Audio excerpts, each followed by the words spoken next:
Will be on the record, State of Idaho versus Brad Compher, CR 2014-12727.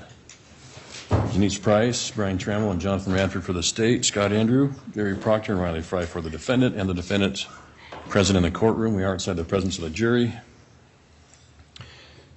As I thought more about it, counsel, I have some housekeeping matters to talk with all of you about at this time. First, for the state, at this point, and based on Mr. Cushman's testimony thus far, Exhibit 13A, the envelope has only been admitted for identification purposes.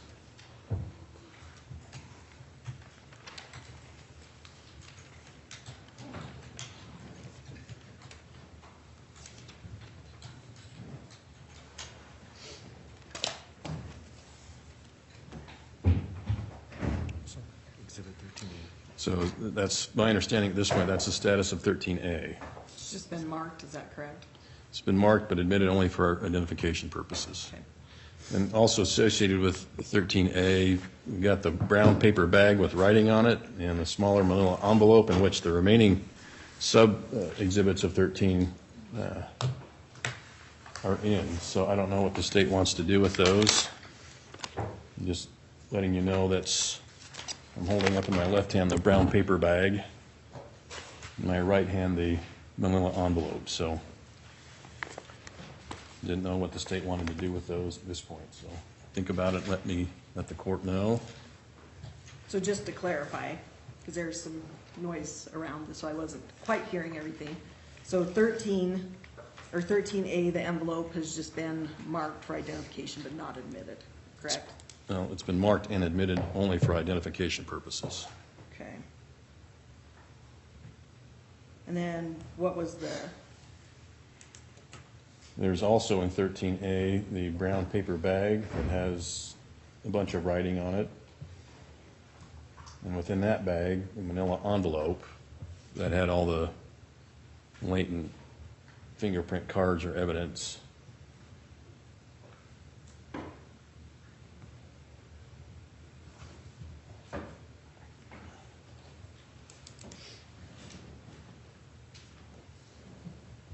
Okay. Thank you. All right. Then, yesterday I was perplexed by the defense, Mr. Fry, your exhibit KKKKK for demonstrative purposes. So when I hear demonstrative purposes, what I automatically conclude is that doesn't go back to the jury. So I wanted to find out if that's what your intent was or if it was something different. And Judge, I thought about it shortly after we had the exchange.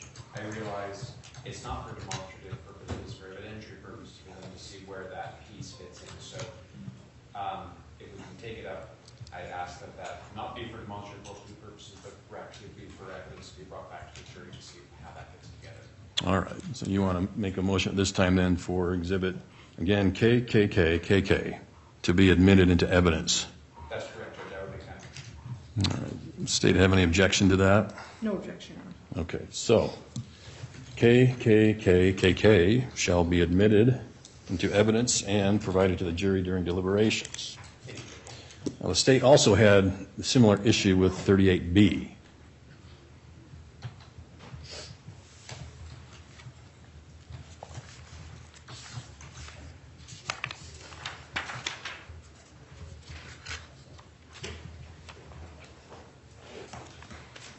And we'll pull out 38B to... Sellers. That was Sellers' photograph with the fingerprint circle. It's this one, John. Yes. Yeah, I see the court's point. I would expect that to go back with the jury. It does reflect the testimony of Mr. Sellers, so I'd ask that it simply be admitted as substantive evidence. All right. Does the defendant have any objection to that?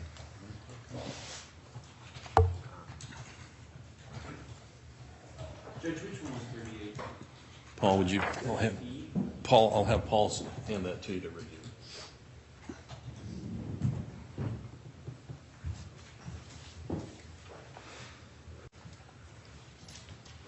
Oh, yeah.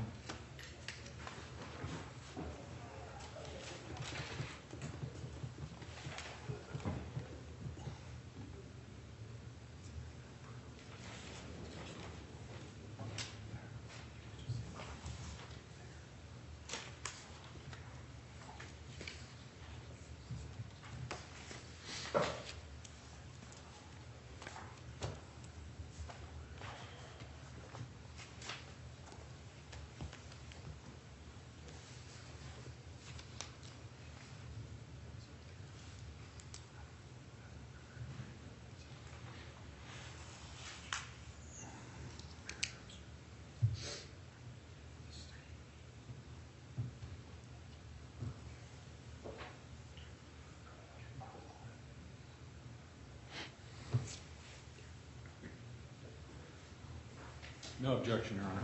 Very well. State's Exhibit 38B will be admitted and shall be available to the jury during deliberations. My last item is Exhibit JJJJJ.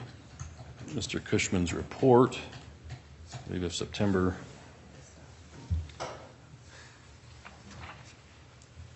11th, 2014. As I recall, if I do correctly, the defendant had requested admission of that exhibit. The state objected as to foundation and was wanting more time to consider any potential objections in addition to that. So am I correct in that characterization of the status regarding Exhibit JJJJJ? Is that correct, Mr. Andrew? All right, so does the state have any other objections then to the admission of JJJJJ?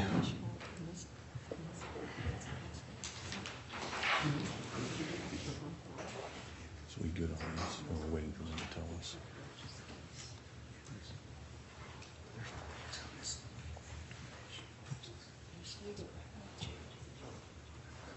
No, I got it here.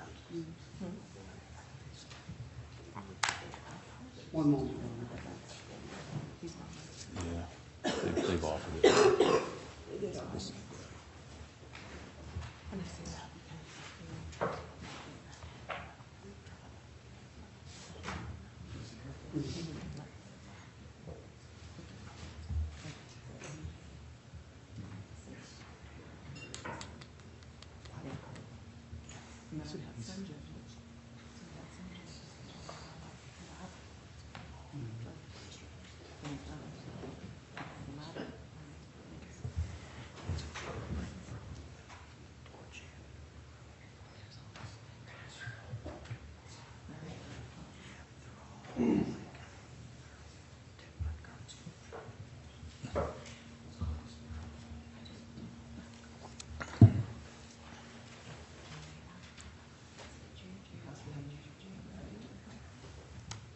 Yeah, thank you.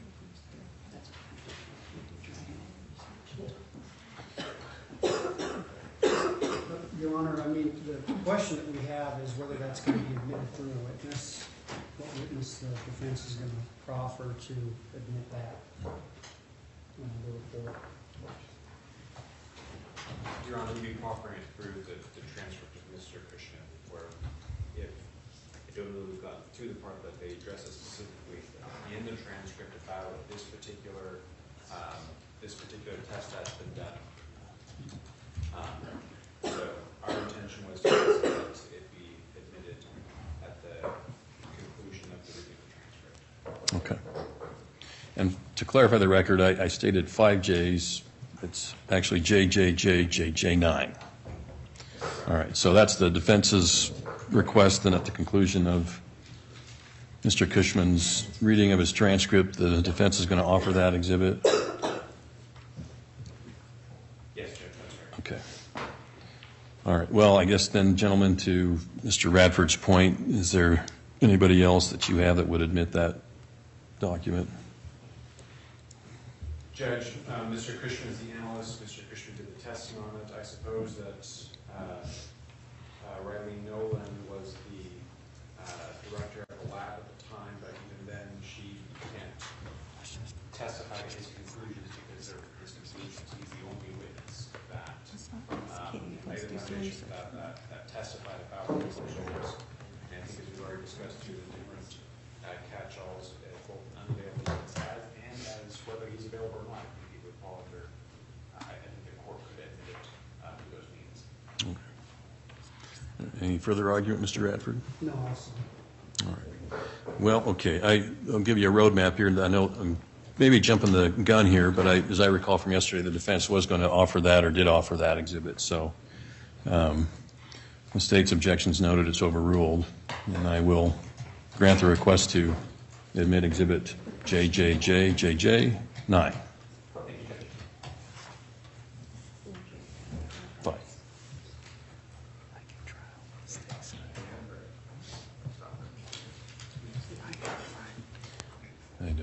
still have. The court has a copy of that, correct? I have a copy, but Does it's, yours have the, we printed it and copied it, if it was an issue in pages. I might have you look at it, Mr. Fry, to make sure, if you want this one that the court has in its possession admitted into the evidence, then, We turned around and reprinted But sometimes we have to. the exhibit and had it brought over, so. okay.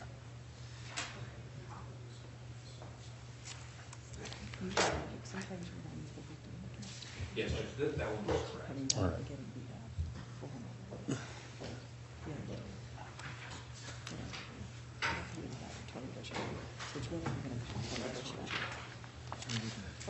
He scored the end of this. I just want to check I stopped reading at the right place. I have it on my screen if this is not right. When you have the end. But you see, Okay. is that right? 28 at like Is that a copy? 5, That's all I have. 15. That's all I have. Okay. We are reading the same thing. Good job, good job. That's right, don't go off script.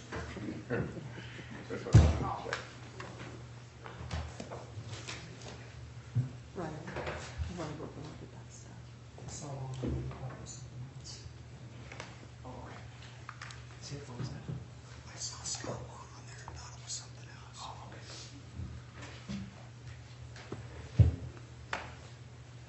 How you doing today? In my book. The Western. All right, thank you, Paul. Sit down. Let's go look through the envelopes. Don't do it, don't do it. Don't do it. Yeah. Don't do it. Judge, maybe approach to examine one of the. 13, the issues the court raised with 13A, the brown paper bag. Okay, we're off the record, Laura. Do you want this on the record, counsel, or? We'd like to approach just to examine the exhibits. Okay, that's fine.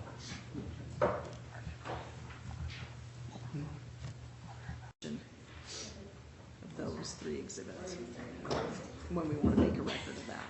13P and 13Q. I believe 13A, 13P, and 13Q. Is that correct, Mr. Fry? Yes, that is. You have to reboot, Laura.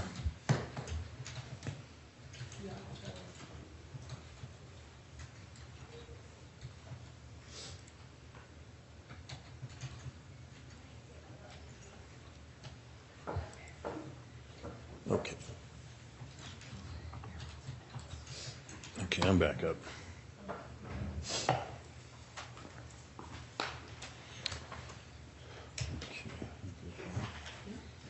Okay, we're back on the record. Again, State versus Compher. State counsel present, defense counsel present, and the defendant. We are still outside the presence of the jury during the recess. Mr. Fry, Ms. Price reviewed State's Exhibit 13A and marked Exhibits 13P and 13Q. Parties, attorneys represented the court that, Mr. Fry, you would stipulate to the admission of 13A, 13P, and 13Q. Is that correct? Yes, that's correct. All right. Well, State's Exhibits 13A, 13P, and 13Q shall be admitted. Thank you. Any other matters, counsel, we need to take up before we bring the jury in? Mayor, no, sir. Any other issues for the state we need to take up? No, Your Honor. All right, Mr. Reiner, bring the jury in, please.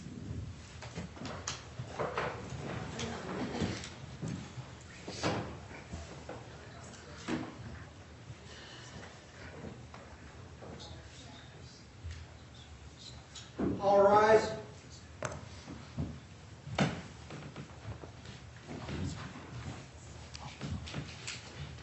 That's from counsel.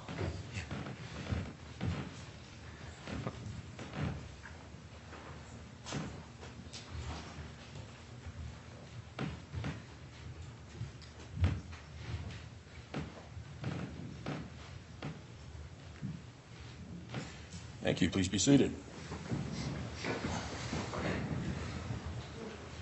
All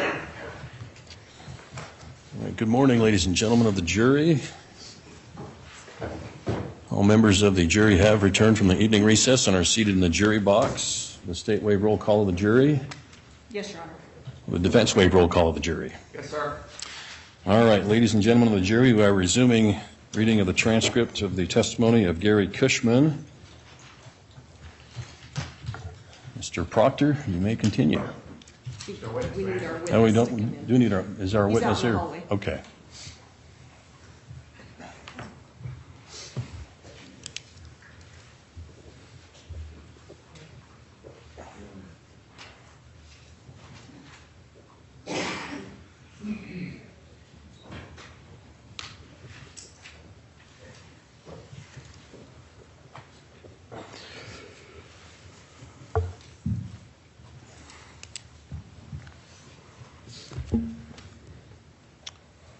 All right, so everybody's on the same page. We're on page 309 at line 5. That's what I got. All right, thank you, Mr. Proctor. You may continue. Okay. If I understand this correctly, and correct me if I'm wrong, there are 2 prints that you can identify as Mr. Compher from the door. Is that correct? From inside of the porch door, yes. Only 2?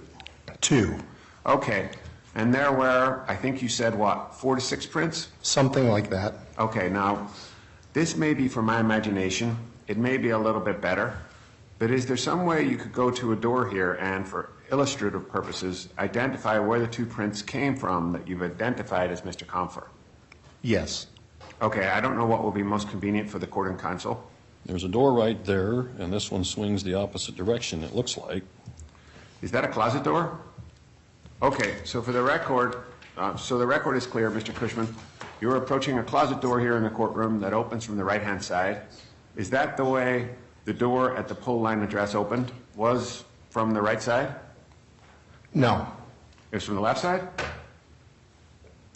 This would be on the inside of the house, Okay, opening outward. all right.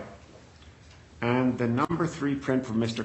I'm sorry, Mr. Proctor, that was Yeah. not your line.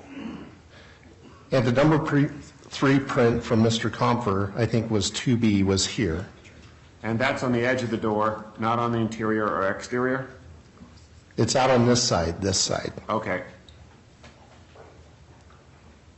of the door. And how far above the handle was it? I didn't measure it, so I don't know exactly. All right. Some to the effect that the left hand, the number 7 finger, which is the index finger, was down in this position here, below the doorknob had been. Okay, and you've got that position about in the middle of the door. A little off to the side, probably. Closer to the hinge or closer to the handle? Then the far side, yes. Okay, and there was 1 print there? There was 1 identified. All right, and so what you're saying is the left hand was on the interior part of the door. At one point, yes. And when you say at one point, what do you mean? I don't know when it was left there. You don't know when the print was there. I don't know when it was left or deposited there. Right. And the other print is on the outside edge of the door, not inside or outside. It's on the, whatever this part is called. I don't know what it's called. Right, it would be the, It's on the outside of the door, because when the door is shut, you can't get to this side. it will be on the outer edge of the door? The outer edge of the door. Yes, I don't know. Okay, all right, thank you. I'm not sure what that's called. In your report, Mr. Cushman, there, I believe it's page 5 of the report. Do you have the report with you? Which report? Dated when? It looks like 10/4 of 2010, Which page was it? page 5. And what is the question about it? Do you see the entry victims and suspects about halfway down the page? Yeah, there's subjects. Yeah, it says suspects, but I think you meant, There's 2 suspects, 3 suspects, 4 suspects, 1 victim, and several subjects. okay. Did you run any comparison analysis on any of those people to identify any of the print lifts that you've testified to? I don't understand the question. Okay, you've got a list of people that the heading is victims and suspect, and then it says subjects in there. Did you run the prints of those people listed there against the lifts that you made at the residence? Probably. They're all listed, so they probably would have all been searched at one time or another. Having them on this report doesn't mean that at this time they were being reported on. I understand that. That's a record of who all is listed as subjects, suspects, and victims. Okay, and my question is did you go back and determine that the prints of these people listed were located in the house from the lifts that you made? Without searching through the records to know which one of them was on there, I don't know. Some of them may not have had fingerprints on file. I don't know how they got there without looking through the records. It's pretty detailed, trying to get through all that information. And how long would it take to do that? I don't know. I'd have to look through the paperwork that I've got here. Okay, that would be available there? If I've got all the information, yes. Yes, sir. Now, if I read these, would you like to check them off? Sure. List of known fingerprints cards bearing the following names. Item number 24, Nori Jones. Item number 27, Jenny Barber. I think that's Barbary. Barbary, okay. And that's not on this list? Joanne Barbary, Kevin Coffin, Earl Bennett. How are we doing? Jennifer Hesler, Michael Hill, CEPAS, Cepas Holder, I guess, Simi Holland, Francis Jones, Samantha Jones, Mark Mayfield, Richard McMinn, George Ratz, or however that's pronounced, Robert Spillett, Lawrence Wild, Rio Wild. Item number 80, Douglas Bacon, Stephen Metcalf. Item number 81, Howard Blazer, Devin Christensen, Leon Holmes, Jody Quick, Jack Weber. Certified copies of fingerprint cards bearing the names Robert Spillett and Philip Swallow. That's from the 2005 report. And did you do any analysis to determine whether any of the fingerprints at the residence matched up to any of the people that you've just listed?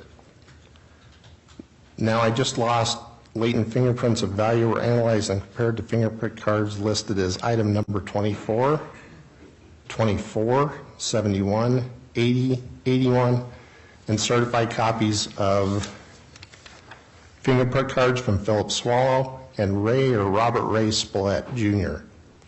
It lists some of the prints that were identified to different fingerprint cards, and then it says that I requested that quality set of prints be submitted for everyone listed in 71, 80, and 81. Who would you have made that request to? It was on the report. They were sent to the agency. Pocatello Police? Yes.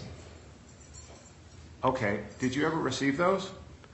I don't have all my copies here, just what I could pack into the room. I've got more out in my vehicle. Okay, Did that cover the list of names that you were talking about? yes. Any matches that you determined from reading those notes there? There were several matches. 7 matches? Several. Several? Yeah, there were quite a few of them that were matched. I'd have to look at the report and see what it said. One of them was probably Mark Mayfield, right? Yes, that was from the putty lift. Latent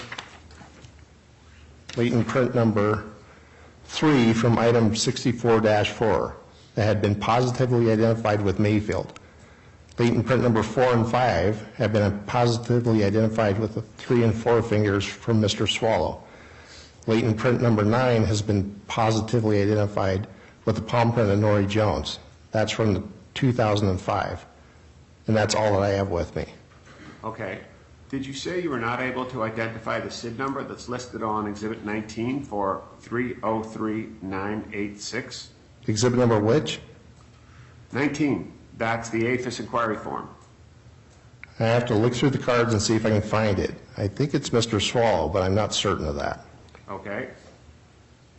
That's to Philip Marson Swallow. That SID number is to his card. Okay. And where was the print located that his matched up to? I have to find that one. 13G? 13J. There were 2 prints on there, both identified to Swallow. Okay, thank you. I believe that's all I have. Ms. Price? Mr. Cushman, just a couple of follow-up questions. These names that Mr. Schulteis has gone through with you, do you know who any of those individuals were that you were eliminating or matching prints? Not offhand. Okay, and Mr. Schulteis has talked to a little bit about enhancing Honor. prints. I think it might aid the jury if they knew who Mr. Schulteis was, because it's not clear from the context. Okay. Ladies and gentlemen of the jury, Mr. Schulteis was formerly with former attorney for Mr. Compher. Thank you. Thank you. All right. Proceed, Ms. Price. Okay, and Mr. Schulteis had talked to a little bit about enhancing prints. What are the means to enhance it? Just enlarging it, or are there other techniques? When you photograph the latent prints, you can put it into Photoshop and you can adjust the color tones on it. Light and dark, make the ridges look dark and the background looking lighter to separate the colors so you can see them more clearly. Okay, and is that a normal procedure with any print cards that come in, or just specific ones? If they were determined to be of insufficient ridge detail, they're not processed that way Okay, and why is that? because they don't have enough detail. Okay, We have to put the ones in there that are of value, that can be enhanced in our opinions. okay, now you had done a little demonstration here in the courtroom about the prints on the door, and I think you'd clarified that the door on the residence opens differently than all of the doors in this courtroom, pretty much. Correct. Okay, and just based upon your familiarity with the scene, the residence, and where you located those prints, are you able to make a determination as to where Brad Compher would have had to have been standing in order to have those prints on the door as you indicated? I would object to that. I don't think there's a foundation or within his area of expertise. Your Honor, he's familiar with the scene. He's been to the residence. He lifted exhibits. He stated that that is the same residence that he was at, as well as he is an expert and can issue that kind of an opinion if he's able to. First, I think you better ask him if he's got an opinion. I sort of did, but Rephrase, please. Mr. Cushman, as a fingerprint expert, latent print, and being a forensic scientist too with Idaho State Lab, do you have an opinion as to where Brad Compher would have been standing in the residence at 3617 Poline Road? Yes. When he placed where the prints that you located on the door, where he would have been standing, that was very convoluted. I apologize. Does that make sense, or do I need to clarify the question? My answer would be approximately yes. Okay, and can you describe to the court where approximately, or I guess demonstrate it if need be? I would renew my objection. He's not an anatomy professional or anything like that. I don't believe that he has the expertise to do that, and it's speculative at best. He may be able to guess or approximate, but I don't believe that he could do that, and I can ask additional questions in aid of my objection if the court would like. Why don't you? Go ahead. Okay, Mr. Cushman, do you know what Mr. Compher's height is? According to the fingerprint cards, it says he's 5'9". Do you know that? No. Okay. Do you know what the condition of the steps were at the time? At the time of what? At the time that the prints were made? No. Because you don't know when the prints were made, right? Correct. You don't know whether he was inside or outside, correct? It appears to be inside, Okay. the position on the door. Okay, but he could be on the outside. I don't see how. How? Why is that? Because it would twist the arm in such an awkward position. I don't think it could be done without hurting pretty bad. What if the door was already open? I don't think a person, at least my size or approximately my size, could reach that with any abilities without having to be uncomfortable. It would smear the print terribly. Why do you say that if the door's open? Because it's further down those two stairs. It's up higher on the door. You would be reaching like this to make it touch. What's the height of the highest fingerprint that you matched to Mr. Compher on the door? I don't know exactly the height, but it was approximately this position on my head, and I'm 5'8". Okay. And that's standing in the doorstep, on the door, the landing in the porch. Had I been on one of the other steps, it would have been put it higher and higher down on that outside one.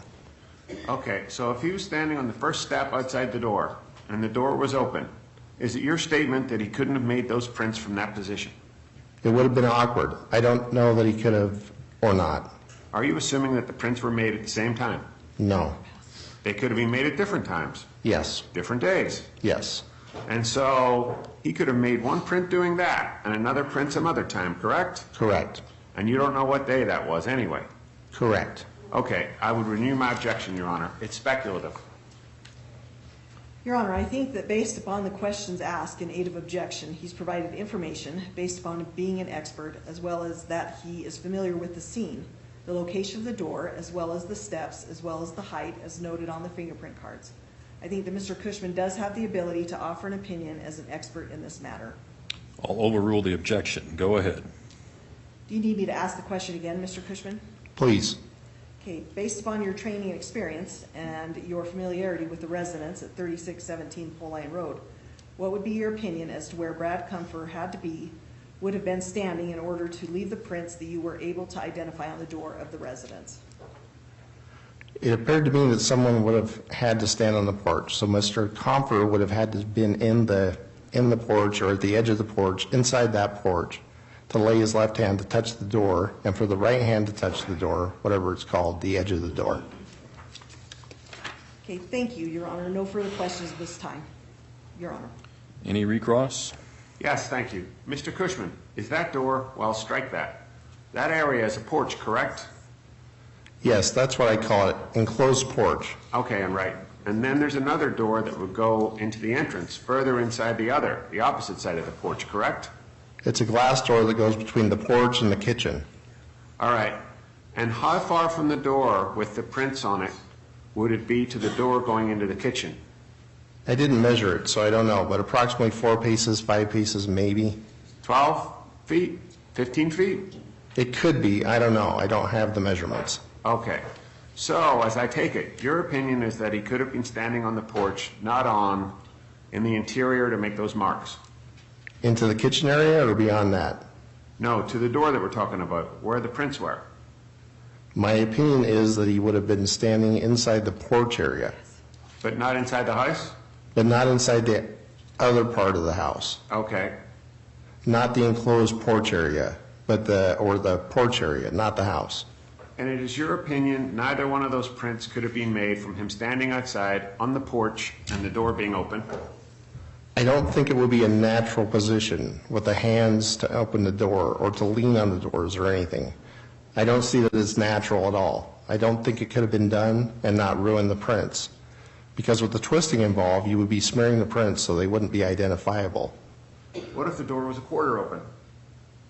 Well, you'd have to be at the height level to do that. Standing on the outside of the porch going up to the steps? It doesn't seem natural to me that it would be done that way. What's the rise on the step from the threshold? I don't know. Wouldn't that be important to know as far as expressing your opinion? Well, my opinion was made when the prints were lifted, where a person would have to be able to make them.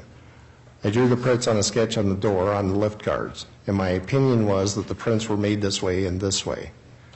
Not knowing which hands they were, that's what it looked like to me. Nothing further. Ms. Price? Nothing further other than a housekeeping matter while we have him on the stand, Your Honor. Okay. Just clarifying on evidence, I just noted that Exhibits 11, which would have been the chain of custody, and 11A, which would be the envelope that the latent photos, the photographs, and the latent prints have come in. Exhibits 11B through S, we haven't asked to have those admitted, and I kind of think they have to go with the photographs, maybe to keep the integrity. So you're offering 11 and 11A and what photographs? The photographs have already been admitted, photographs 11B through S. Yep, and 11 and 11A, the container and the Spillman. Chain of custody log to go with the photos that are already in. Well, I have questions about previous testimony that I overlooked when I was questioning him on cross. Okay, go ahead. Mr. Cushman, you had indicated that several items, seat on an exercise bike, a garbage can, and other items were shipped to the lab for your evaluation. Do you recall that testimony? Yes. Did you examine those items? Yes. Did you find anything of evidentiary value? Not that I recall. Did you find any of Mr. Compher's prints, fingerprints on any of those items? No. Did you check for footprints or anything else? I don't remember, but we didn't get any evidentiary value on them, so I don't know that anything was found. Okay, thank you. That's all I have. All right, ladies and gentlemen, the jury, that concludes the transcript testimony of Gary Cushman. Your Honor, may we approach for a minute? Certainly.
No further questions, Your Honor. All right, thank you. Sir, you may step down.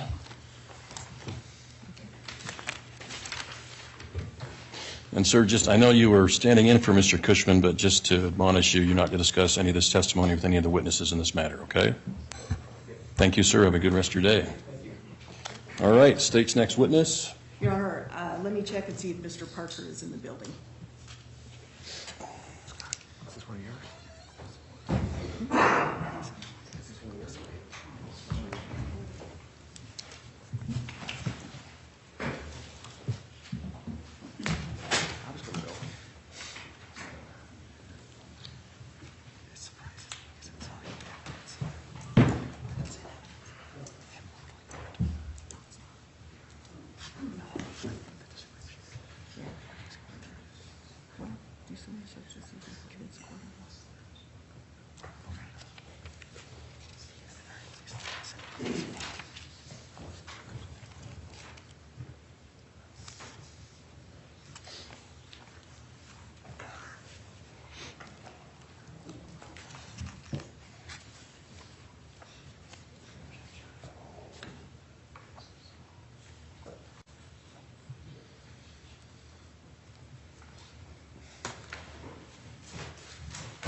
All right, sir, if you would come forward here to the well in front to my right.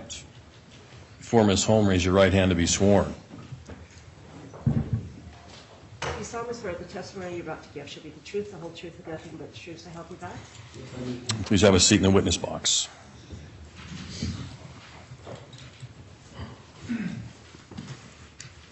Ms. Price, you may inquire. Thank you. Could you please state your first and last name and spell them both for the record?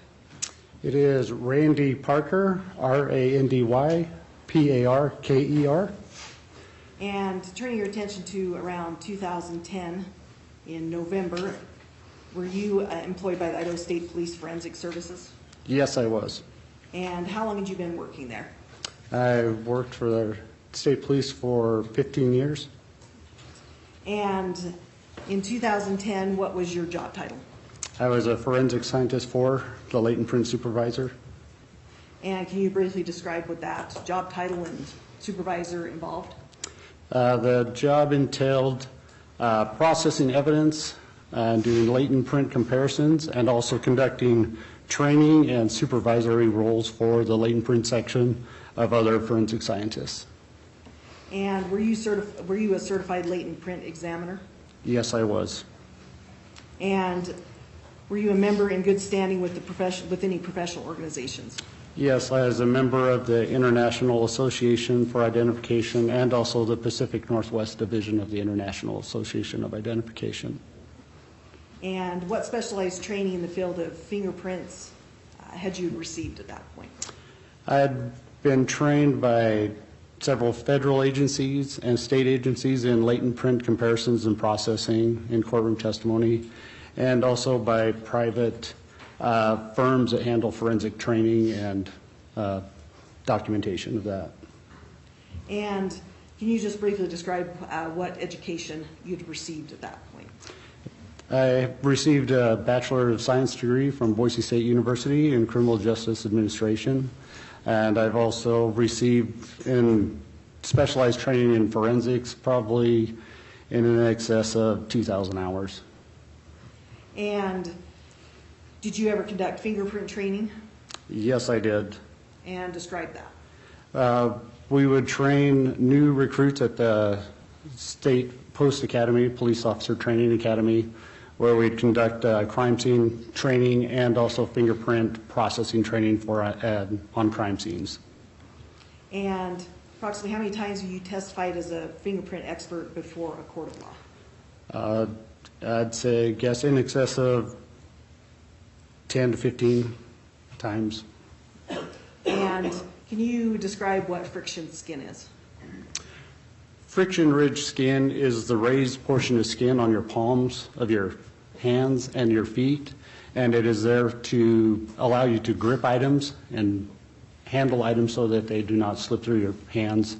And they are also made up of unique characteristics in that friction ridge skin. And our friction skin ridges, are they persistent? Yes, they are. And what does that mean? The persistence is The the, Objective Foundation, they haven't asked him to be an expert at this time. He's providing information that I think is in the realm of an expert opinion. Or it's certainly in the realm of what an expert would testify to. Your Honor, I'm laying the foundation in order to ask the court to qualify him as an expert. All right, I'll overrule the objection. Go ahead. I think you were testifying about what friction ridges, being persistent means. yeah. The persistence is that they are formed before in the womb when a fetus is forming. They are subject to the different environmental conditions of the body, and as they grow, they make unique characteristics as the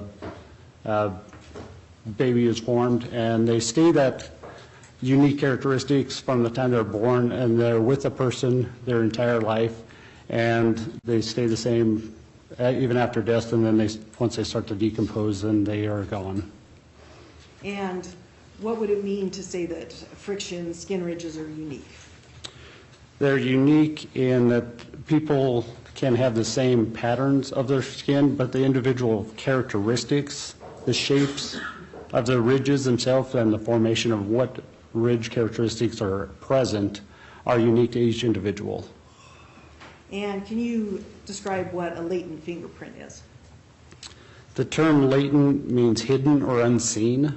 And so as a person has on their friction ridge skin, you'll exude sweat or pick up oils and grease and visualize it as a rubber stamp.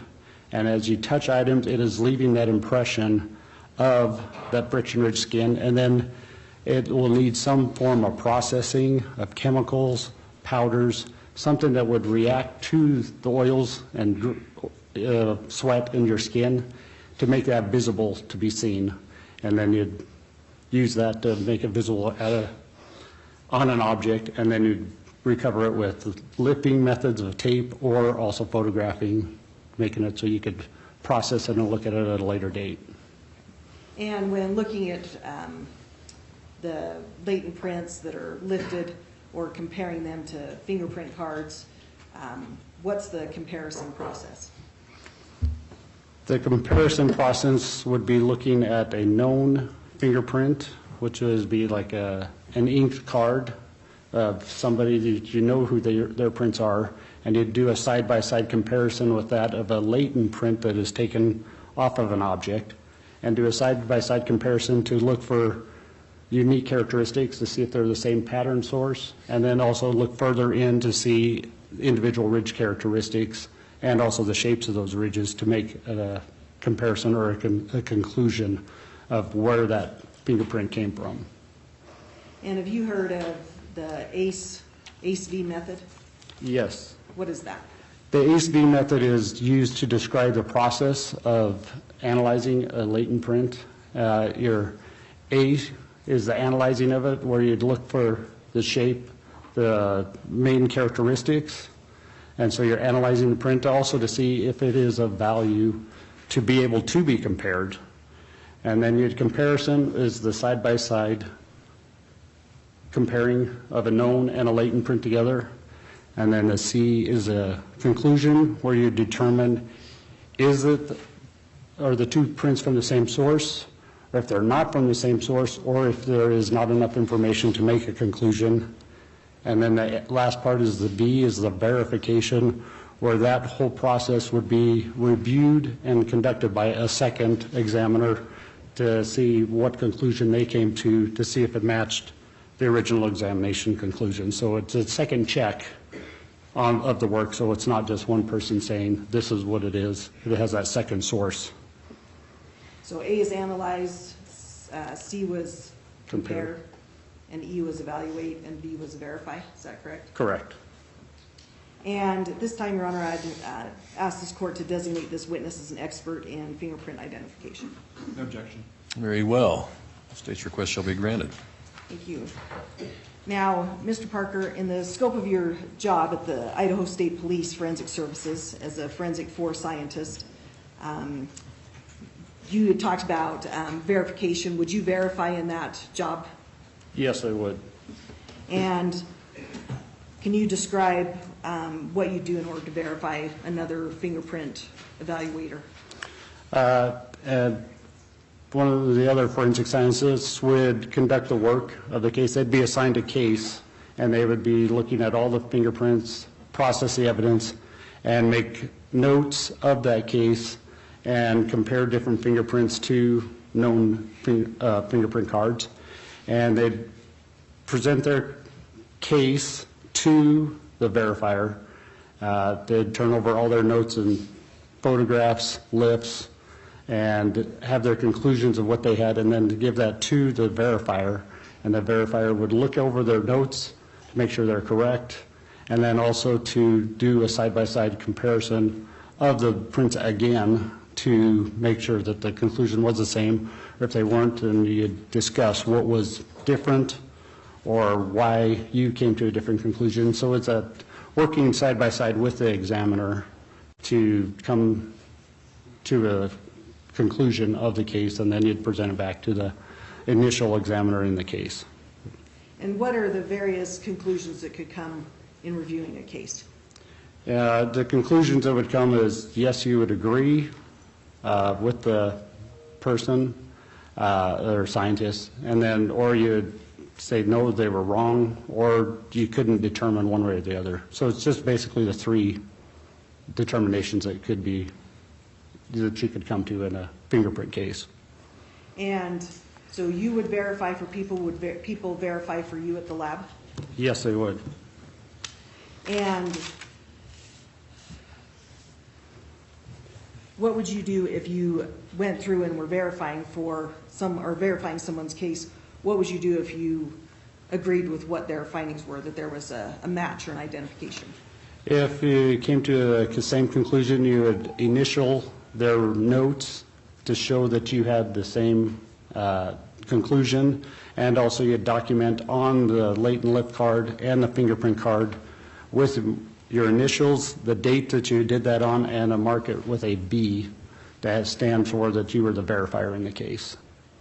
And would you, if you were verifying and you determined that the result was inconclusive or not an identification, what would you do? If you did not agree with that, you would not mark the fingerprint card, so there'd be no writing on it at all if you did not come to that same conclusion. So the latent lip and the lip card would not have your initials on it if you did not come to that same conclusion. And turning your attention to November 4th of 2010, were you the verifier on Gary Cushman's identification or match on lab number M20042799? Yes. And that was in relation to a Brad Scott Compher or a Ralph Roy Compher? Yes. And would you describe how you conducted verification of Gary Cushman's identification or match? When I had it, I followed the same process each time, where you'd look at the latent print, look for any unique characteristics that would stand out to start your examination, because there can be different. You look for the pattern type, the direction of the flow of the ridges, any unique markings, and then you'd sit down and start looking at the individual ridge characteristics in the latent print itself, and then try to find that in the known print or the rolled impression of a fingerprint card, and then sit down and come to the conclusion of yes, no, or not enough information on that print. And if I could have this witness shown State's Exhibit 13K.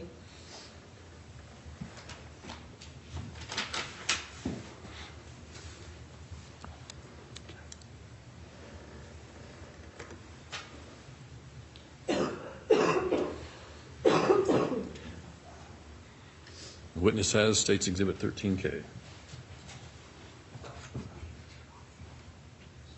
John, we just have to turn on this machine.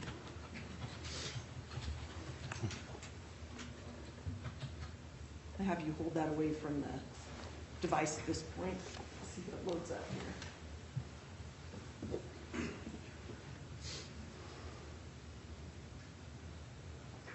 And Mr. Parker, you've had an opportunity to look at what's been admitted as State's Exhibit 13K. Does that appear familiar to you? Yes, it does. And can you describe why that appears familiar to you? It looks familiar, and recognizing that it is a latent lift card. I recognize Gary Cushman's signature on the card, and then also on the lift side of the card, I recognize, again, Gary Cushman's signature, and then also my initials with a date and a V by that. And if you could put that now underneath and just point out what you just described, the signature and kind of hard with. And members of the jury see that? That doesn't Okay. show up. Does this zoom in? Let's see if we can zoom that. I don't know if How we do you can. work it? Yes, you may. You may flip it around a second.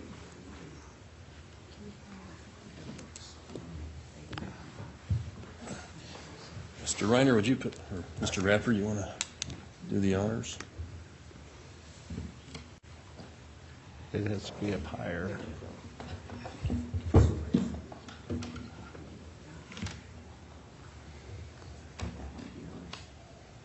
Does this zoom in? So you need to go lower. So if it comes up higher.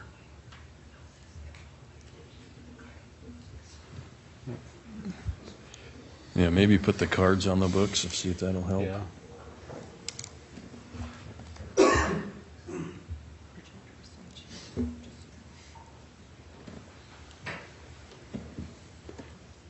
So if I bring it up, There you go. And can you point out, you talked about Mr. Cushman's marks on it? Mr. Cushman's print signatures right here on stating that he lifted the card. And sir, where's that signature located on the document? It's on the, I'd say the front of the card, In the bottom left? bottom left corner. And then did you utilize that card and verify? Yes, I did. If you turn it over, you have the marking here that marks the latent print that is being looked at. Yes, sir, you said here. Where's here on that document? On the back side, on the right side of the card, under the tape lift. And then also where's your verification that you reviewed that card and verified on it? Down on the bottom middle of the card, I have my initials right here, the RP, the date of 11/4/10, and the V in the front stands for the verification. And in this process, is that the latent lift card you would have been looking at? Yes, it was. And then comparing that to what? I'd compare that to a fingerprint card that was provided in the case also. If I could have the witness handed State's Exhibit 19, please.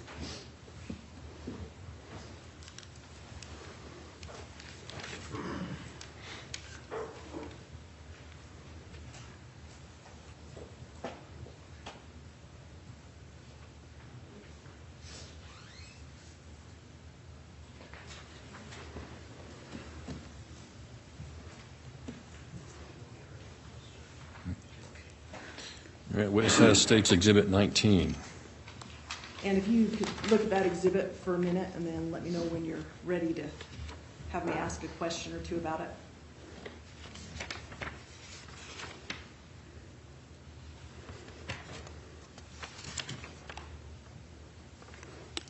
Okay. And in looking at State's Exhibit 19, did you utilize items in that exhibit in order to do your ACE, I call it ACE V, or your verifying? Yes. Yes, I did. It's looks like it's a copy of the fingerprint card up here. Has the name of Brad Compher and the state identification number up in the upper left-hand corner. And then the markings on the card that we would use to verify are down on the lower left-hand side, where it has the marking here with Gary Cushman's initials and the date of 11/4/2010. And then right below that is my initials, RP, and the date 11/4/10, and the V standing that I was the verifier in the case. And is there, I guess, a process or a technique for putting the verification down in the bottom left? That was just the standard that we'd use of marking in that lower left corner on all the fingerprint cards that were used for verification or identification. That's just the normal process that we'd use.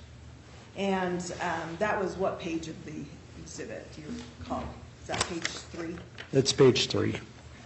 And then did you utilize another fingerprint card or 10-print card in your verification process? Yes, there's also another one with the name, I'll get it there, of Comfort Ralph Roy, with the state identification number also on the upper left-hand corner.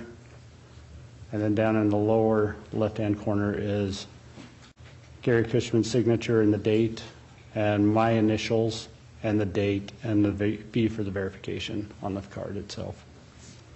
And same technique there, you just always, or your process at the lab was to do notation of verification on the bottom left? Yes, it is. And after you verified, specifically in this circumstance, the fingerprint card and the latent print card, after you verified, what do you do? After you do the verification, you would give it the case notes and the latent lifts and the fingerprint cards back to the original examiner, and they would write their final report to be submitted out to the agencies of stating our conclusions of what was discovered in the case. And would you review that report as part of your verification? Yes, you'd do another final review on that to make sure there's no spelling, grammatical errors, and to make sure all the pages are numbered and correctly marked to be presented later. And in doing your verification process, did you have any opportunity or do anything with that page 2 of State's Exhibit 19?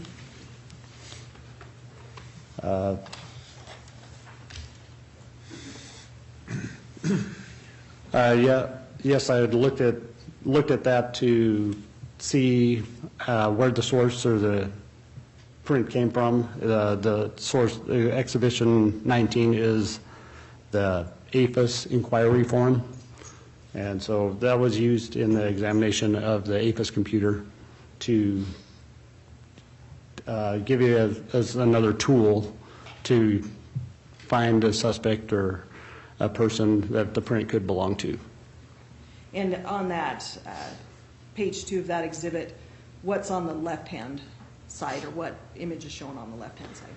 The left-hand side is a digital print of the latent lift that was entered into the computer system, and the print on the right is the fingerprint from the fingerprint card that the computer gave the potential match of the latent lift to. And then looking at that page, do you see any distinctive marks or characteristics on those two prints? Yes, when you're doing the comparison, you look for different characteristics that would jump out as something that stands out of the normal flow of ridges. And in this case, if you look in this, the latent print, in the right area, you have a scar pattern. Once your friction ridge is damaged by some accident or a cut down into the lower levels of the skin, it will disform the ridges, so it makes a scar that's then permanent. And then if you look there, you can see a scar formation. And then over on the fingerprint card, you have another scar formation. So those two would be the focal point of where you'd start your comparison to go to that, and then you'd start looking deeper into the formation of the ridges in that in themselves, because that gives you a really solid starting point to look for to match and make an identification or your conclusion from at that point. And are you able to see that same mark or scar on the two 10-print or fingerprint cards that were pages 3 and 4? Gotta put my glasses back on.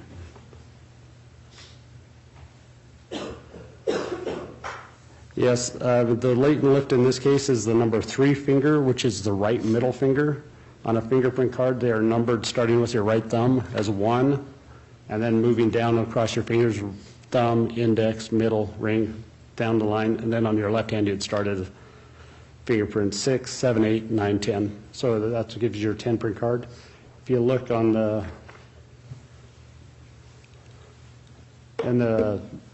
fingerprint card on the left middle finger, try to get it closer, up in this area right there is that scar pattern of the fingerprint card. So that's where you'd start the comparison. And that's on the 3rd page of the exhibit, is that correct? That is correct. And then is the same one on the 4th page, 10-print fingerprint card? Yes, it is. They're the same. You have the scar Point that pattern. out. It's hard to see on that. But it's right up in this area right there. All right, And- sir, would you, that record isn't really clear. Which area of that print are you referring to? The number 3 finger, it's the upper right corner Thank of you. the fingerprint. And if I could have Mr. Parker handed what's been marked as State's Exhibit 46, 46A, and 46B.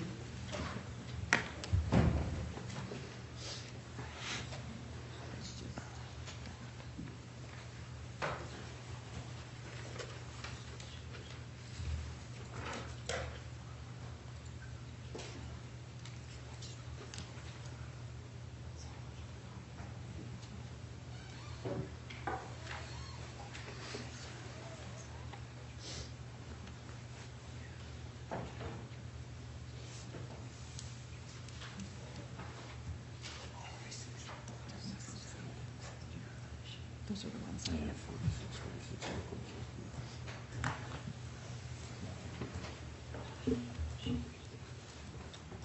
And Mr. Parker, I've had you handed what's been marked as State's Exhibit 46. 46A is an apple and 46B is in boy. And if I could have handed to you a highlighter, I'd just like you to highlight that, what you just described on the record from State's Exhibit 19. Right, sir, just a moment. Counsel, will you approach, please?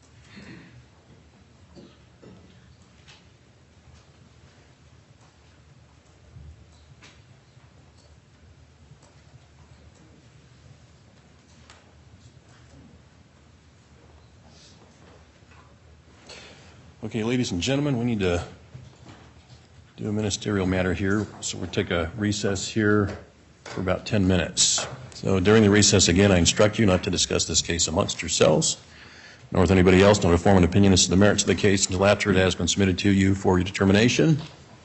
We'll be back here at 10 o'clock. All rise.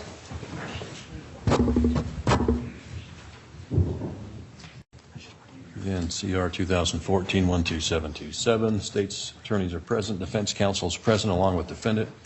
We are outside the presence of the jury. Okay, so we took the recess. Then State's exhibits 46, 46A, and 46B have been redacted accordingly. Yes, Your Honor. Yes, Judge. All right, Mr. Fry, you reviewed those and everything looks good? I have, Judge, and they look good. They look fine. Okay. All right, anything else we need to take up before we resume?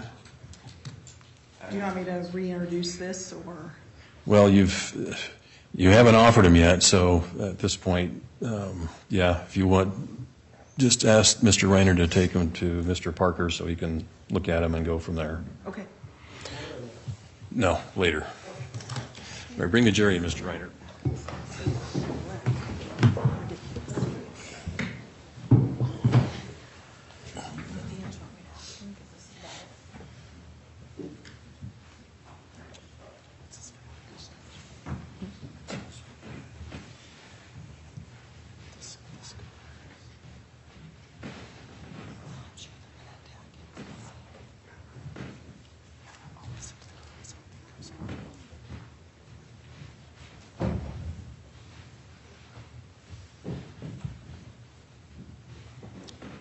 All right, please be seated. All members of the jury have returned from the recess and are seated in the jury box. Will the state waive roll call of the jury? Yes, Your Honor. Will the defendant waive roll call? Yes, Judge. Thank you. All right, Ms. Price, you may continue. Thank you. If I could have shown to the witness what's been marked as State's Exhibit 4, 46, 46A, and 46B. And also, I'm going to send you up there with some highlighters, so I'm going to ask the witness to. All right, Mr. Parker, you do realize you're still under oath, sir? Yes. All right, thank you. All right, so the witness has State's Exhibits, you said 4, Ms. Price? It's actually 46. I stuttered a little bit, so 46, 46A, and 46B. Very well, those are in the witness's possession at this time. Yes. Now, Judge, until those are admitted, I've asked that. Yes, sir, please remove those from the Elmo. Thank you. All right, go ahead, Ms. Price. if I could have you look at what's been marked as State's Exhibit 46. And do you recognize that? Yes, I do. And why do you recognize that? I recognize it that it was the APHIS search of the latent print and of the print that the computer had a possible match to as a copy of that. And that appears to be a fair and accurate copy. Yes.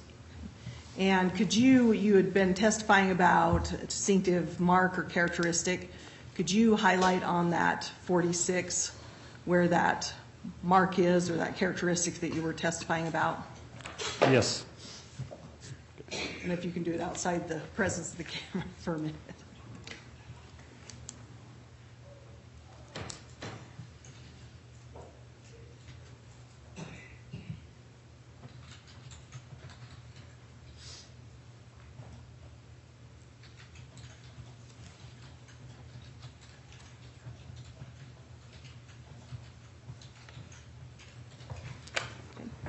And now that you've marked that, Your Honor, I just move for admission of State's Exhibit 46. No objection, Judge. Very well, Exhibit 46 shall be admitted. And if you could show that on the camera, I would appreciate it. On State's Exhibit 46, I marked what I talked about earlier about the scar formation in the latent impression was up in the upper right-hand corner of the impression on the right side. And then that corresponding scar formation is on the copy or the computer image of the known fingerprint on also the upper right-hand portion of that fingerprint. Thank you. And if I could have you look at what's been marked at this time and keep it out of the side of the camera, 46A. And does that appear familiar to you? Yes, it does. And why does that appear familiar to you? It is a copy of the fingerprint card that we discussed earlier, and I recognize Gary Christman's initials on the card and also my initials on the card also. And does that appear to be a fair and accurate copy or representation of that fingerprint card? Yes, it does. And on that one, could you mark in highlighter where the characteristic or scar is that you testified to previously? Yes.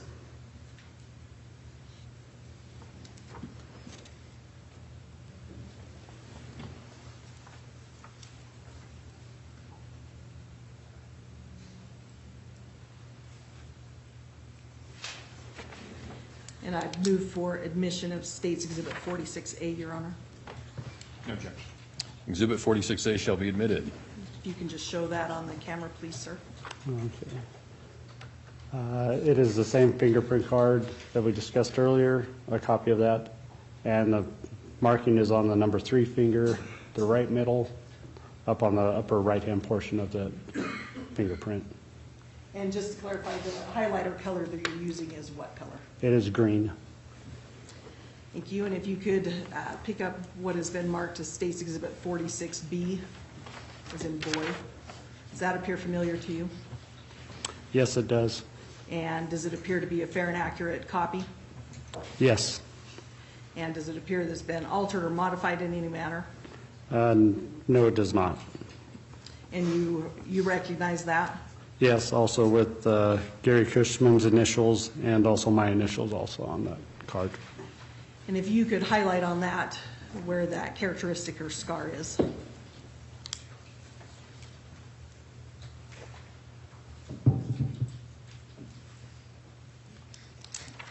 I'd move for admission of State's Exhibit 46B as in boy. No objection.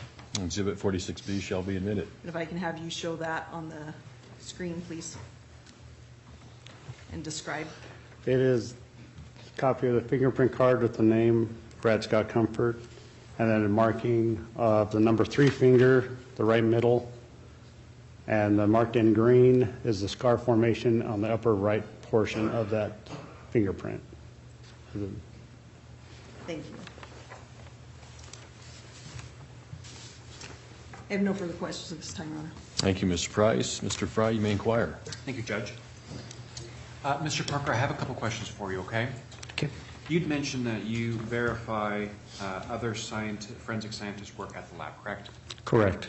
And you talked about how you can either agree, I guess disagree, or say inconclusive. Is that accurate? That is correct. Now, you mentioned that when you disagree that you don't have any marks at all on a page or on any of the work product. Is that accurate? It's on the latent lift itself. It is not marked, or the fingerprint card, it's not marked. There are markings on the, like their case notes. You'd mark there's a spot for verification there to show that you were the verifier of that. So that you'd mark on the notes page and not on the latent lift or the fingerprint card. So there's some other place that you would record that you disagreed with the findings of that forensic scientist, correct? Correct. All right. How often do you end up disagreeing with the scientists that you work with? It was on, it would be a rare occasion, but it had happened before. Okay.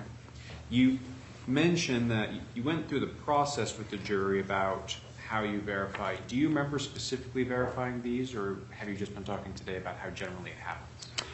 I don't remember the exact specifics since it happened back in 2010, but I do know the process, and also by recognizing my initials on it that I do know that I did do it. So you believe that you went through that process because your initials are on there, right? Correct. Even though you specifically don't remember actually going through that process? The day that it happened, I don't remember the specifics, just Now, looking at those verification times, it appears that they are verified the same day that Mr. Cushman made his findings. Is that accurate? that is correct. Is that because you all work in the same building, same space? Yes. When he comes to verify you mentioned putting together his notes, his case files, those things, and turning it over. Do you have conversations about it, or do you just review those notes and files? We would review the notes and files, and then if there was something that needed discussed at a later date, you'd discuss it then. But when you're doing the initial verification, it was done independently. At that point, I knew what his conclusions were, and I was looking to verify it or disagree with that. Okay. So do you recall speaking with Mr. Cushman before you verified the results? I don't recall on this case. Okay. You've testified about the processing of latent prints. You've obviously recognized as an expert now, when you process them, you're adding chemicals to make those latent prints visible, correct? Correct. Does that damage or destroy the integrity of anything related to the print at all? Just, there always is a chance that it will. You have that potential, it can destroy it. But the known chemicals and powders that are used are they're accepted by the forensic community as one that will enhance or make it visible. But there is that chance that, yes, you can destroy a print. You mentioned that the prints are left because of oils on somebody's skin, correct? Correct. Are there times where you'll pull prints that have, I guess, are in a different medium, like blood or something else? Yes, there are. Would you know, looking at these prints, whether they came from blood or from sweat? On these prints, I could tell that they were looking at the lift card as lifted with a powder, and you can most of the time tell that there's presence of blood. And on these, I don't believe I would have noticed any blood on these. It was in a normal sweat or perspiration, and then lifted with powder. So your opinion is that these prints didn't contain any blood? That I don't know. I don't know if it did or didn't. We didn't test it for blood. I did not, because we were in the fingerprint section, so we were processing straight for fingerprints.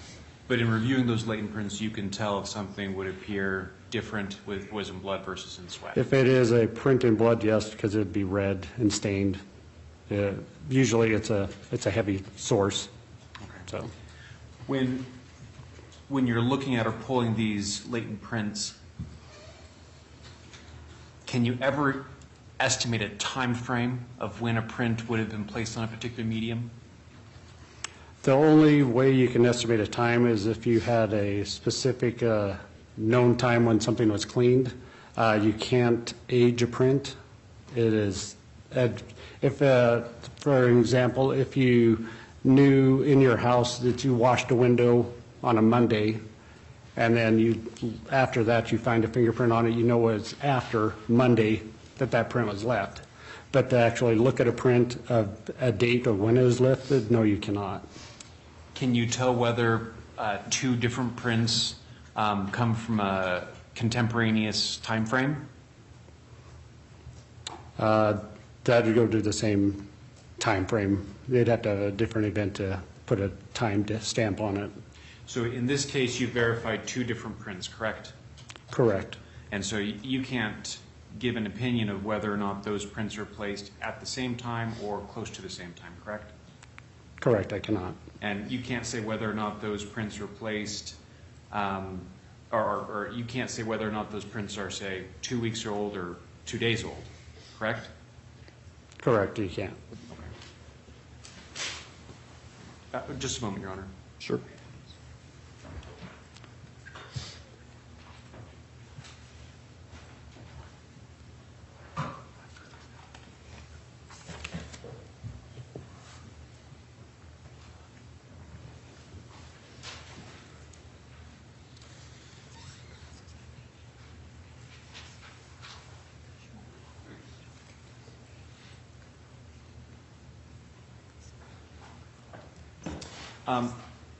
As part of what you do as an examiner of fingerprints or of pulling up latent fingerprints, do you ever try to estimate a time frame? No. Okay, so if you're looking at a space like a kitchen counter that's cleaned regularly, do you try to, well, I guess you already answered that question. You wouldn't try to estimate when a fingerprint would have occurred on that? No. That example, okay. Okay, no other questions, Judge. Thank you, Mr. Fry. Any redirect, Ms. Price? No, Your Honor. Very well. Counsel, may this witness be excused? Yes, Your Honor. Yes, sir. All right, sir, I'll excuse you this time, but I'll leave you with this admonition. You're not to discuss your testimony with any other witnesses in this case. All right. Thank you, sir. You may step down.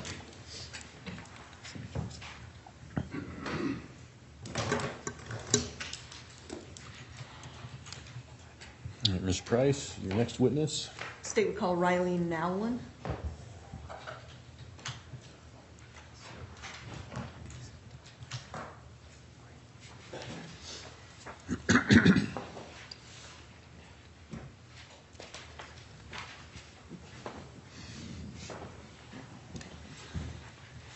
Or ma'am, if you would come forward in the well to my right, raise your right hand to be sworn by Ms. Holm.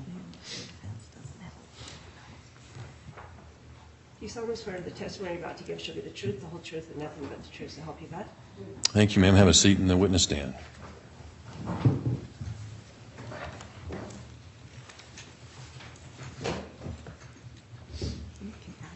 All right, Ms. Price, you may inquire. Thank you. I don't know if we can move that camera thing or not. I potentially don't want to, but I think we can turn it off. Why don't we do that? Mr. Reiner, if you turn off the Elmo, please.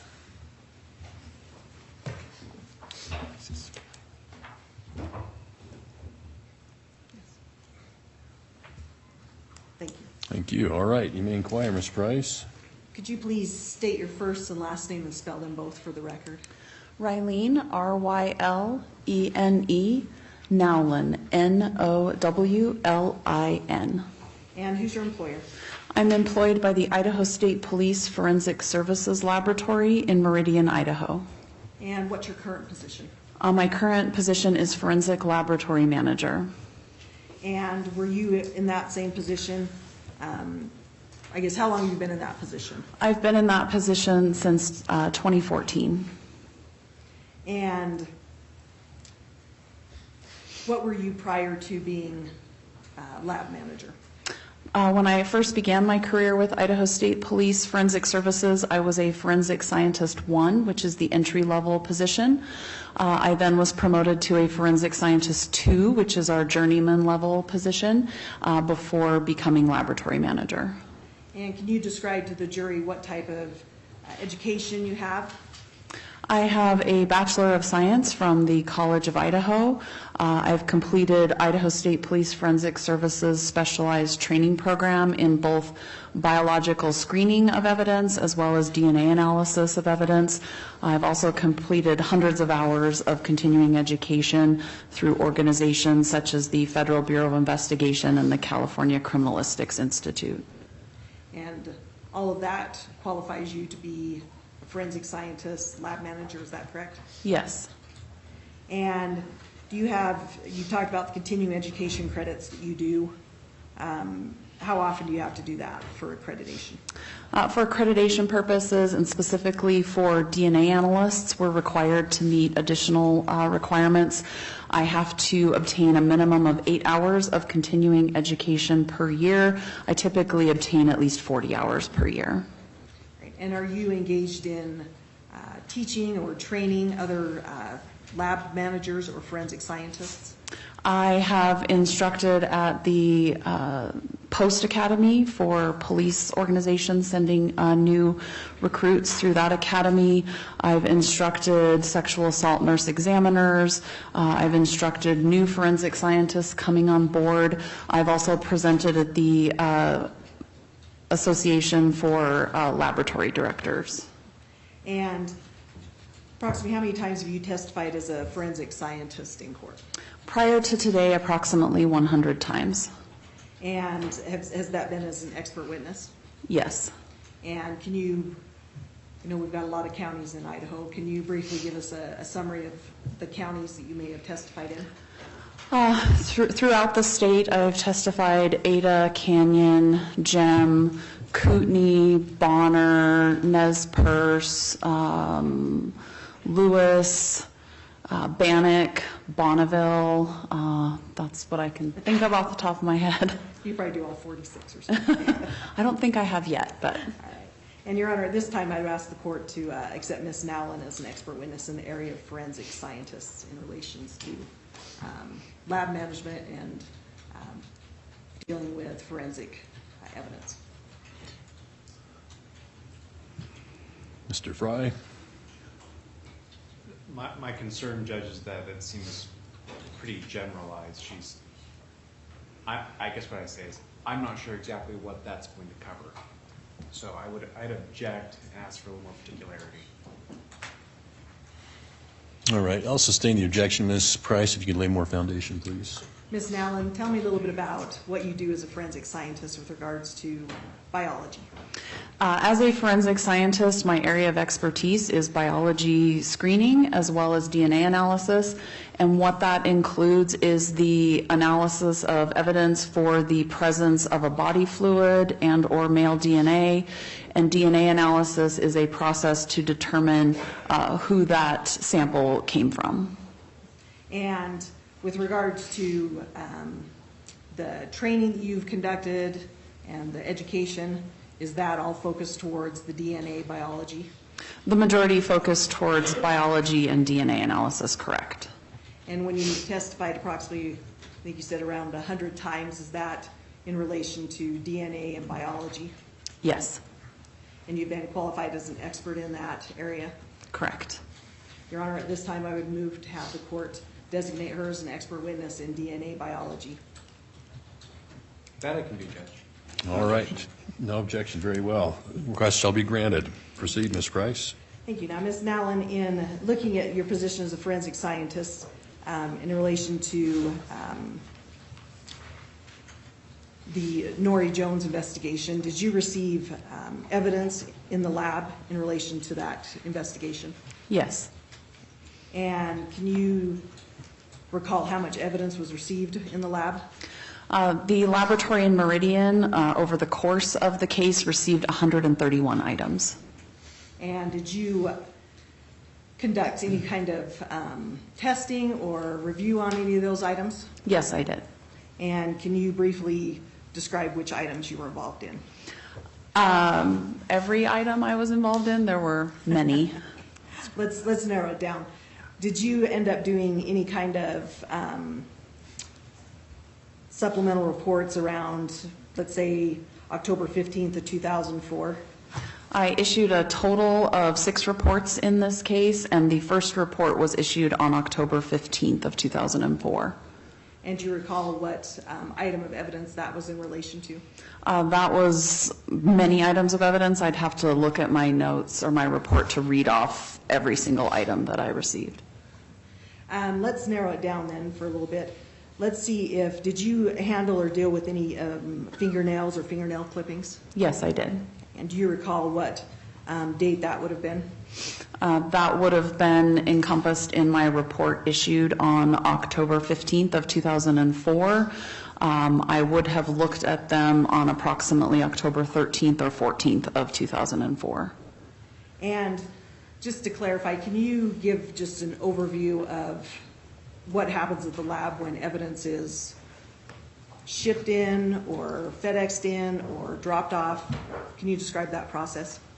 Idaho State Police Forensic Services accepts evidence from every police agency, prosecuting attorney, and public defender in the state of Idaho. Evidence can be delivered in person or it can be shipped via a courier. We have individuals known as forensic evidence specialists, and when the evidence is received in the laboratory, they look at it to ensure that it is in a properly sealed condition, that the chain of custody has been completed, and that all the paperwork associated with that evidence matches the evidence, essentially. Once they have assessed that, they will accept the evidence into the laboratory. It's now entered into our laboratory information management system, which is a computerized system. Each item is given a unique barcode, and that barcode has the case number that the laboratory assigns. I'm going to object. If she's testifying to what they do now, that's not helpful for us for what's happening in 2004 or 2010.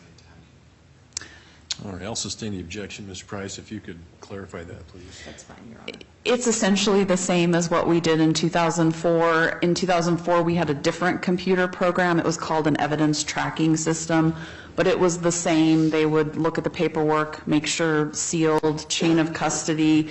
It would be assigned a unique case number, unique item number. It would be barcoded.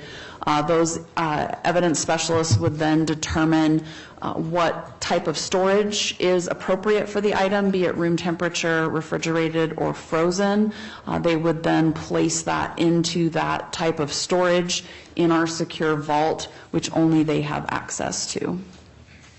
And once that's put in that storage area, if you as a forensic scientist wanted one of those items, or I guess would you be assigned one of those items, what would you do? I would request that item from one of the forensic evidence specialists. They would retrieve it from the vault, scan it to me. Each analyst has a barcode as well, so that it would show scanned into my custody, and that was the same in 2004 as it is today. I would then take that item back to the laboratory. And once you took an item back to the laboratory, what would you do? The first thing I would do is prepare myself and my work area. So the first thing I would do is put on a lab coat. My hair is always pulled back. I always wear a mask when in the laboratory. And then I would prepare my workstation, bleach the workstation down, put down clean paper in preparation for examining the evidence. And if you're examining the evidence and you have to take a break or something comes up, what happens with that item of evidence?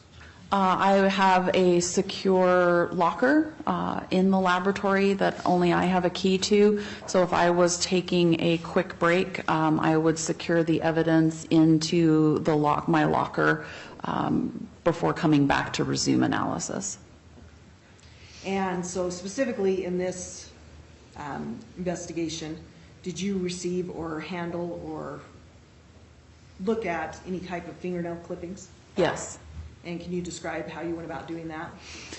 The first thing I did, again, prepared myself, prepared my workstation. I only ever have one item of evidence open at a time. So the first thing I do is examine the outer packaging. I do a second check. Is it in a sealed condition? If it is, then I mark on the item, usually the date and my initials to show that the date that I opened it. I will then open the packaging. I try to not disturb any other seals on the package. I try to create a new opening. I then bring the item out onto my exam table and begin my analysis. And in looking at that, and let me ask you this, how do you know that these fingernail clippings that you're looking at are from this investigation? Is there it's like case numbers, or what's the process there? The outer envelope, again, will have the laboratory barcode item number that was assigned at intake. There will also be the agency case number and usually a description on the outer envelope as to what the item is and possibly where it was collected. And do you, in your lab there, do you keep the same case number as the agency that submitted it, or does your system create a new case number?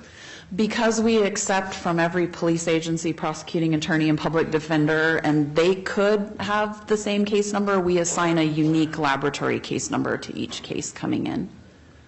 And going to your looking at or analyzing and inspecting these fingernail clippings, what did you do and what did you observe? Judge, I'm going to object because we haven't linked the fingernail clippings that she's discussing here with anything going on with our case right now. Ms. Price? Your Honor, I believe she's testified that she received various items from the Pocatello Police Department, numerous is what she indicated, and that she handled some of those items. One of those items were fingernail clippings. All right, objections noted, it's overruled. You may proceed. And going to these fingernail clippings, what did you do? I first opened the item, and they were in two separate envelopes inside the outer packaging, one labeled left hand, one labeled right hand. I then did a visual examination, just what did they look like. And then what I was looking for on this was the presence of any possible tissue that might be foreign to the individual they were collected from.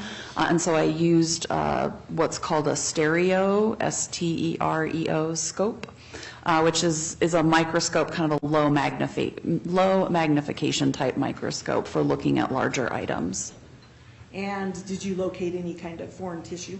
I did not. I noted, again, the color of the fingernails. I noted the appearance of a red-brown flaky substance consistent in appearance with blood.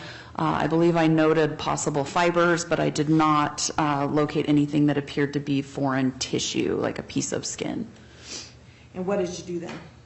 Once I'd completed my examination, I repackaged left and right hand into those individual envelopes, repackaged them into the original outer envelope, and then evidence tape sealed that for return. And then once you seal it all back up, where does it go?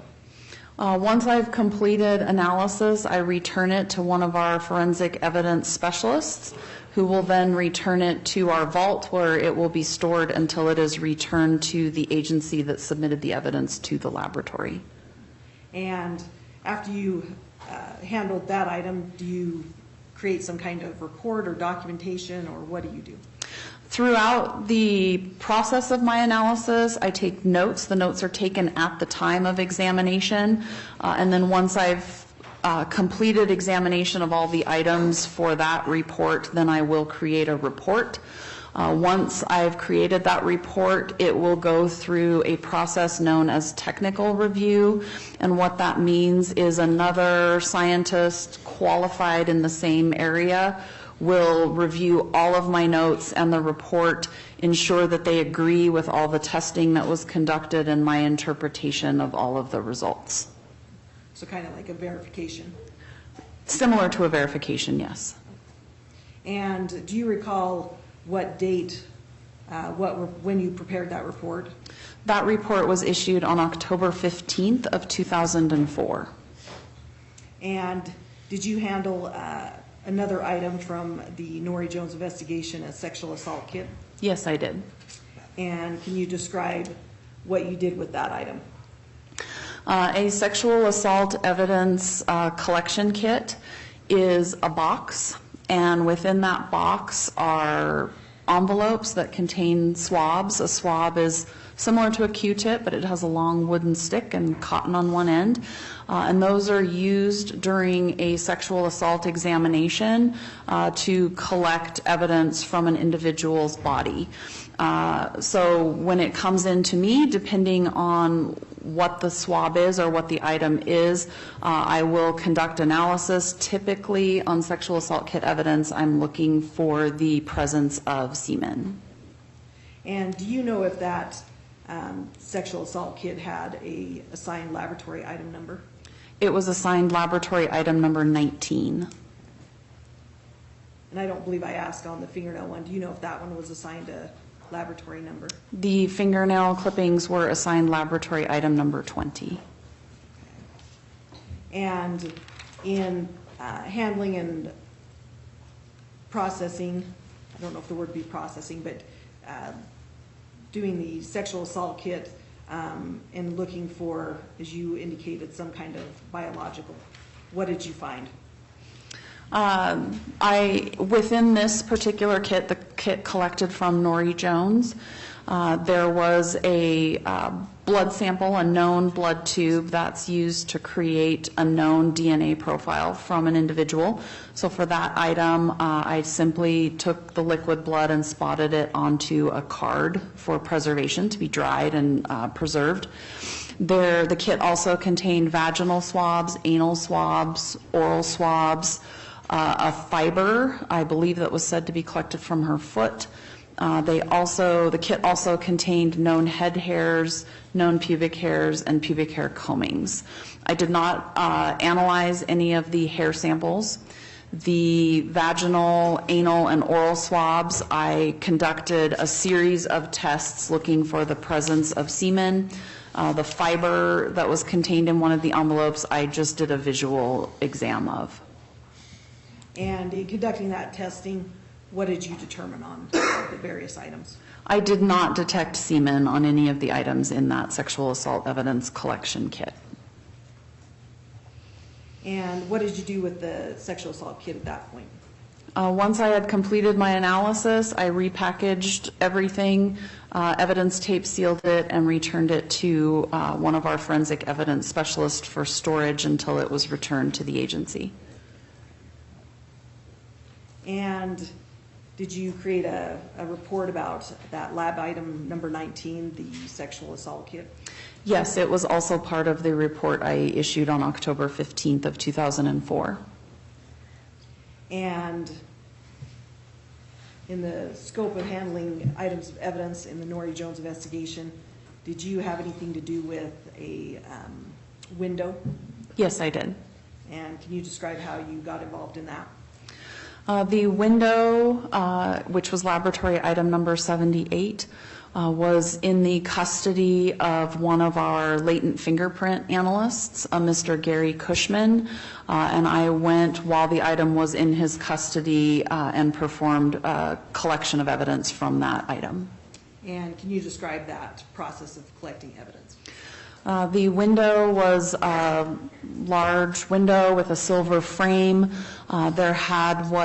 There was what appeared to be a handprint in one of the corners. It appeared to have been developed with fingerprint powder. And what I did was collected a swab from a portion of that. So I took that long wooden stick with cotton on the end and swabbed and collected some of the material from that handprint. And did you, when you went over, and I guess, I'm assuming you went over, maybe you were in the same area, but had you seen how the window was initially appearing at the lab? I did note the original packaging and that it was in a sealed condition. And after you were able to obtain evidence off of that, what did you do at that point? I left the window in the custody of Mr. Cushman. The swab I packaged in an envelope, labeled it, and evidence tape sealed that. I then gave that to one of our forensic evidence specialists. And do you know what happened with that item, the window number 78? Yes, I do. What happened with it? That swab, I facilitated the shipment of that swab to a private DNA laboratory for further testing. And can you explain the reason for that? At that time, our laboratory did not perform touch DNA analysis or transfer DNA analysis, and so that had to be sent to a private lab for testing.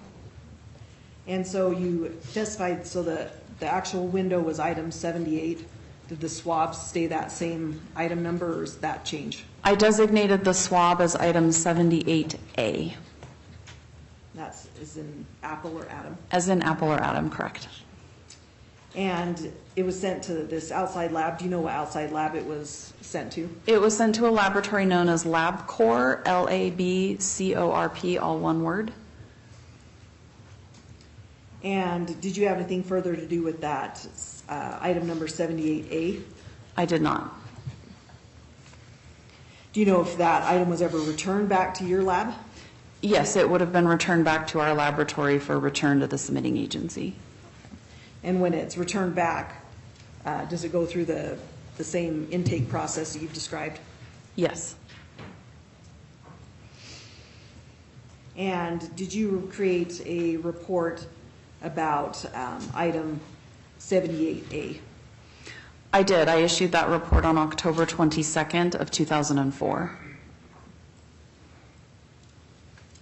And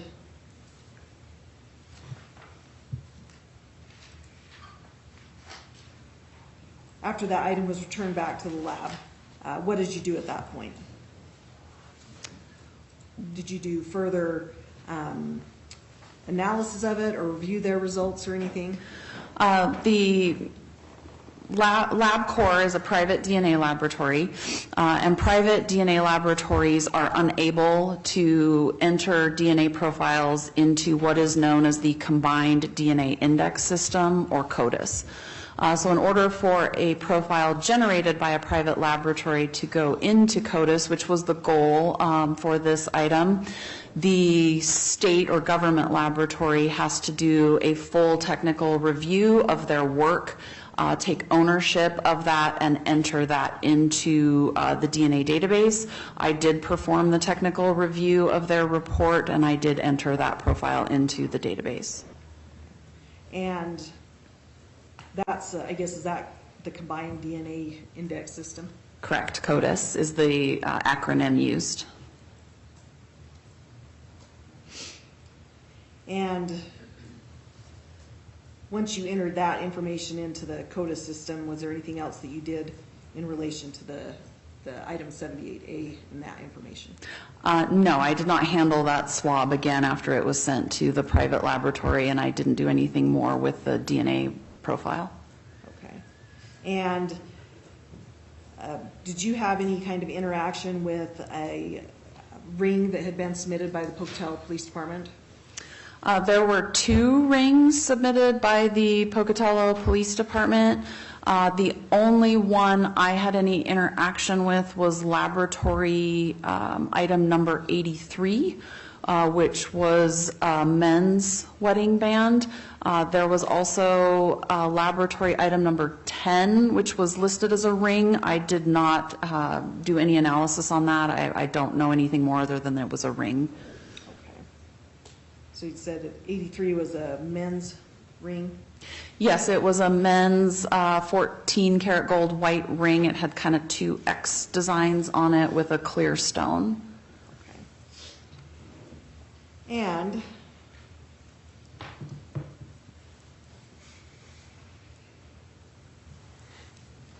with regards to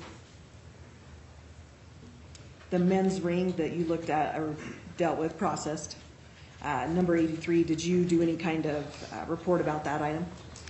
Yes, I would have issued a report on that item. And do you know the approximate date of when you did that? I would have to refer to my notes for that item. I apologize. And would it help you to look at your notes? Yes. Your Honor, I just request permission that you be able to review our notes to refresh your memory, but not read from. Permission granted, ma'am. Please review your notes. When you are done doing that, notify the court. Okay.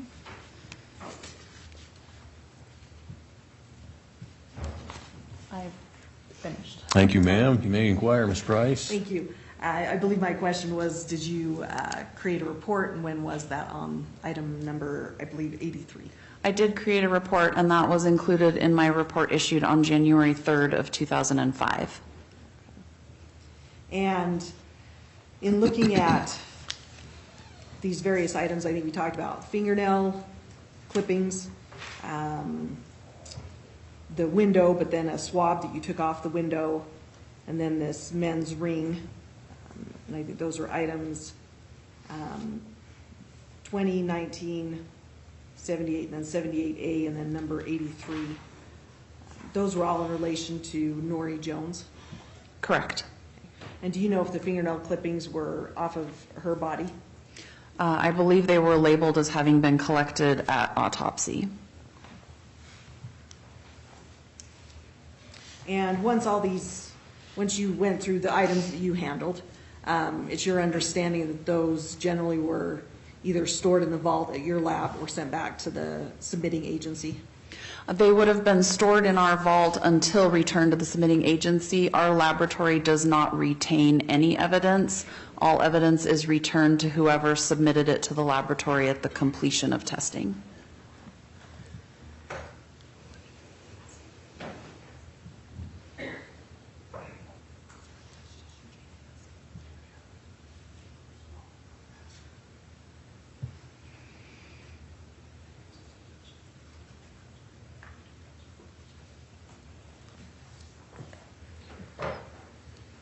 Now, Ms. Nowlin, sorry about that, just a little consult over here.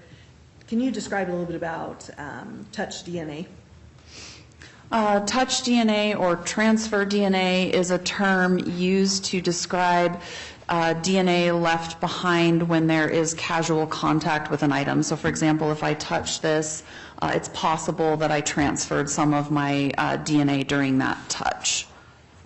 And is touch DNA, is it pretty much consistent, or is there changes in it or advances as time goes by? I'm not sure I understand your question. Let me break it down this way. In analyzing or dealing with touch DNA, is there like advances in the study of it and the processing of it, or is it pretty much just stagnant and it stays the same from when it was first discovered? As far as the testing of it goes, or as far as from deposition? Let's say from the testing of it. The analysis of it is similar to what it was in 2004. It's just more laboratories offer that type of testings. For example, our laboratory now does that type of analysis. In 2004, it was limited in which laboratories offered it because you're looking at much more low levels of DNA. And just the science in the 21 plus years I've been in the field has definitely advanced in the levels that we are able to detect. And that opens another question in my mind. With regards to processing, you talked about a sexual assault kit, going through those and testing for DNA. What did the lab back in 2004, was it able, when it's looking at DNA, is it looking for female DNA, male DNA? In 2004, for the examination of sexual assault evidence collection kits, the lab was primarily, our only testing was to look for the presence of a body fluid. That could be semen, saliva, blood, urine, feces. Those are the primary body fluids that are analyzed still today. And in 2004, that was the only type of testing we did on that kind of evidence. And when we're talking about DNA, is there, I guess, how do you delineate between male DNA and female DNA? So there are tests that can be performed. A gender assigned at birth female has 2 X chromosomes. A gender assigned at birth male will have an X and a Y. And the technology that is used to specifically look for male DNA is called Y DNA testing, so looking specifically for the presence of a Y chromosome. And back in 2004 through 2014, did the Idaho State Lab do YSTR? We did not at that time, no. I don't know if I said that right, so sorry. You did. No further questions this time, Your Honor.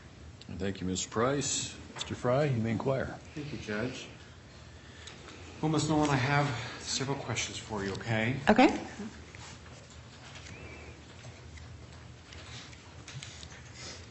Let's start with your process. Well, let's start with the finger clippings, I suppose. So you testified that you analyzed the fingernail clippings that you received at the lab, correct? Yes. And you talked about in your process that you put on your coat, put on a mask, you bleach your desk, right? Correct. And you also you said you put it on a piece of paper.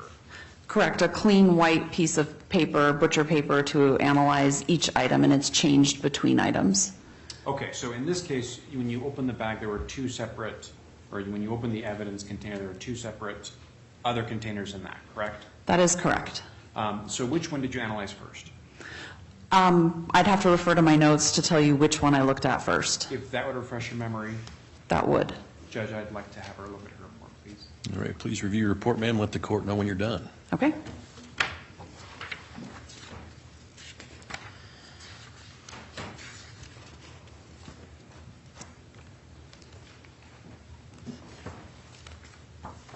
Thank you, ma'am. You may inquire, Mr. Fry. So my question was, which did you start analyzing first? I looked at the left hand first. Okay. And were there 5 individual clippings Yes. in that? Okay, and they were all stored together? All 5 from the left hand were in an envelope together, correct? Okay, is that standard practice to have all of the clippings from each finger contained in the same envelope? Typically, yes. Okay.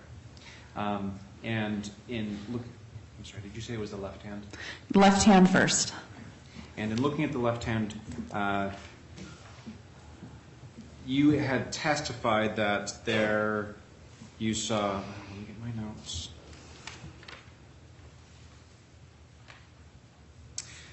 You didn't see foreign tissue, correct? Correct. But there was the red-brown substance there. Was that present on those clippings? Yes, it was. Okay. And did you then package that set of clippings after you were done reviewing those? Yes, once I'd completed, I packaged the left-hand fingernails back, evidence tape sealed, before moving on to the next envelope. And what did you do after or before you moved on to the next envelope? Before I moved on to the next envelope, I would have changed my paper and bleach the surface down before moving on to the next one. You said you would have, did you? I didn't document that in my notes, but that is my standard practice for all items of evidence that I analyze. So your testimony today is you don't remember whether you did or not? I don't specifically have it documented, but again, that is my standard practice, how I do every item over the course of my 21-plus year career. Well, I'm asking more about your memory rather than your report and what your practice is. You don't specifically remember doing that? I do not specifically remember doing that, but again, it's my standard practice. Do you change gloves between handling different samples? Yes, I do. So in this case, your standard practice would have been to put on a different set of gloves to look at the right hand? Correct. All right. Do you specifically remember changing gloves in this case? I do not specifically remember changing gloves in this case, just what my standard practice is. Now, I'm assuming that you went through the typical minutia and you pulled out the clips for the right hand, right? Correct. Did you review the same colored material on the right hand? So they both have the same nail polish appearance, sparkly maroon with gold stripes. Is that what you're referring to, or the red, brown, flaky? Both is fine. Okay, both have the same appearance of a sparkly maroon nail polish with gold stripes, and then on the underneath surface, the red, brown, flaky substance. Was it on every single nail? They were on every single nail. So the round, actually, to clarify, the brown flaky substance was on every single nail. I'd have to look at my notes to see if I documented if it was on every single nail. Judge, I'd like to have her, if that would help you. Yes. If that would help you remember, Judge, I'd like to have her review her notes. All right, yeah, again, please review your notes.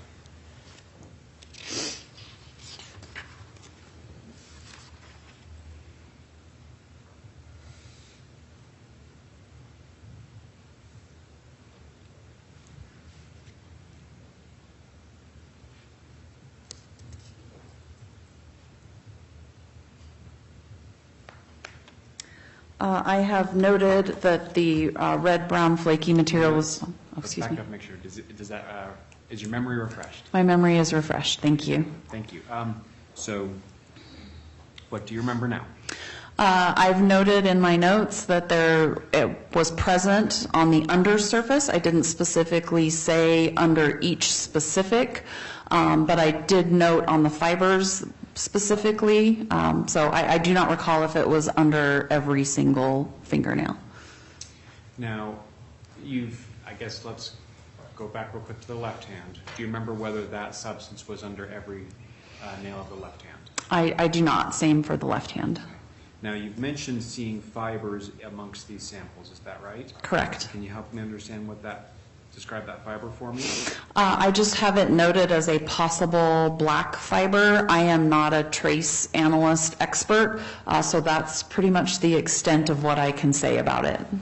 To analyze the fiber, what would you have to do? The fiber could be analyzed by a trace analyst. Again, I'm not an expert in that. I don't know exactly what they would do. I'm assuming some chemical and instrumental analysis, but that's beyond my area of expertise. You'll have to help me understand. When you say a trace analysis, I don't know what you mean. I apologize. Trace analysts is a discipline of forensic science that looks at things like hairs and fibers and paint chips and lamp filaments, things of that nature. So this fiber could have been a human hair? It's possible. Could have been something from upholstery or something like that? Possible. But in order to find that out, you would need to have it analyzed? It would have to go to a lab that specialized in that type of analysis. And did the lab specialize in that type of analysis in 2004? No, we did not. Was that noted in, do you know why it wasn't sent for additional testing? I do not. Now, you said that you did a visual inspection under a stereo microscope. Correct. How much magnification does that give you? There's different levels of magnification, from approximately 10 times magnification to approximately 100 times magnification. And it really depends on the item. So if I'm looking at a hair, I would probably have a much higher level of magnification versus a fingernail, and enough to magnify it so I could see more detail. Now, you're doing that to see if, well, let me give you a scenario. So if you're trying to determine whether or not there's foreign material from an assailant, you're looking for under those nails to try to find that evidence. Correct. In this case, I was specifically looking for any pieces of tissue or skin. And if, in defense of an attacker, a person scratched an assailant, you would expect to see either foreign material or possibly blood from the assailant under those fingernails. Does that sound right? It's possible. It would depend on how the scratch occurred, if they were able to take skin versus if they scratched clothing. I wouldn't have been present, so I can't speak to exactly what would have transferred. If they'd scratched somebody enough to scar somebody, you would expect them to see foreign material and blood. Does that sound fair? It's possible. However, when an individual receives a bleeding injury themselves, there's typically a lot of blood under their fingernails because they'll typically grab at their own injury. Okay. With the fingernail clippings all, from one hand, all packaged together, is there concerns that material from one clipping could rub onto another clipping and cross-contaminate like that? If you consider transfer from one finger to the other on the same hand, that could be possible. Our laboratory typically views one hand as one location. And that's why they're packaged together? That is what we recommend. Again, we didn't do the collection, or I did not perform the collection. But that is what we recommend for all the fingers from one hand to be packaged together, or fingernail clippings, excuse me.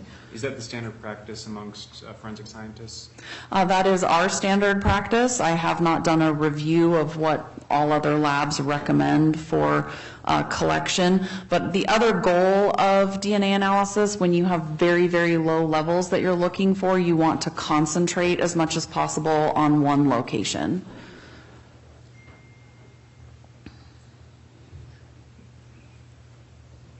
So when you say one location, you're meaning that you're trying to get something from a source from one part of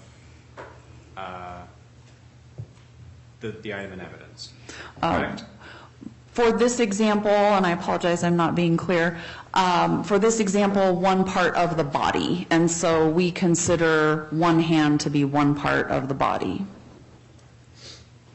Okay.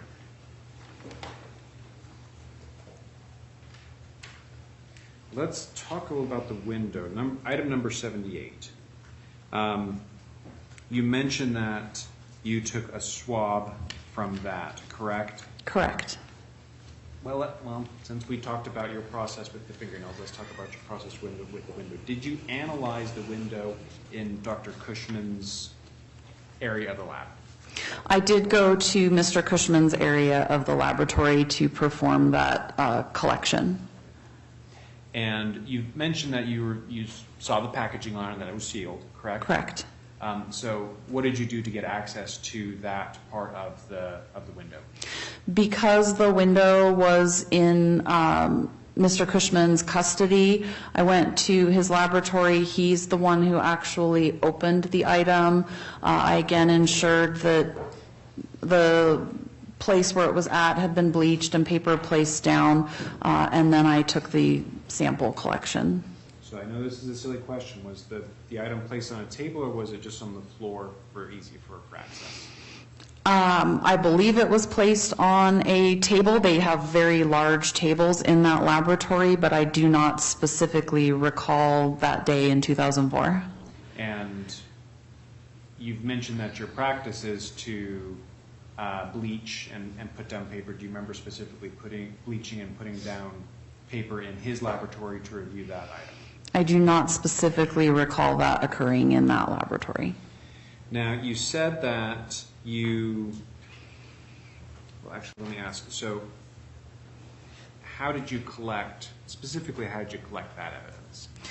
Specifically, how I collect that evidence, I have a sterile swab, so the wooden stick with that cotton on the end.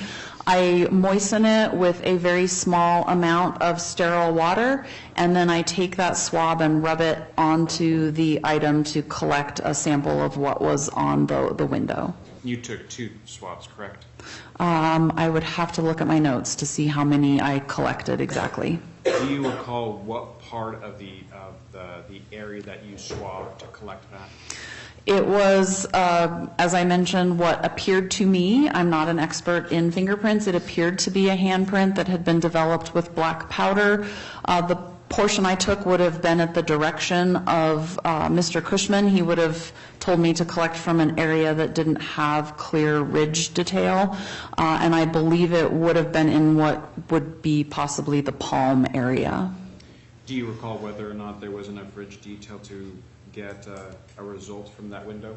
I'm not a fingerprint expert. I would have no idea if there was enough ridge detail. I would have been just him directing me to an area that could be swabbed for DNA. So you don't know whether or not that that mark on 78 was ever attributable to Mr. Compher? I do not know. Okay.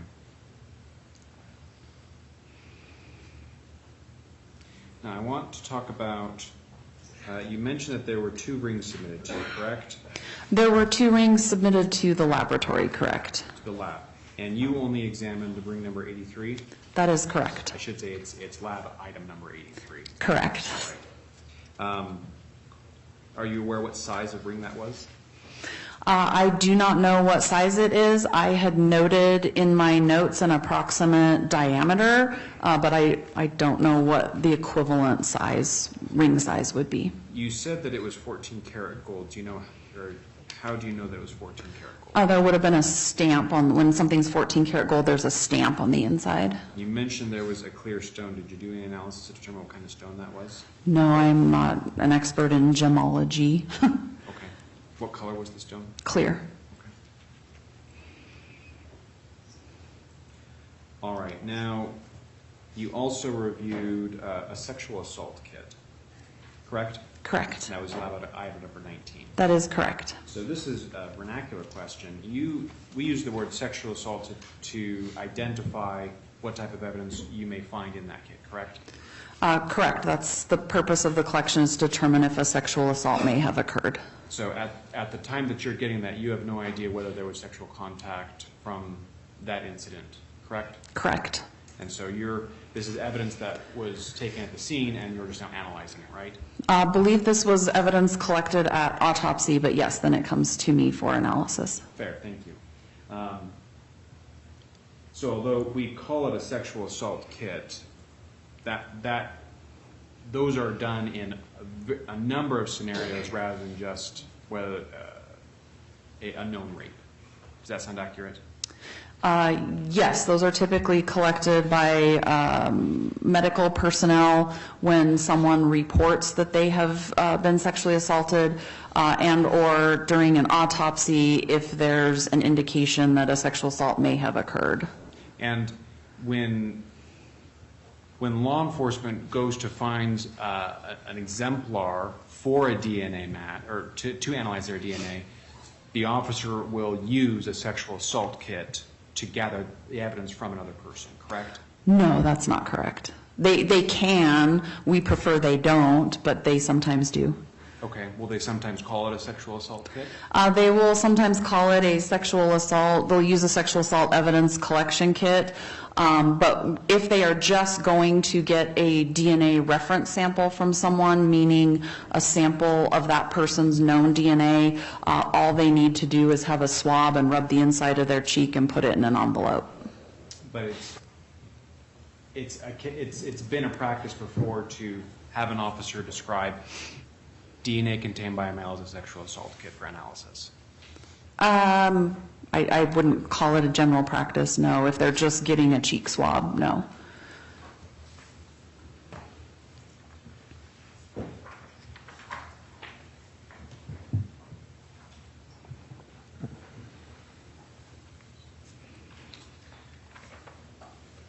You mentioned in your report that you mentioned earlier that you had a number of items, or you received a number of items in this case, correct? Yes, Do you have a list of all those items with you in your reports today? I do.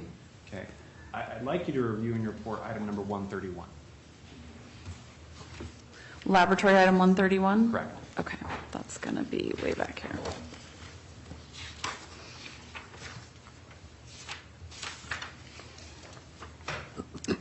Okay. And is that item described as a sexual assault evidence collection kit? It is not.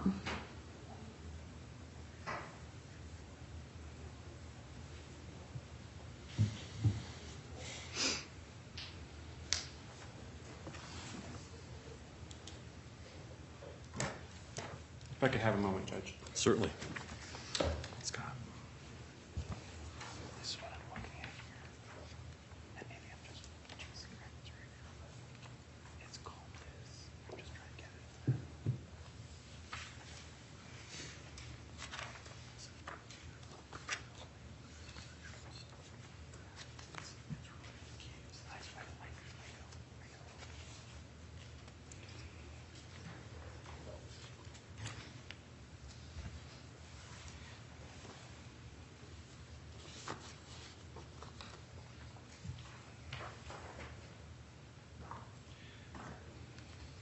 So I guess my question is that the collection kit that law enforcement used to get this type of evidence, those are called by different names? So the laboratory provides what's called a sexual assault evidence collection kit. It is specifically to be used to collect evidence from victims of sexual assault. We provide those at no cost, so we prefer that they are only used for that purpose. Sometimes agencies will take one of those boxes. We only supply them to medical personnel, but sometimes they will take one of those boxes to collect samples from other individuals. However, there is no specific kit for collection of cheek swabs or other samples from suspects of sexual assault. So talking about the lab item number 19, that kit, you tested that for the presence of semen, correct? Correct. You also examined you said that there were hair in that kit, right? There were hairs in that kit. I did not analyze those. Why would they collect hairs if they're not to be analyzed? Back in 2004, hair comparison testing was still being done. It's no longer done, but back then it was still being done, so they would collect known head hairs and known pubic hairs in case there was the need for hair comparison analysis, and then pubic hair combings are just that. It was a comb through to see if there were any foreign hairs present. So do you know whether or not there are any foreign pubic hairs in that sample? I do not. Do you recall how many pubic hairs were in that sample? I did not open that. I did not open any of the hair items, so I don't know what was in those envelopes. So there's a possibility there could have been foreign hairs in there that were not of the victims and you wouldn't know. It is possible. Is there a reason not to examine that evidence? Now or then? Then? Then it would have needed to have been sent to someone who specialized in hair comparison. Again, it's no longer done in the scientific community, so there would be no point now. Do you know whether there were other hair samples sent out of the lab to be tested? I do not know.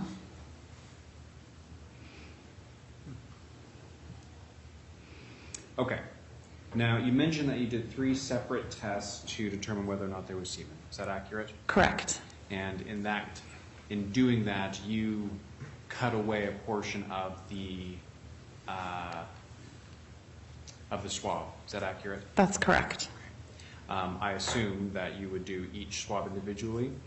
At that time, I performed a presumptive chemical test of each swab, and then I would choose the one swab that had the strongest reaction. The presumptive test is a preliminary test where there'll be a color change, and I would look for the most intense color change and sample from only that swab at that time.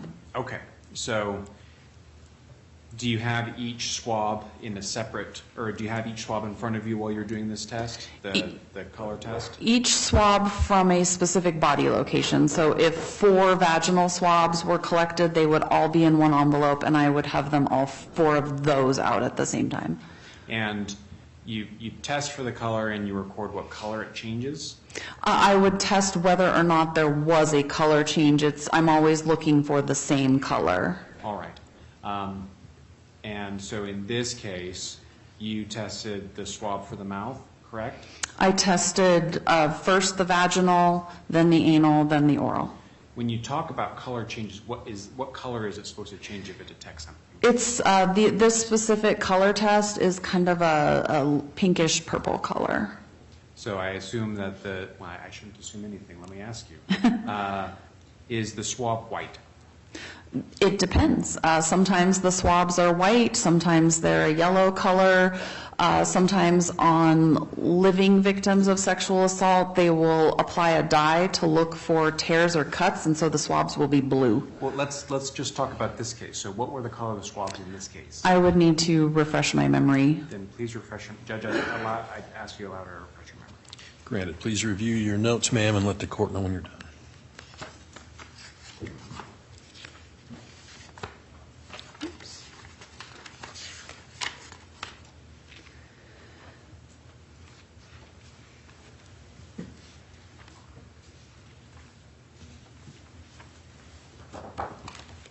Are you ready? I have refreshed my memory. Okay. What were the color of the swabs in this case? I documented that the vaginal swabs were a yellow-brown color, and I have documented that the anal and oral swabs were red. And if applying the dye to each of those swabs, what would you expect the color to change to? I do not apply it to the swabs themselves. What I do is take a piece of filter paper, moisten it with a small amount of water, and kind of squeeze the swab to transfer onto that paper, and then I apply my chemical directly to the paper. That way I'm not applying a chemical to the evidence item itself. So in this, so I guess you, if I understand correctly, then you're not applying the solution to the swab, just cutting of the swab? No, to a press of the swab. All right, so in this case, what color did those pressings change to? On the vaginal and anal swabs, I did have an indication of the change to the pinkish purple color. And what does that indicate to you? To me, that indicates the presence of a substance that is found in semen. It is not unique to semen and does not tell me semen is present. It just indicates to me that it's possible. So that's essentially like a gatekeeping mechanism for you to know whether to look further. Correct. Right? It's not conclusive whether something's there or not. Correct. All right. Did you do anything else with the swab from the mouth? Yes, I then performed on all of each set of swabs. I then took a cutting from one swab and created a microscope slide. So I take a small portion of the swab, I put it in a tube with a small amount of water, I then agitate it. Similar to if anybody's had a ring cleaned at a jewelry store, they put it in a sonicator to kind of vibrate anything off of it. So similar, I'm trying to vibrate anything that's on the cotton swab into that solution. I then take a small amount of that and place it onto a microscope slide. I then perform a dye stain. It's called Christmas tree stain because it dyes cells green and sperm red. Very creative name. And then I will examine it microscopically to see if any sperm are present. You cut away with a pair of scissors from the different swabs, is that right? Correct. What do you do with the scissors between each swab? I have a sterilizing solution that the scissors are placed in, and then when I move to the next cutting, they're removed from that solution, thoroughly wiped off prior to, So at that time. So for instance, you'll cut, analyze, clean the scissors, go back, cut, analyze, clean scissors, something like that? Correct. Okay. So you applied the Christmas tree dye on each of the 3 different samples that you took from those swabs? To each of the microscope slides I created, correct. All right. And did you receive any results from that? I did receive results. And what did those results mean? I did not detect sperm on any of those. Okay. So when you say you don't detect sperm on any of those, does that mean that there wasn't any color change? It just means I did not visually see any sperm on that slide. Now, you're looking at this microscopically, correct? Correct. All right. And using a microscope, is it very apparent when a cell is one thing versus a sperm cell? If someone is trained in microscopy, specifically differentiating sperm from other types of cells, it is very apparent. All right. So you would expect if in a situation where there was sexual contact, you would expect to see, and there was ejaculation, you would expect to see a semen? Assuming the individual who ejaculated was not aspermic or lacking in sperm. So if someone produced sperm and they ejaculated, you would expect to see sperm on those, you would expect to see sperm in samples taken from that individual? Assuming the samples were collected within a relatively short period of time, yes. All right. When we're looking at semen samples, is there a time frame when a sexual assault kit won't be used, a time frame when a sexual assault kit wouldn't be used? There have been several studies on the persistence of sperm in the vagina, and those studies range from 72 hours to 96 hours of persistence, very dependent on the activities of the individual. If you went swimming or took a bath, then it would be less likely that that would persist, very dependent on activity. So in a case where an individual is had sexual contact and lain prone and then examined, would you expect to see drainage, or would you expect to see still the presence of semen if there was ejaculation in that case? There could be drainage, but depending on the time frame between the contact and the collection, then if it was within that 72 to 96 hours, I would expect to see that. Again, assuming there was ejaculation and assuming that individual was not aspermic. If there's no ejaculation, can there be sperm cells? There still can be. The pre-ejaculate can sometimes contain sperm cells, but there still can be a transfer of DNA without sperm. So what I mean is that if there's no ejaculation, there could still be semen or sperm. Is that right? Without ejaculation or pre-ejaculation, I would not expect to see sperm. Now you say pre-ejaculation, so is there a difference between pre-ejaculation and ejaculation? There can be, yes. Okay, can you explain the difference? There can be a small amount of liquid prior to the actual ejaculation that can sometimes contain sperm in it. So if there's sexual contact and there's no pre-ejaculation and there's no ejaculation, could sperm still be present? I would not expect to see it, no. So you would expect for sperm to be present, you would see, you would be able to see a semen in the sample of what you're taking from. Is that accurate? Can you repeat that? I apologize. I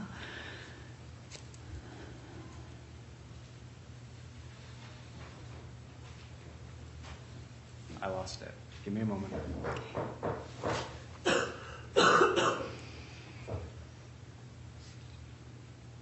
I think I've made the point. Okay. I'll strike whatever question that was.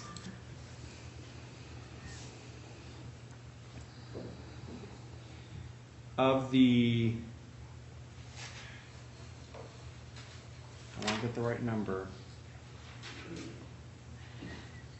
The 131 items that were received, that your lab received at that time in 2004, Which of those items were attributable to Mr. Compher? I did not perform any of the DNA analysis in this case, so I do not know.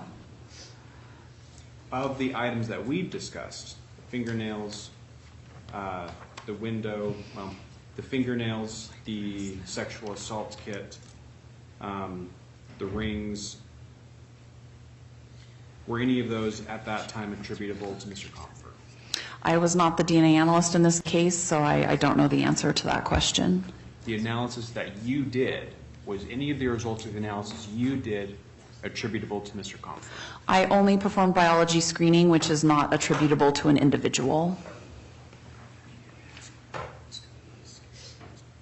Now, real quick, on 78A, this was a sample that was sent to LabCorp and you received back, correct? Correct. You said that you did the review work on that sample. Yes. Your lab doesn't do any of the DNA testing, correct? We did not perform the actual analysis on that item. So to review that item, you're qualified then to review the DNA results of another lab that's tested it? Yes, I am. Okay.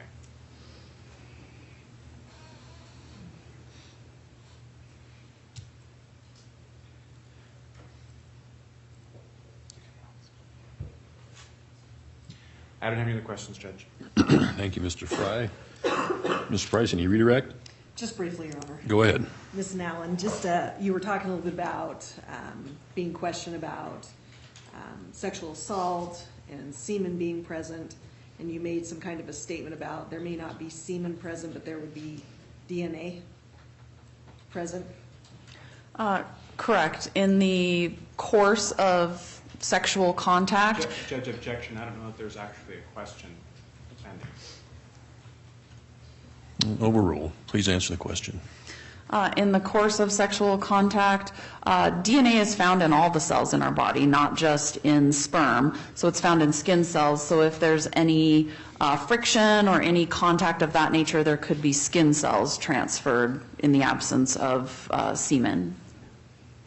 No further questions, Your Honor. Thank you. All right, thank you, counsel. May this witness be excused. Judge, that brought up one other question, if I may. Okay, answer is no. Go ahead, Mr. Fry. That might be the answer still. Go ahead, Mr. Fry. Thank you, Judge. Is there a difference between something like other tissue DNA and sperm DNA? Yes. Okay. No other questions, Judge? All right, thank you. Now, at this time, may this witness be excused, counsel. Yes, Your Honor. Yes, Judge. All right, ma'am, I'll excuse you this time, but leave you with this admonition. You're not to discuss your testimony with any other witnesses in this matter, okay? Yes. All right, thank you, ma'am. You may step down. Thank you.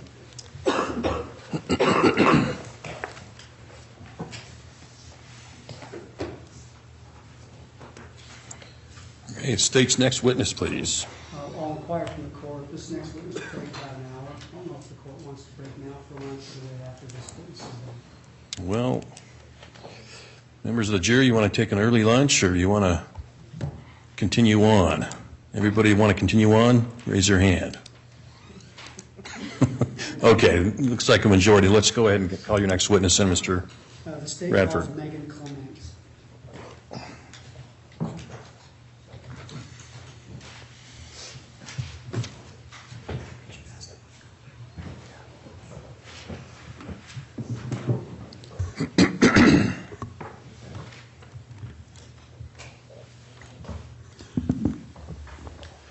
Ma'am, if you would come up here in the well. To my right, Ms. Holm, raise your right hand so she can swear you in. You solemnly swear the testimony you're about to give shall be the truth, the whole truth, and nothing but the truth, so help you God? Yes, I do. Thank you, ma'am. Have a seat in the witness stand, please.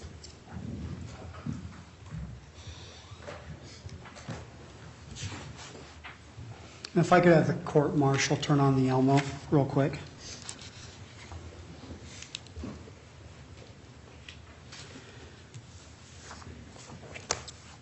Ms. Clement, could you please state your full name and spell your last name for the record? Yes, my name is Megan Clement, and the last name is C-L-E-M-E-N-T. Okay. I'm going to get right to your education. Where did you go to school? I received a Bachelor of Science in Biology from Westfield State College in Massachusetts and a Master of Science in Forensic Sciences from the University of New Haven in Connecticut. Okay. And when about would that have been? I received my bachelor's in 1983 and my master's in 1985. And I've also had some postgraduate level courses at the University of New Mexico in Albuquerque, as well as the University of Virginia, that I took courses at the FBI Academy for, but that wasn't until 1989. Okay. How are you currently employed? I am self-employed as a DNA and serology consultant or forensic biologist. Okay. Could you explain what serology is? Yes, serology is the study of blood and body fluids, and so it's mostly identifying body fluids associated with criminal cases. Okay. You mentioned that you do some work in DNA consultation. Are there any entities that you consult with in the course of your employment? Yes, I consult with virtually anybody who has a question about DNA or serology. So I consult with defense attorneys, I consult with prosecutors, I consult with post-conviction groups such as the New York Innocence Project or the North Carolina Innocence Inquiry Commission. I also will consult with private individuals who are just interested in DNA or have a civil case that might involve DNA testing, so virtually anyone. Okay, when you say that you consult with these entities, what does that consultation typically look like? It could depend. For post-conviction cases, I may be looking at old case records, looking at evidence that may be available, and then developing a testing scheme for testing old evidence that may never have been tested. In cases, criminal cases, where I'm consulting with defense attorneys, I generally will look at case files and go through and look at the actual data from the case, all of the worksheets, analyst notes, look at the controls that were used to ensure that the testing was done properly, to help them understand what the results mean. For prosecutors, sometimes it's the same thing, helping them understand what the limitations of the testing are, if there's additional testing that could be done. But mostly just case review and helping individuals understand what the testing results are and what the limitations are. Okay, you mentioned that you're self-employed. Yes, I am. Does that mean you own your own company? Yes, I have a limited liability company. It's called Clement Consulting, LLC. I am the sole member of the LLC, though. Okay. And how long have you been with that LLC? I developed the LLC in April of, well, actually, yeah, it was April of 2017. Okay. Do you have experience in STR-DNA? Yes, I do. What is that? My STR-DNA experience started in, well, it actually started back in 1990. After I graduated, I moved to Albuquerque, New Mexico, where I worked for the City Police Department Crime Laboratory. I was there from 1985 to 1991. In 1989, sometimes I feel like it's 1800. In 1989, I attended a one-month course at the FBI Academy and was invited back as a visiting scientist. So in early 1990, I was performing various research projects, which included some types of STR testing at the time. It wasn't more generally used until the early 2000s. So my experience with STR and casework was in my third job when I was in North Carolina from 1994 until 2012. And we were performing STR analysis at that time, Okay, and subsequently continued. And just briefly, you're familiar with a process called PCR? Yes, I am. What is that? PCR stands for polymerase chain reaction, and that is the methodology that allows us to analyze the STRs. STR stands for short tandem repeat, and it's just specific areas of DNA where we know there are differences. So you use PCR technology to analyze the STRs. Okay. You mentioned some prior employment. So Yes. before 2017, where were you employed? Prior to 2017, I was employed at a company called Bodie Cellmark Forensics. They were a wholly owned subsidiary of LabCorp. I worked there from about June of 2015 until I retired from corporate America in April of 2017. I was the operations director when I first started there, and I also took over acting laboratory director responsibilities from January of 2016 until my retirement. Okay, and before that? Prior to that, I worked for a company called Cellmark Forensics. That was also a wholly owned subsidiary of LabCorp. That was in Texas, and I worked there from July of 2012 until actually December of 2015. LabCorp had purchased Bodie Cellmark, and so we were transitioning the lab, closing the Dallas lab, and consolidating with the Bodie lab, which was in Virginia. So I had dual duties and was flying back and forth literally from June of 2015 until December of 2015. Okay, we're going to jump back. You mentioned that you were in Albuquerque, New Mexico. What did you do there?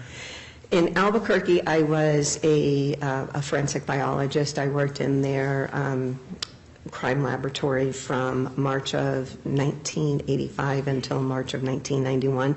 I did both serology testing and then also started setting up their DNA laboratory after I had my visiting scientist program at the FBI. I went back to Albuquerque and started setting up their DNA lab. And in 2004, how were you employed?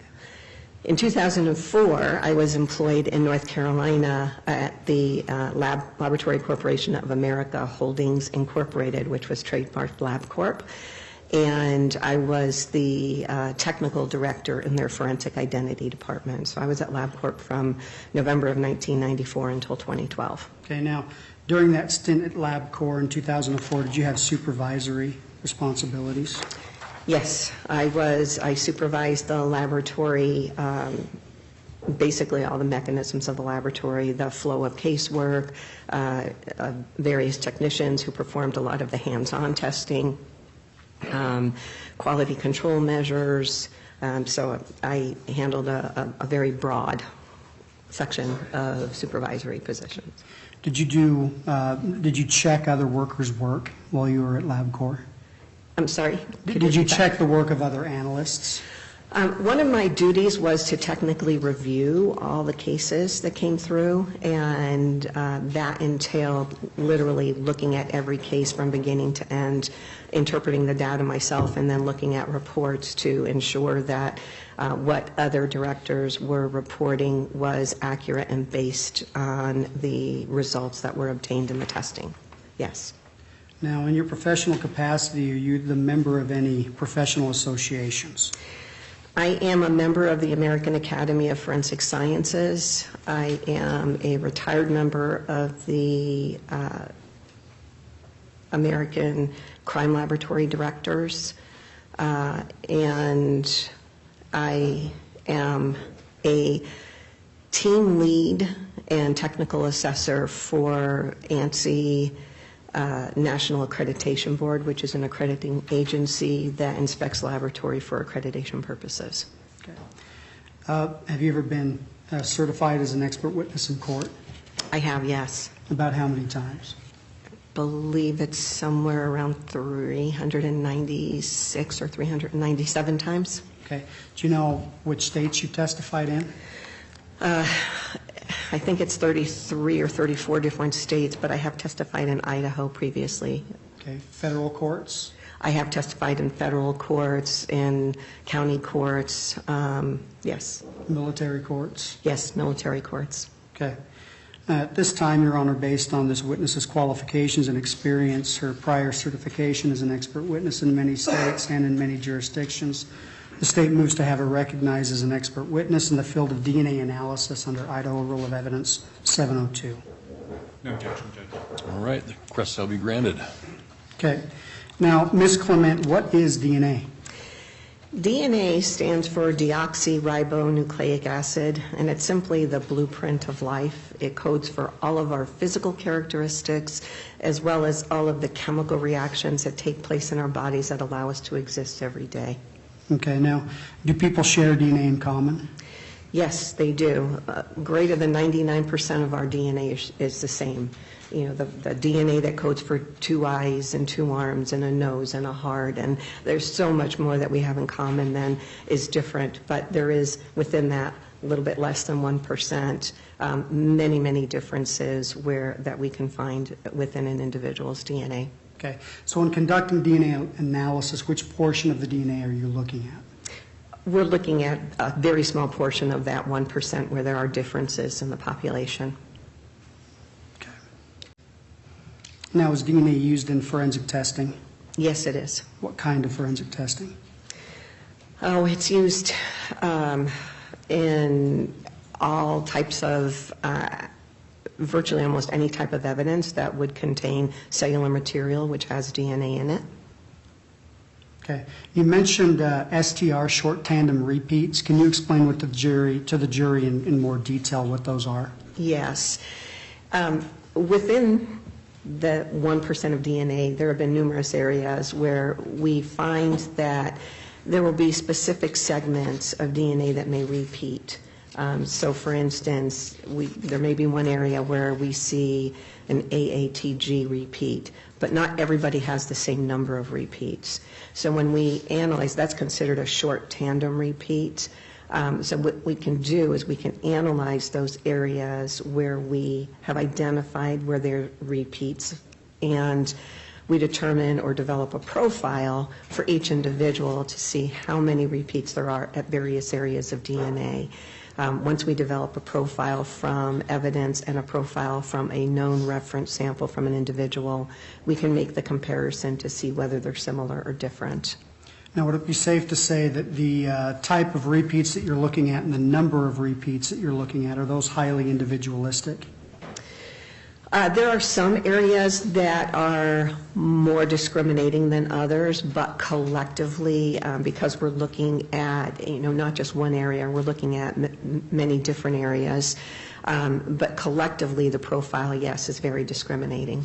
Okay, I'm admittedly a layperson, but is there any, my understanding is that the DNA chain is very long.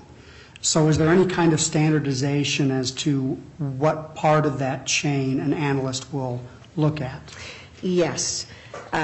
Back in 2000, I believe it was, the FBI had identified 13 specific areas of DNA that should be analyzed. These were called 13 CODIS loci. And so every laboratory would need to analyze these 13 different areas of DNA that made up the database, the national database. So if you wanted to upload anything into the database, those 13 areas had to be analyzed.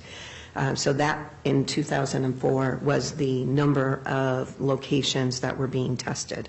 Has that changed? It did. In 2017, the FBI expanded and went from 13 locations to 20 locations, but that didn't happen until 2017. Okay, what about in 2014? In 2014, it was still 13 was a minimum required. To analyze the DNA, we use kits that are purchased from commercial companies. So every company would add 1 or 2 additional locations just to make their kit individual. And so in 2014, there may have been kits that had 16 different locations or 15 different locations or 17 different locations, depending on which manufacturer you purchased the kit from. But it was still, as far as the designation by the FBI, it had to be at least include those 13 original loci or locations. Okay. Now, you mentioned that DNA testing is used to identify biological evidence. When we talk about biological evidence, what kind of materials are we talking about? Biological evidence could be body fluids, and so there's a lot of DNA that's carried in saliva. The saliva itself doesn't have DNA, but cells from the internal mouth area is carried in the saliva has DNA. All skin cells have DNA, blood cells, but it's the white blood cells. Red blood cells do not. And so when you're bleeding, you bleed both red and white blood cells. So we would be looking for the DNA from the white blood cells. Seminal fluid has DNA, specifically the spermatozoa. So any cell in the body that has a nucleus will contain DNA, and we can analyze it. Okay, so that includes skin cells? That's correct. Okay, and can you explain briefly what touch DNA is? Certainly, touch DNA is the DNA that can be left behind when you touch an object. And so if I were to touch the podium here, I could leave my DNA, it could be swabbed, and that could be tested to determine if my DNA remains after I touched it.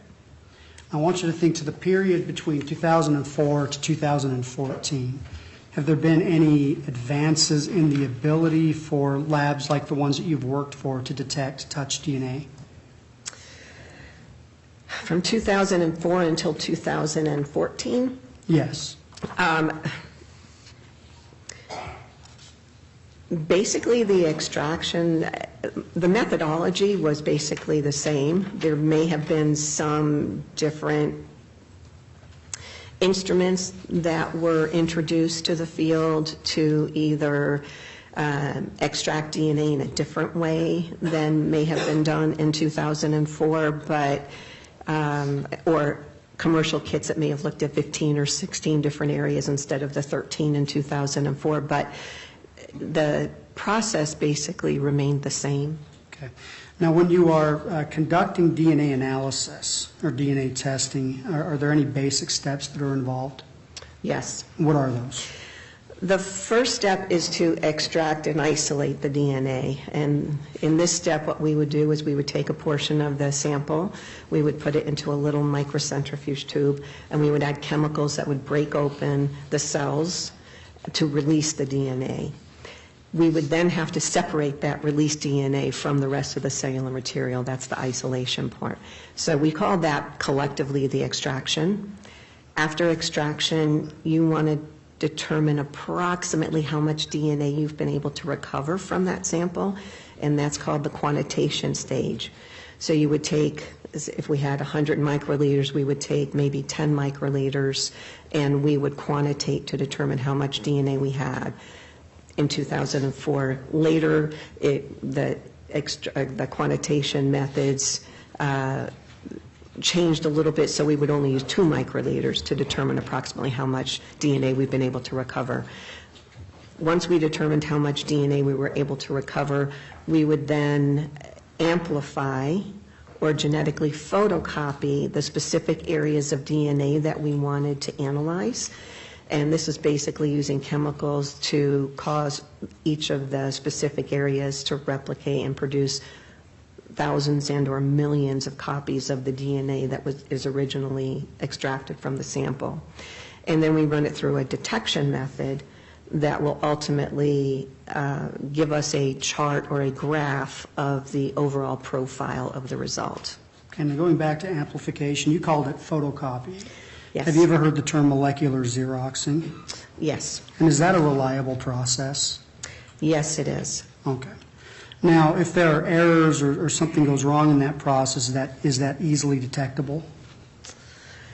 Generally, if something goes wrong, you won't get a result at that particular location.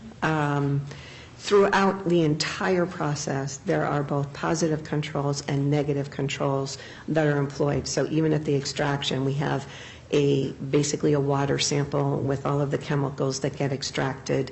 We also have a known reference sample that gets extracted so that we know our extraction works. Then at the quantitation stage, we will quantitate those to determine that the quantitation has worked properly.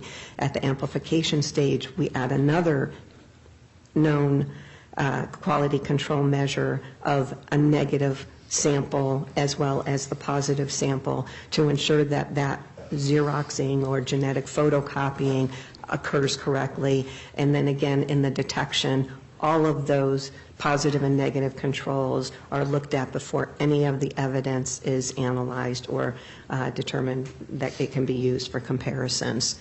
So it is easy. If something goes wrong with one of the positive or negative controls, we certainly would look at that and either not analyze that evidence or redo everything. Okay. Now, you mentioned detection as well. Once you perform this process as an analyst, in what medium do you typically look at the results of a DNA profile?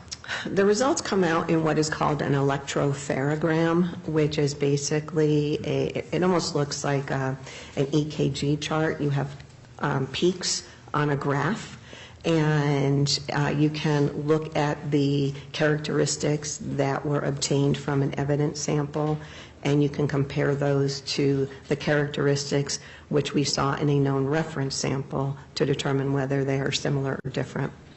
Now, in terms of that electropherogram and how it appears and what it represents, is there standardization in that as well? Yes, every laboratory has to perform what are called validation studies before you bring one of these kits online to be used with evidence. You run known samples, you run mixtures, you run positive samples, negative samples, and so you run a lot of different types of studies to determine at what level you can reliably analyze the specific electropherograms that result. So if you put in too little DNA, at what point are you going to say this is too low for us to actually interpret? And so all of those validation studies will result in a protocol which is used in the laboratory, and every laboratory has standards for analytical thresholds that are employed for their particular laboratory using their instrumentation. And I'm speaking specifically about LabCorp in 2004. And I believe you said that was in North Carolina. Was Yes. that lab an accredited lab? Yes. Could you describe what that means? Yes. To be accredited means that you are meeting or exceeding minimum quality thresholds that are set by the accrediting agency. At the time in 2004, LabCorp was accredited by the College of American Pathologists. We were also accredited by the American Society of Crime Laboratory Directors Laboratory Accreditation Board, which its acronym was ASCLD Lab. And then we were also accredited by the New York State Department of Health that required any laboratory doing any work for any agency in their state to also go through an accreditation. So we had people on site inspecting our laboratory, inspecting our records, looking at our quality control manuals, looking at our protocols, at least once a year and quite often twice a year. Okay. Now, when people would show up and look at your processes and procedures, would they also look at how you handled chain of custody issues? Yes, absolutely. That was one of the requirements for quality control is chain of custody. Okay, so in 2004 at LabCorp, can you describe what protocol LabCorp had in place in terms of chain of custody? Certainly. It really began with the phone call. Whenever an agency called and said, we want to submit something to your company, one of the directors would take the information, who the submitter is, what type of evidence it was, what type of testing was going to be requested. And then LabCorp would send the agency a evidence submission packet, which included a prepaid, pre-addressed FedEx air bill to return the evidence to us. It included an external chain of custody form so that they could document what evidence they were sending. And then we would send the kit out, they would package it and send it back to us. Once we received it at LabCorp, it was logged into the forensic laboratory, and we would also start an internal chain of custody so that every transfer from an individual to a storage locker, back to an individual doing some more testing would be documented. And then when the case was completed, everything would be resealed and sent back, and that would all be documented on both the internal and the external chain of custody. Now, if an item or a package arrived at your facility and was not properly sealed, how would you handle that?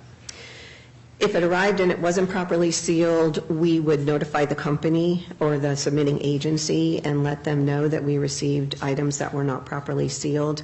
Depending on how egregious the not sealing was, we may reject it, or we may just ask them if they wanted us to continue with the testing, but let them know that it would be documented on the case report as well that it was not properly sealed. Okay. Would that be noted in your records? Absolutely. Okay.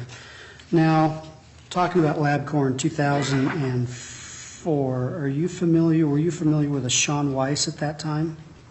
Yes. Who was Mr. Weiss? It's actually, he pronounced it Weiss. Sean Weiss was our associate technical director of forensics, so he was one of my coworkers. Okay. Is he currently working in this field? He is not.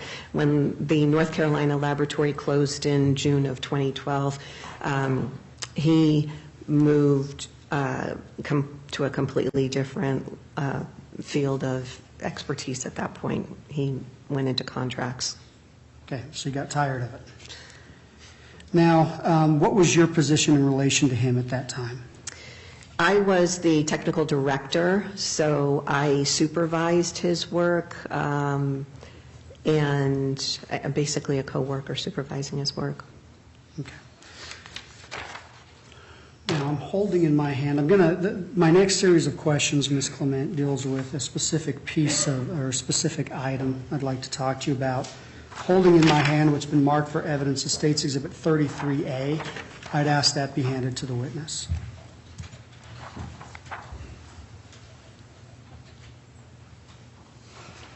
And you've got a little camera on your table, Ms. Clement. Until this exhibit is admitted, please make sure it doesn't show up on the TV there. Yes.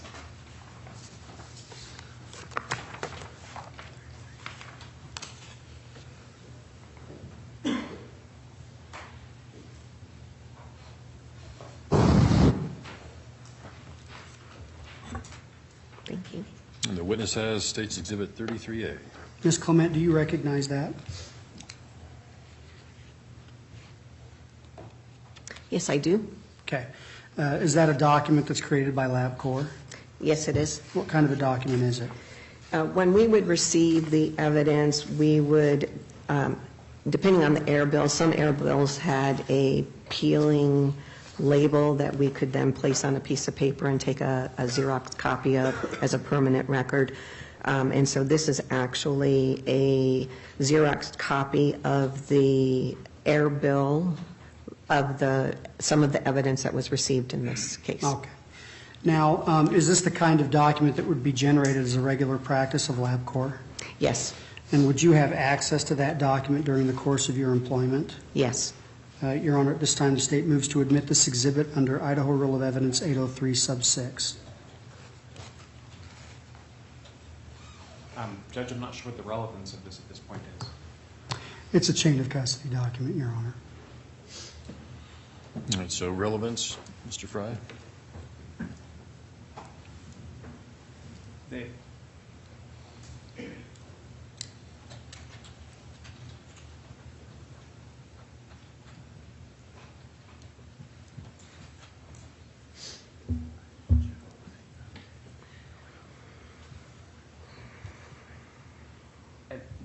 Judge, well, I understand the relevance as a chain of custody, but at the same time, I also don't know that we've had the foundation for it. She's testified that this would be a document that they would see, that she has seen, but as far as this particular document and this particular label, I don't know that we have that yet. I can lay a little bit more foundation. All right, please do. You Objection mentioned, Ms. sustained. Clement, that this is an air bill. Is this an air bill that is associated with the receipt by LabCorp of any items in relation to this case? Yes, it is. And it's actually an air bill that we provided to the submitting agency. And they return that back to you? Correct. At this time, Your Honor, I'm going to ask for admission.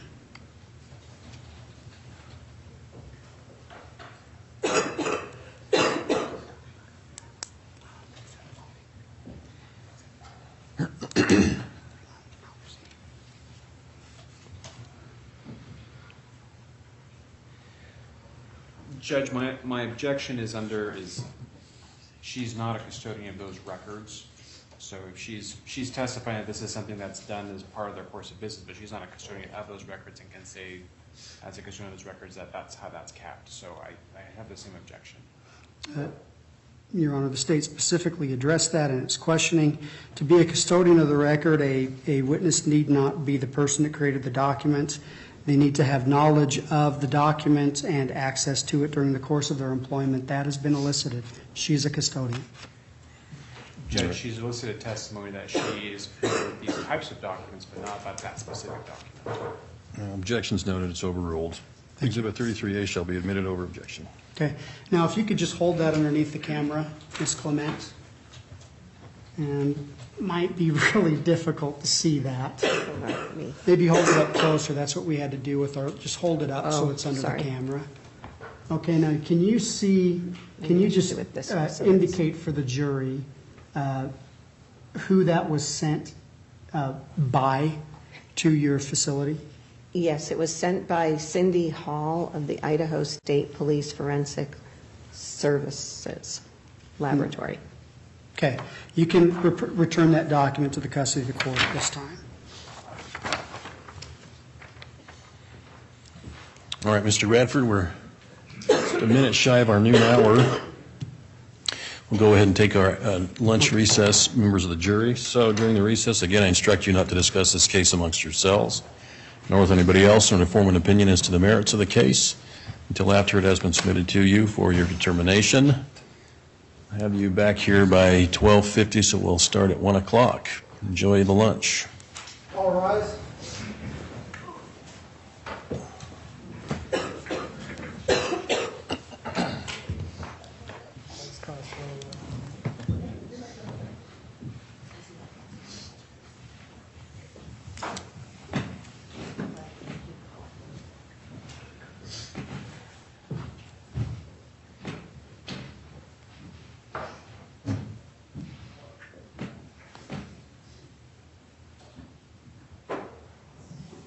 Please be seated.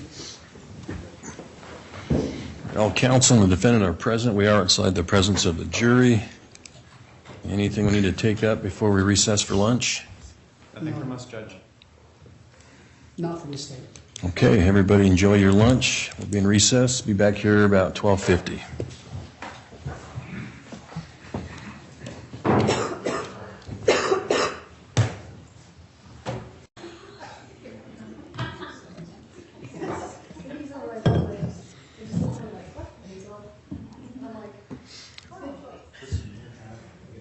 Right. Scott Riley, we waiting for Gary?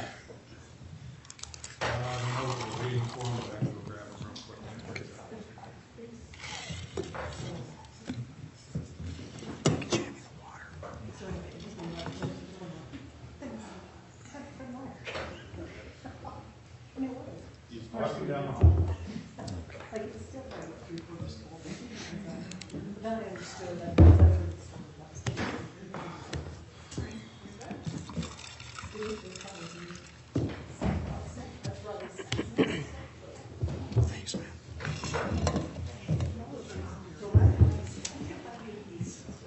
Coming together, Scott? You gonna be the long arm of the law?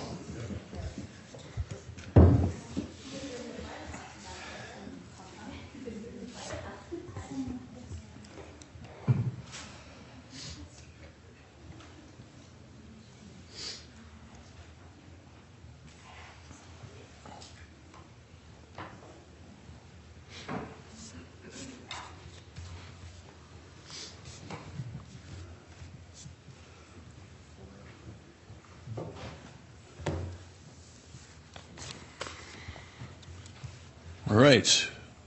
Again, I'm back on the record. State of Idaho versus Brad Compher. State's counsel, defense counsel, and the defendant are present. We are inside the presence of the jury. Any matters to take up, counsel? No, Your Honor. No, Judge. All right, Mr. Reiner, bring the jury in.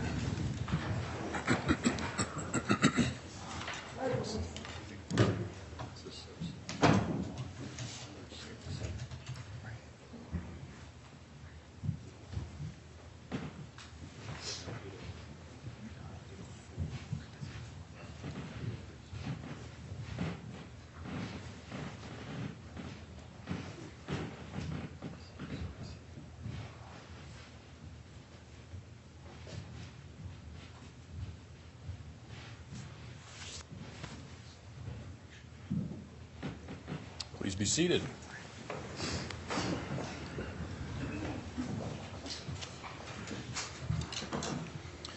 No members of the jury have returned from the lunch recess and are seated in the jury box.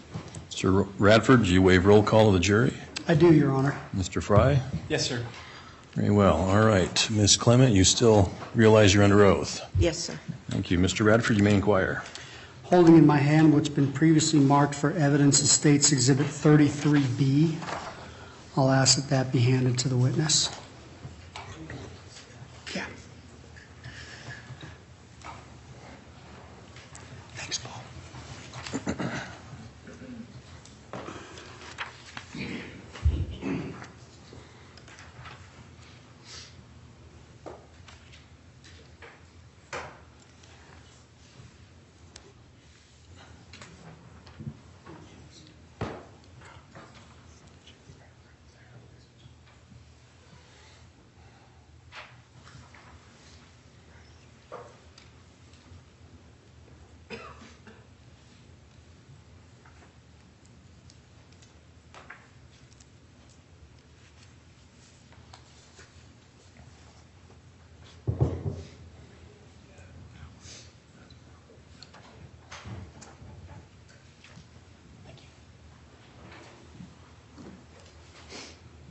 The witness has Exhibit 33B.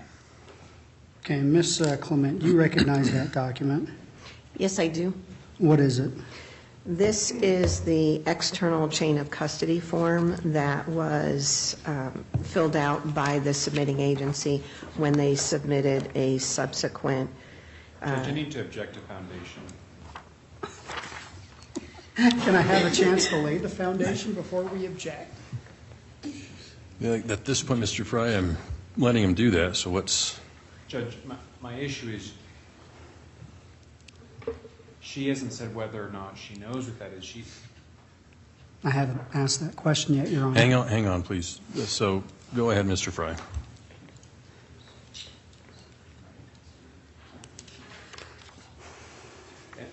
My issue, Judge, is that she's testifying that it's submitted by a submitting agency, but there's no testimony about whether there's a submitting agency at this point or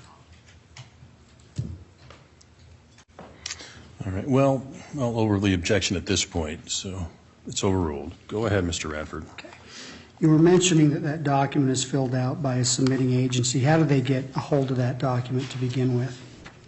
We actually supply a blank external chain of custody form in that evidence packet that we send when they make the original phone call. So it includes stickers, seals, a prepaid, pre-addressed FedEx air bill, as well as a blank LabCorp external chain of custody form. So this is what was filled out prior to it.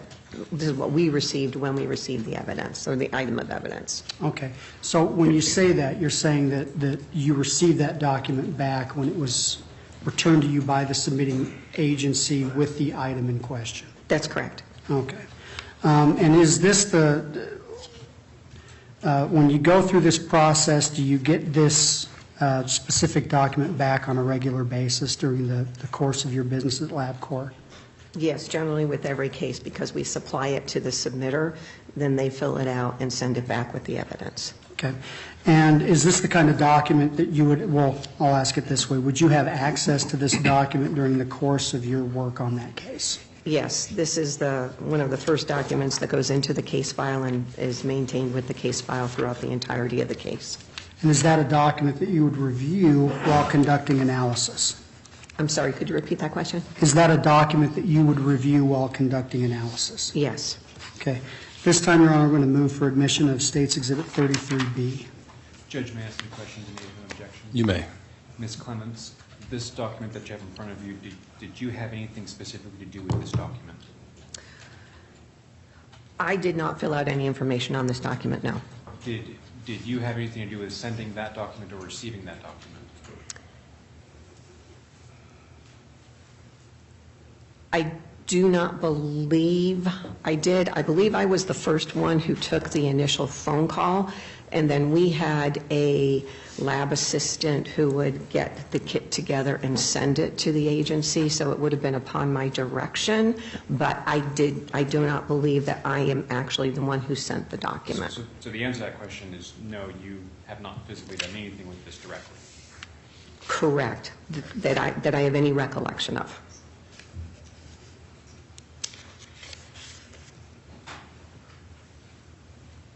And you know about this document only because of your work with LabCorp, not because you know something specific about this document.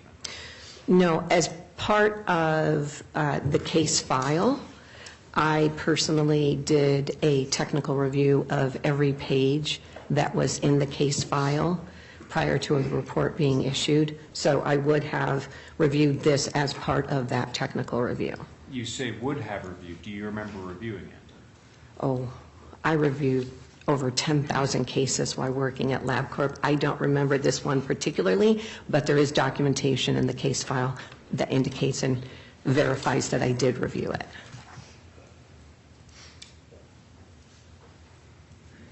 Judge, I'm still going to object.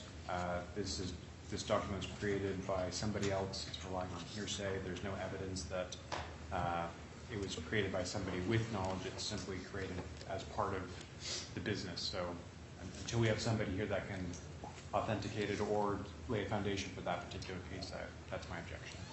Okay, Mr. Redford. Your Honor, she's laid the appropriate foundation again in order to be a custodian of the record and be able to authenticate a document under 803 sub 6. The person in question need not be the person that generated the document. They simply need to be familiar with that document during their access to the record through the course of their employment as the record of a regularly conducted activity. That's been elicited from the stand. This should be admitted. All right, anything further, Mr. Fry?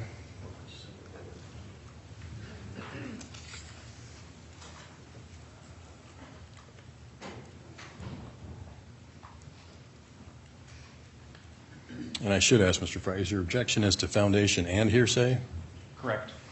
All right, any further argument? Yes, Your Honor. She's testifying from personal knowledge, not from hearsay. Simply because she reviewed documents doesn't mean that she's relying on some out-of-court statement. Also, this is a preliminary question of admissibility. It goes to the foundation of the document, whether it's admissible, and in determining whether a document is admissible, the court is not bound by the hearsay rules. And, Your Honor, as further argument, it's 803.6a. The record was made or at or near the time or from information transmitted by somebody with knowledge. There's no testimony about who created that, who made it. And that's something that they have to show in order to show that this, as a custodian of the record, can accept this and be admissible through that. So they focus all their attention on subsection D of 803.6, but we don't have anything on the record regarding A. All right, objections noted, it's overruled. Exhibit 33B shall be admitted. Okay. Judge, I need to make another objection, but it needs to be outside the presence of the jury. I apologize. All right, folks. Excuse you briefly here. Again, during this recess, you're not to discuss this case amongst yourselves nor with anybody else, nor form an opinion as to the merits of the case until after it has been submitted to you for your determination. All rise.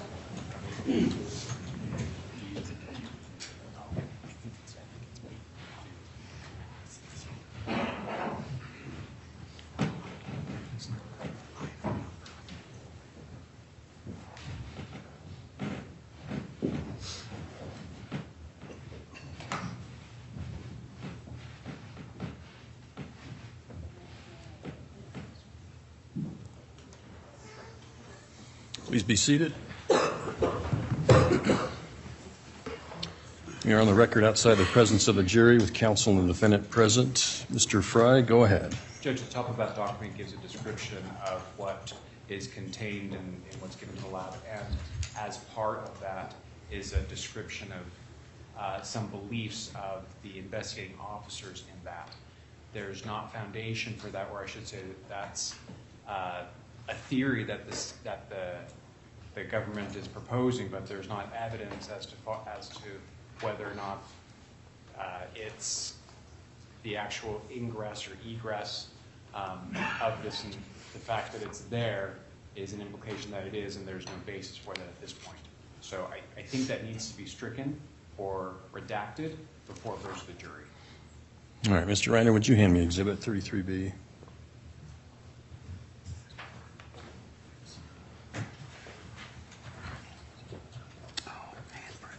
And the fact that that's there is, I think, prejudicial, Judge. Your Honor, and if I can respond, if we were to redact at the top of that document, handprint developed with fingerprint, no, not there. Sorry. If we were to redact the words from window believed to be point of entry, or actually believed to be, if we were to redact the words believed to be point of entry, I wouldn't have an objection. So long as it's clear that the item in question is swabs coming from a handprint developed with fingerprint powder from window. And notwithstanding my other objections, Judge, I would find that acceptable.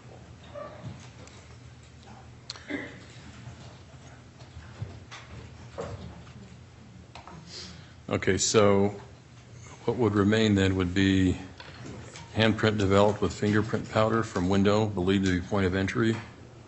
It's the believed to be point of entry that's my concern, Judge. And I'm just stating I don't have an objection to those believed to be point of entry, those words being redacted. Okay, so otherwise then, if we just remove believed to be point of entry, then you don't have any further objection to that, Mr. Fry? That's accurate, Judge. Okay. All right, well, Mr. Reiner, Mr. Radford, I'll hand that back to you to redact the language, quote, believed to be point of entry on Exhibit 33B. And with the court's permission, we'll just use whiteout right over here. That's fine.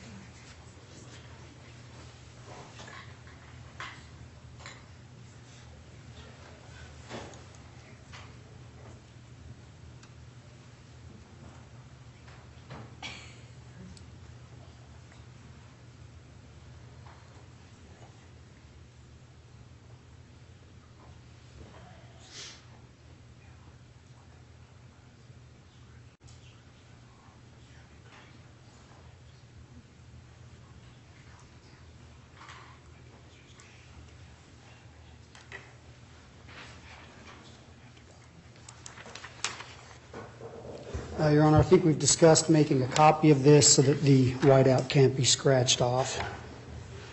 We could do that now. Can you do that for me? Okay. I apologize, Your Honor. We're off the record. Okay. It's just a black and white form.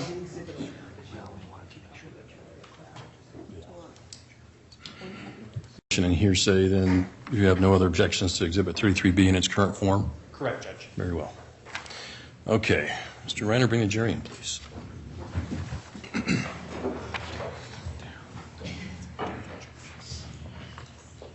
All rise.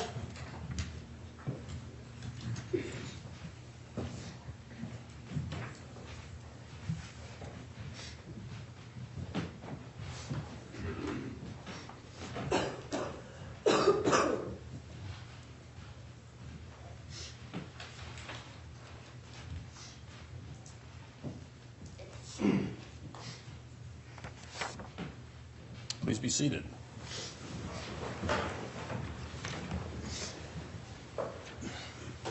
The members of the jury have returned and are seated in the jury box. Will counsel waive roll call? Yes, Your Honor. Yes, Judge. All right, you may proceed, Mr. Radford. This time I'd ask that Exhibit 33B be returned to the witness.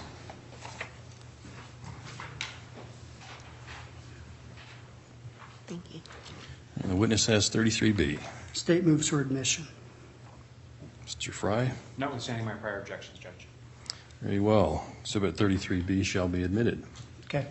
If you could, Ms. Clement, go ahead. Yeah, there you go. That's That's perfect.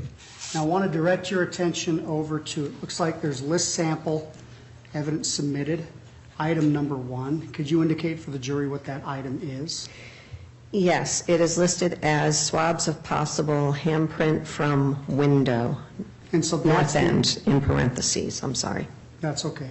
So that's the item that would have been sent to you by Idaho State Police? Yes. Okay. Now, to the left of that, there appears to be some Judge, numbers. I'm going to inject, there's nothing on the record to show that this came from Idaho State Police. There is, it's the prior exhibit, Your Honor. All right, objections overruled. Continue, Mr. Radford. Now, looking at the left-hand side, left of that number 1, I see a series of numbers. There's a 296-983-001. Would that be abbreviated in some of your forms to 296-1? Yes, that is what we call the LabCorp accessioning number. And so the 296 is the Julian date. If you start with January 1st and go through the rest of the year, every day is 1 through 365 or 366 if there's a leap year. And so this would have been on the 296th day, which happened to be October 22nd. The date is also listed on the little label. And so we would have abbreviated 296-1. Okay, and would that, the dash 1 would indicate that was the only item you received that day? For this particular case, yes. One of the quality measures was if LabCorp received, say, 3 cases, if the first case had 3 items, it would have been 1, 2, 3. If the next case had 3 items, they would have been 4, 5, and 6. So we never duplicated the same number on any given day. And the 296, the Julian date, designates which day it comes in. So every sample from every case had their own individualized numbers. Okay, so that would have been in 2004? Yes. Okay. Now, I'm holding in my hand what's been, you can go ahead and return that document to the court's custody.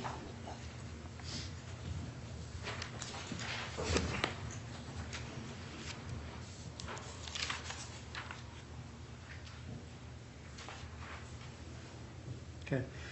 Holding in my hand what's been previously marked for evidence of State's Exhibit 34. I'll ask that that be handed to the witness.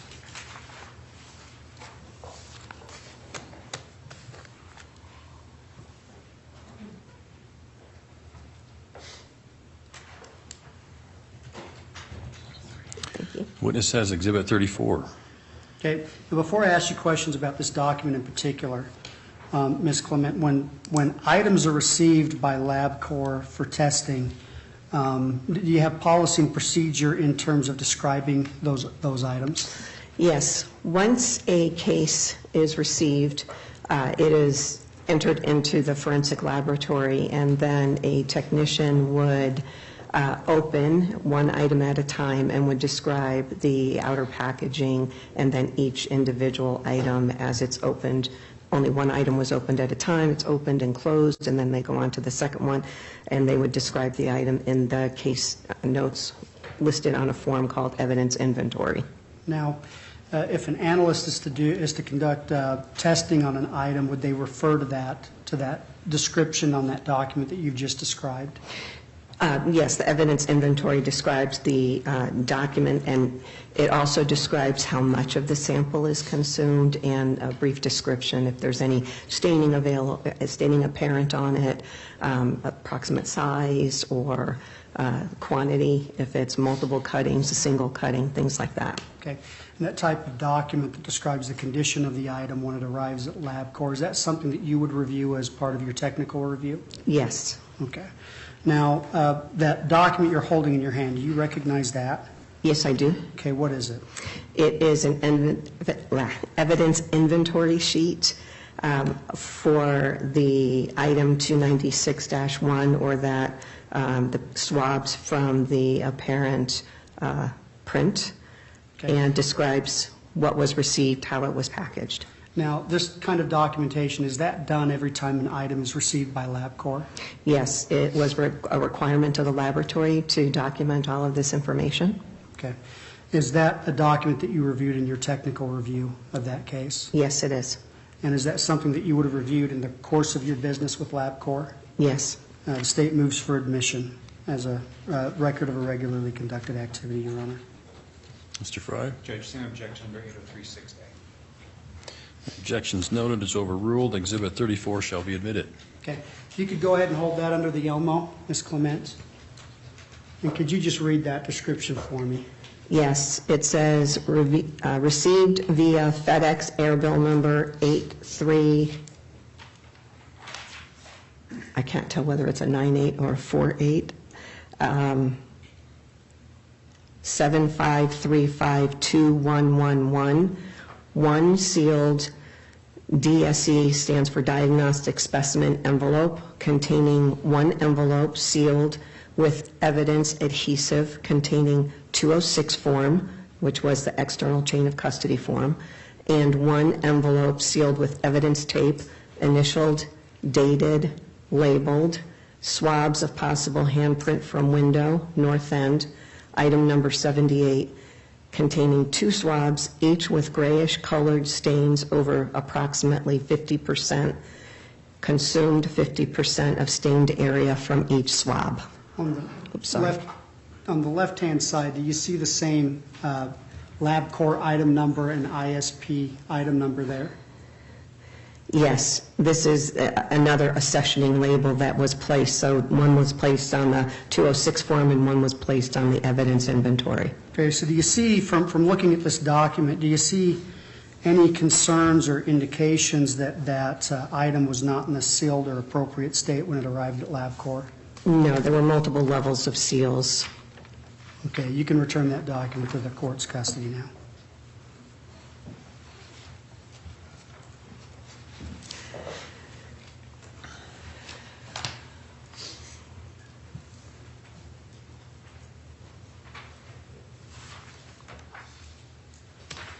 Now, in terms of protocol and procedure at LabCorp, would that item have been opened by any person before it was received by the DNA analyst?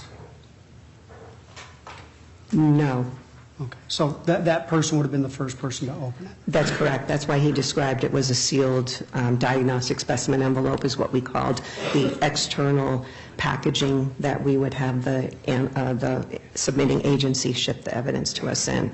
So it was a sealed diagnostic specimen envelope. He was the first one to have opened it.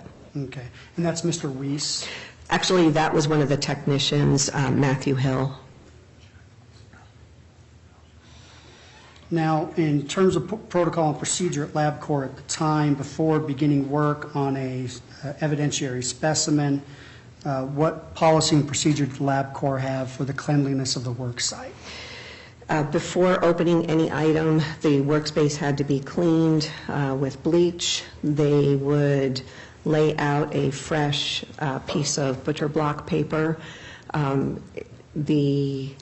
Once they opened the diagnostic specimen envelope, they would look at each of the items in there. In this case, there was only a single item, and so there was only one item to open. So he would open that item, describe it, take the cutting, put it into a centrifuge tube to be further processed.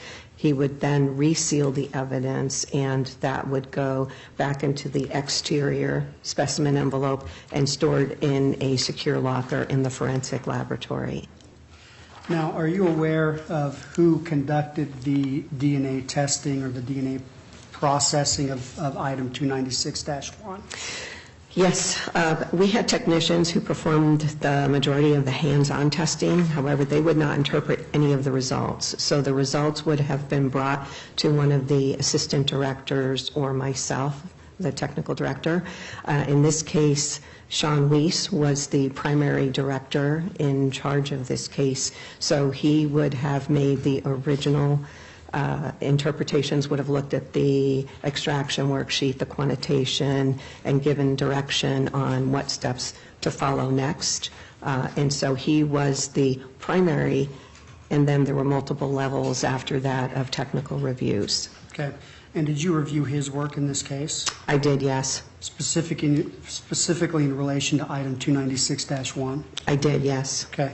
Holding in my hand what's been previously marked for evidence of State's Exhibit 35, I'll ask that be handed to the witness at this time.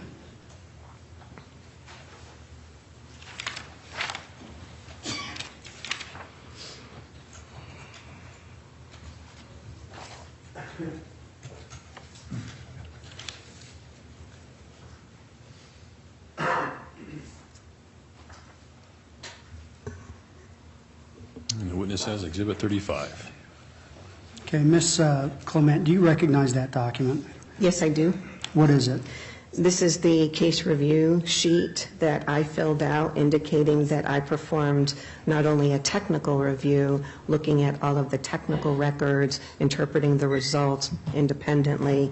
I also conducted an administrative review, which is looking at the report which is written and checking to make sure that the appropriate information was included in the report, that things had been transcribed correctly, and to make sure there weren't any glaring grammatical errors. Okay.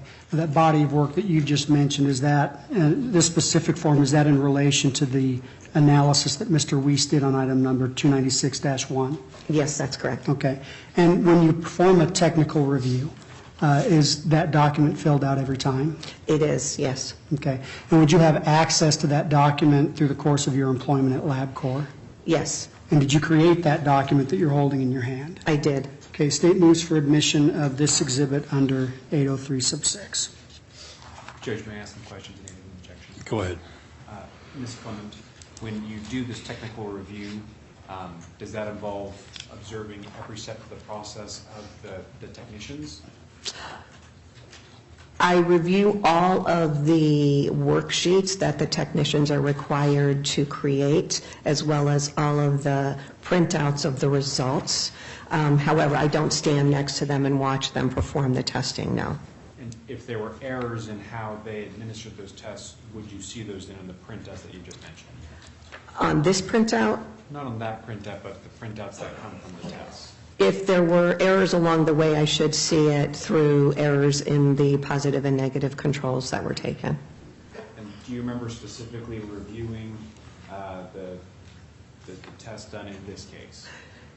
Do I have a personal recollection of doing it? No, I don't remember. Honestly, out of any of the, like I said, over 10,000 cases that are reviewed when I was employed at LabCorp. You're relying on your signature on that document? I am, absolutely, and the date, and yes. I don't have an objection, Judge. All right, Exhibit 35 shall be admitted.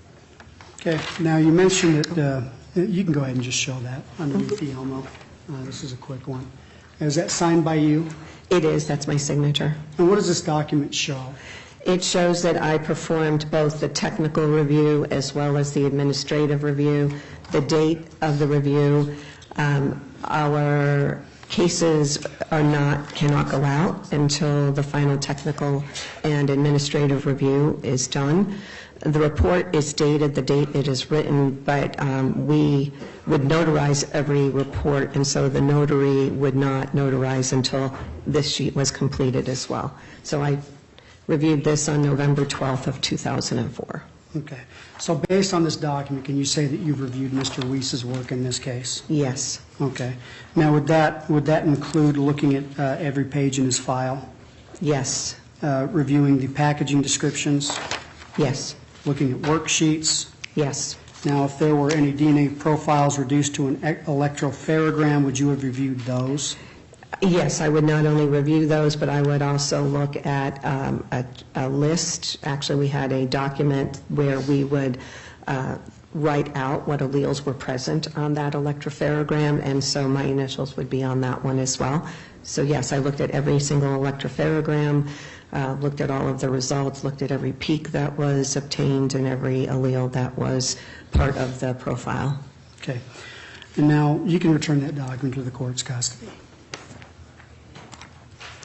Now, in terms of the analysis and testing that was done on item number 78/296-1, can you tell me what kind of processing was done on that item? Yes, the same process that I described earlier, the extraction, the quantitation, the amplification, and then the detection. At the time in 2004, we were using 2 separate commercial kits. The first one was called Co-Filer, and it looked at 6 different areas of DNA. And the second kit was called Profiler Plus, and it looked at 9 different areas of DNA. However, between the 2 kits, there were 2 areas that were repeated. So it looked at the 13 total, but then we also had that internal control because the profiles that were obtained on one should match the profile that was obtained on the other in those 2 locations. So it was another internal control. Okay.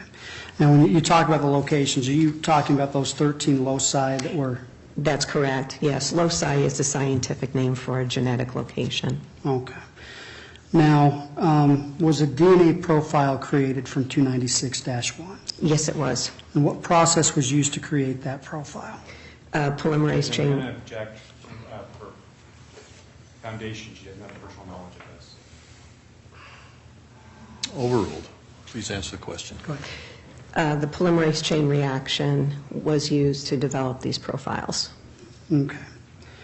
Now, did you review the Mr. Weiss's employment of that polymerase chain reaction? I certainly, yes, did review all of the results that were generated through that process. And did you see any indication that that wasn't done appropriately? No, all of the controls reacted like they were expected to. We got the accepted and expected profiles from the known samples, and then we got no DNA detected in the negative blank samples, so there was no reason to believe there was any contamination. And so it appeared that the procedure was followed properly, and also that all of the controls gave the correct answers. Okay. Now, in employing the polymerase chain reaction, do you always come up with the 13 markers, or do you sometimes come up with fewer than 13?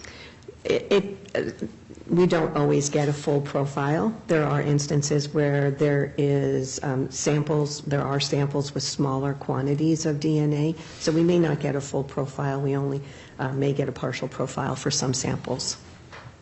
And in this case, did you get a full profile? No, we did not. Okay. How many locations then did you get? We got results at 11 of the 13 locations. Now, 11 of 13 locations, would a profile that has 11 of 13 locations be useful for DNA analysis? Yes. And would another forensic analyst be able to look at that profile and make meaningful comparisons to another item? Yes, as long as that other item was tested with at the same locations, at the same 13, or in this case, the same 11 locations that we obtained results at, you could certainly make comparisons. And just to refresh the jury's recollection, there is standardization in the locations that are compared? Absolutely, yes. Okay.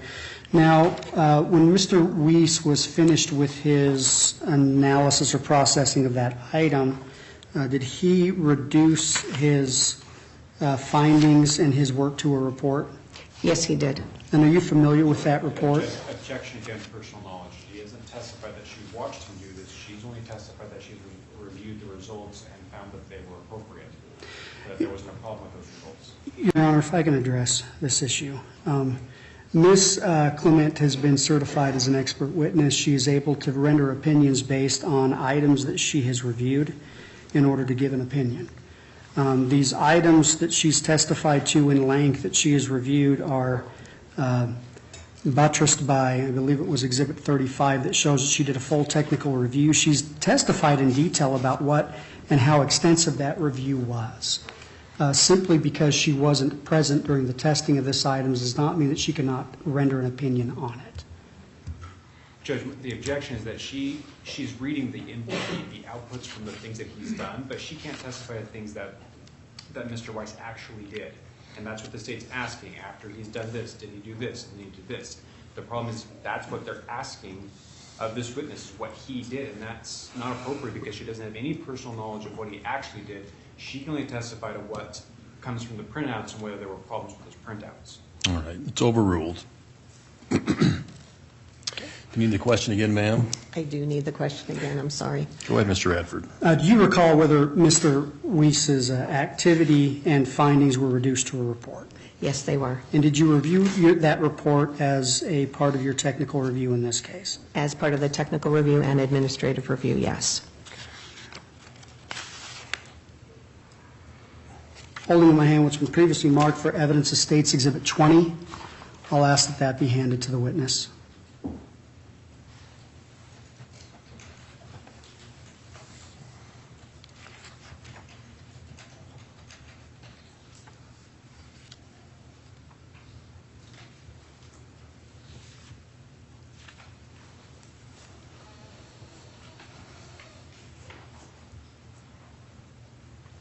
The witness has Exhibit 20.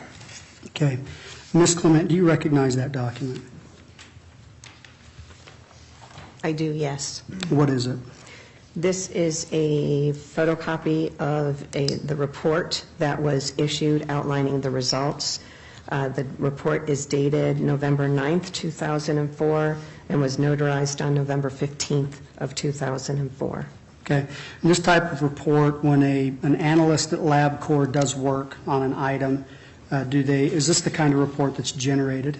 Yes, And is that done every time? it is, yes. Now, would this be available to you during your technical and administrative review? Absolutely, yes. Okay. This time, the state moves for admission under 803 sub 6. Judge, may I ask some questions? Any objection? Yes, you may. Would you please review the last page of the, well, I guess it's page 3 of the report. Yes, Your signature is not on that as far as the public notary, or as far as, your signature's not on that page, is it? it is not. And those signatures are the people involved with the testing or of these items. Is that accurate? The signatures are, we always had two signatures, so the primary analyst would sign first, and then there was the second associate director would do a technical review, so he would sign second, and then a third technical reviewer, which was me, just filled out the paper. So we had two signatures, so in case somebody was on vacation or had another court, there would be a second signature or second signatory to be available to testify. So is there a reason why you do a technical review but then also not sign this type of document that appears to have a signature for a technical reviewer? Yes, and it was a decision made at the laboratory that two signatures were sufficient, but we did have the documentation in the case file to show a third technical reviewer if there was one. Occasionally, if somebody was on vacation, there may have only been one technical reviewer, but in this case, there was a second technical review that was done, and that was documented.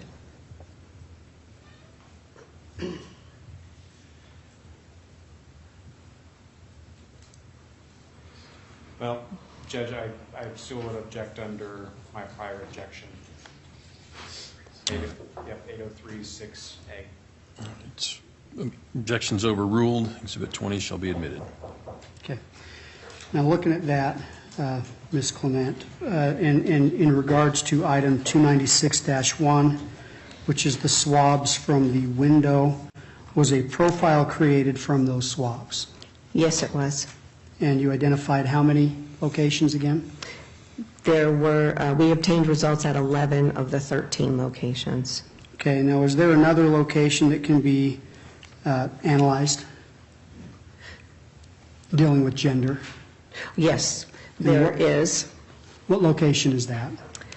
There is a location called the amylogenin, and that just looks at the X and the Y chromosomes. So if you see an X and a Y, you know that there is a male donor, because only males have a Y chromosome. Women have two X's, men have an X and a Y. So if we see an X and a Y in a single source sample, we know it's from a male. Okay. Now, was this profile matched to any other items in LabCorp's possession at this time in 2004? No, it was not. Okay. Now, what, if anything, did the DNA profile tell you? The DNA profile told us that it was from a male individual. It was a single source male DNA profile. Now, what happened with that profile after it was developed by Mr. Weiss? It's included in the report, and then the report and all of the evidence were returned to the submitting agency. Okay, so when we conceptualize a DNA profile, what does that look like? The end result is what's called the electropherogram, and it's the chart with the peaks on it.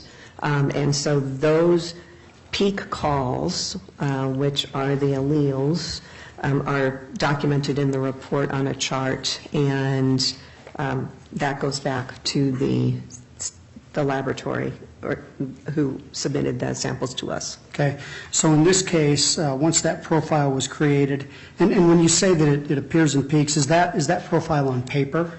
It is, yes. Okay. And was that profile sent back to Idaho State Forensics? It was, yes.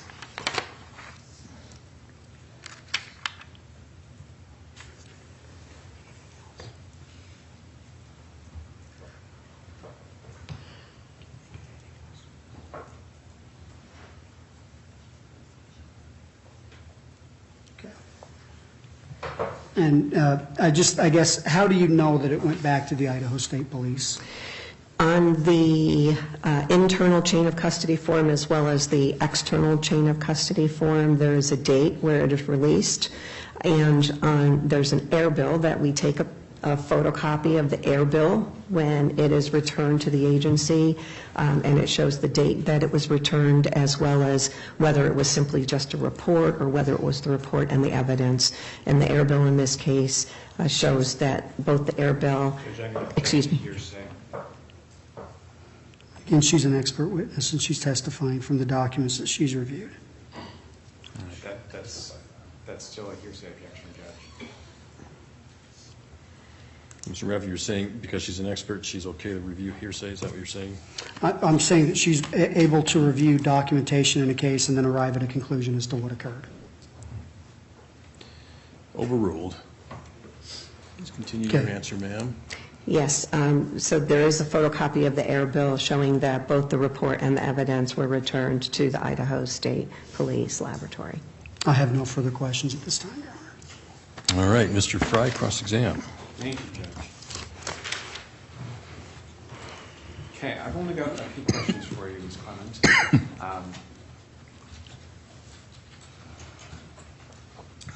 In your testimony, you've talked about levels to be able to interpret a sample. Yes. Correct? And that means that you need to have basically a certain amount of material to be able to get a result from. Does that sound right? Yes. Okay. Does each lab have a specific cutoff for that amount of material, or is it standardized? That is laboratory dependent. So every laboratory has to perform these validation studies to determine at what level they can discern a true allele or characteristic from baseline. And so because every laboratory uses different equipment in different places, every laboratory had to perform validation studies to determine what that analytical threshold is. So although when you looked across laboratories, they were similar. One might have a 50 cutoff, somebody else might have a 60 or a 55 or a 70, but it was, so it was laboratory dependent. It was not standardized. So what was the cutoff for LabCorp to be able to develop a DNA profile? Well, it would be looking at the peaks themselves on the electropherogram. So the instrument, the detection instrument, you would basically tell the instrument, don't call anything unless it hits this cutoff level. And so LabCorp's cutoff was 50 RFU. When you say 50, do you mean 50 as nanograms or something like that, or is that 50 on your wavelengths on the scale? So it is called 50 RFU for relative fluorescent units. when you are genetically photocopying the DNA, we add a fluorescent dye so that when it goes through the detection instrument, it will be detected by a laser, and that's what makes the peak go either as high as it will go. And so if there's a lot of DNA, it might go up to 3,000 RFU or 10,000 RFU. If there's very small amounts of DNA, it might go up to 100 RFU or 55 RFU. So it is a cutoff. So LabCorp's was 50 RFU. When you perform, so Bless you. after your extraction and isolation, you said that there's a quantitation stage, correct? Correct. So during that quantitation stage, is there a cutoff at that point of how much material you need to be able to go to the next step? No. LabCorp did not have a cutoff where we would stop. Even if the quantitation was 0, when we extracted, we would extract in 100 microliters of liquid. So if we saw that we had very small amounts, we would concentrate that 100 down to either 20 or 30, whatever we thought was appropriate, so that we could get the best amount of DNA that we could for the analysis. So we would concentrate the samples and we would amplify them regardless of what the quantitation was. So would you continue to do quantitation until you receive the enough? I'm not sure if I'm asking the right thing, but I'm trying to understand.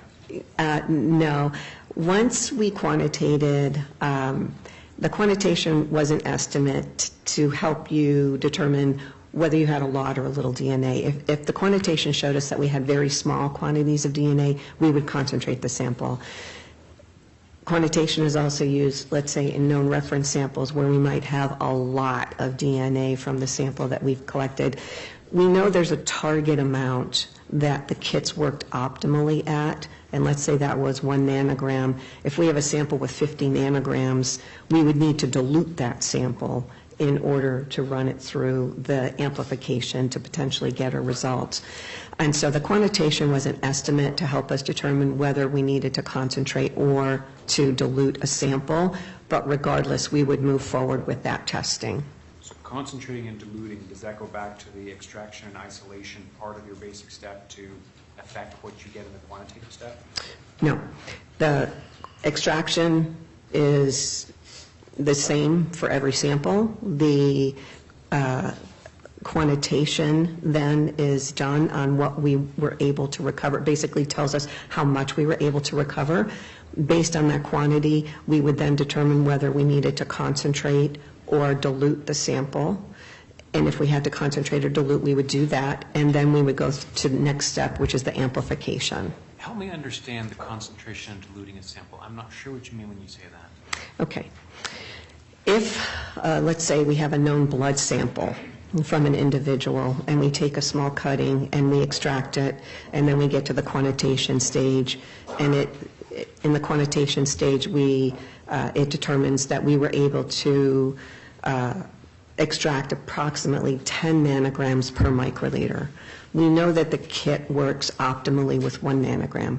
So we would take 1 microliter of that 10 nanograms per microliter DNA extract from the bloodstain. We would add 9 times the amount of a dilutant, usually a buffer system, so that we would make a 1 to 10 dilution, so that the final concentration from that dilution sample would be 1 nanogram per microliter. We would take a microliter and then amplify it. Similarly, if we have a sample that is, let's say, 0.05 nanograms per microliter, and we have 100 microliters, we could take 10 of that and concentrate it to 5, and then we could take that portion or a portion of that to move forward. So it was just basically trying to figure out, do we need to dilute or do we need to concentrate a sample to attempt to get to that 1 nanogram? If the entire sample concentrated down was only a half a nanogram, we would still go through and amplify it and see if we got a result, because we would often get partial results with less than 1 nanogram. So in your quantitative stage, you'll still run the test, even knowing that you really may not get a profile from that because that quantitative stage is so low? Correct. We might only get a partial profile, but we would still run it. Okay.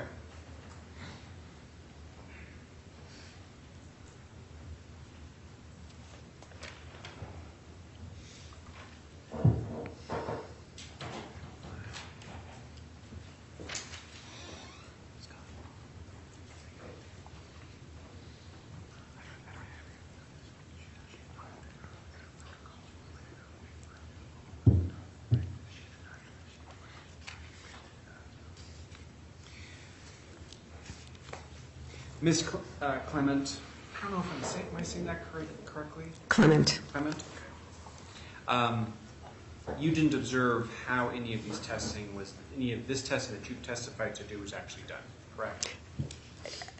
I have no recollection of observing it. I was often in and out of the lab. I would see the analyst performing some of the tests, but I do not know if I saw or personally observed any of this. So you talked about specific protocol of, I believe it was bleaching at table space, putting paper down, those types of things, right? Correct. That's done in order to make sure that you're working on a clean surface, right?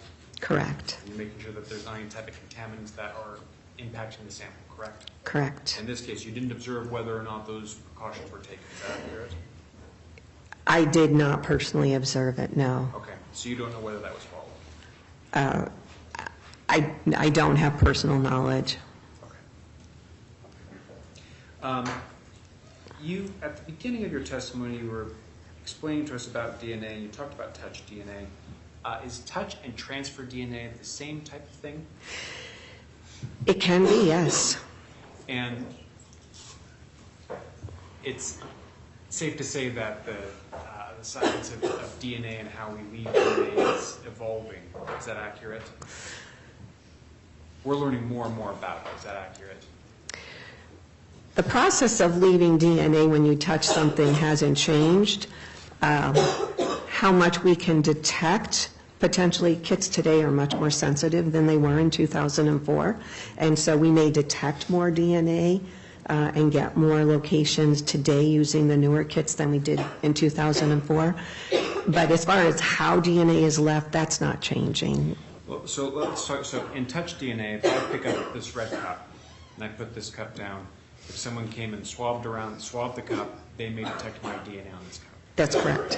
Now, if I leave this cup here and you come and pick up this cup, my DNA that's on this cup could transfer to your hands, correct? That is correct. And if someone swabbed your hands, they may find a profile of my DNA on your hands. Is that accurate? That's correct. Generally, you'll get a mixture of my DNA and your DNA, potentially. Right, mixture.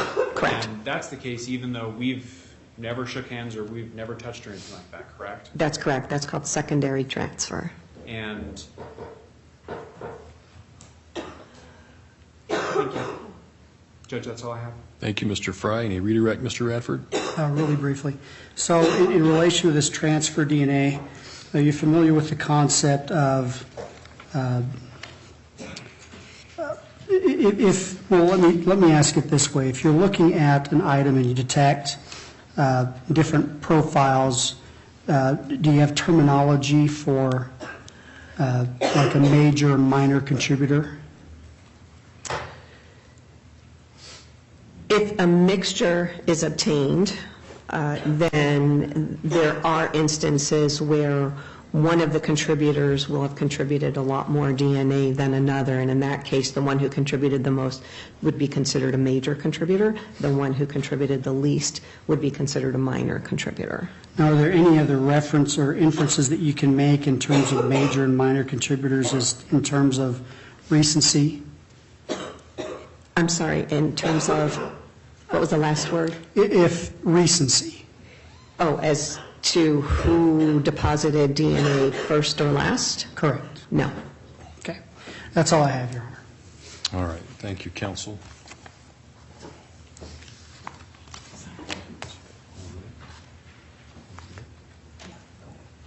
All right, counsel, may this witness be excused? From the state, yes, and she is released from her subpoena. Yes, Judge. All right, ma'am, I'll go ahead and release you at this time. I just need to admonish you, you're not to discuss your testimony with any of the witnesses in this matter. Thank you. Thank you.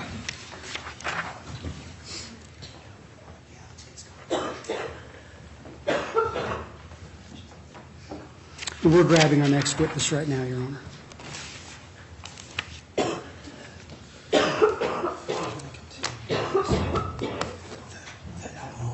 No, you can take it down to the next couple of witnesses. Just shut it. Projecting in here. Yeah, you can shut it down.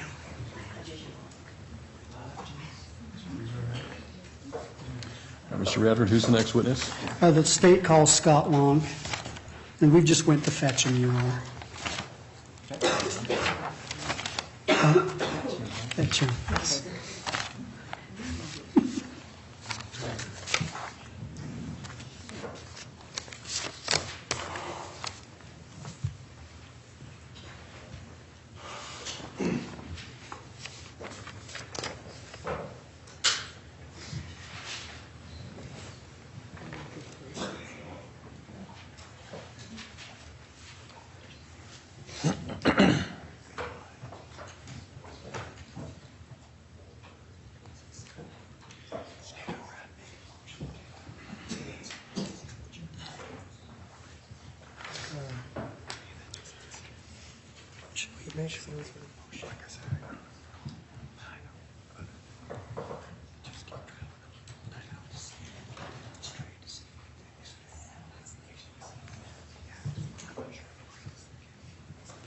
Your Honor, for this next witness, to begin his testimony, we're going to make a motion outside the presence of the jury. So if we could go outside the presence of the jury at this time. All right. Well, ladies and gentlemen, let's take our afternoon recess at this time. Again, during the recess, you're instructed not to discuss this case amongst yourselves or with anybody else, nor to form an opinion as to the merits of the case until after it has been submitted to you for your determination. I'll be back here at 2:15. All right.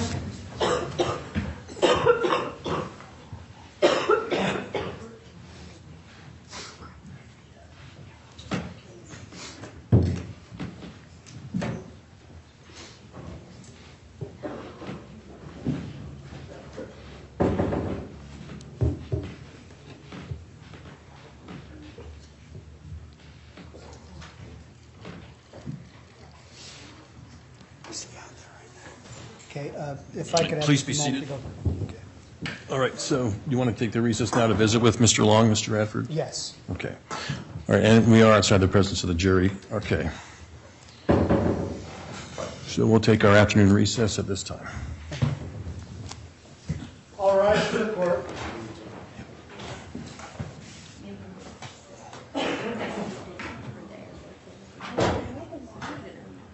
Counsel for the state, counsel for the defendant, and the defendant present in the courtroom. We are inside the presence of the jury.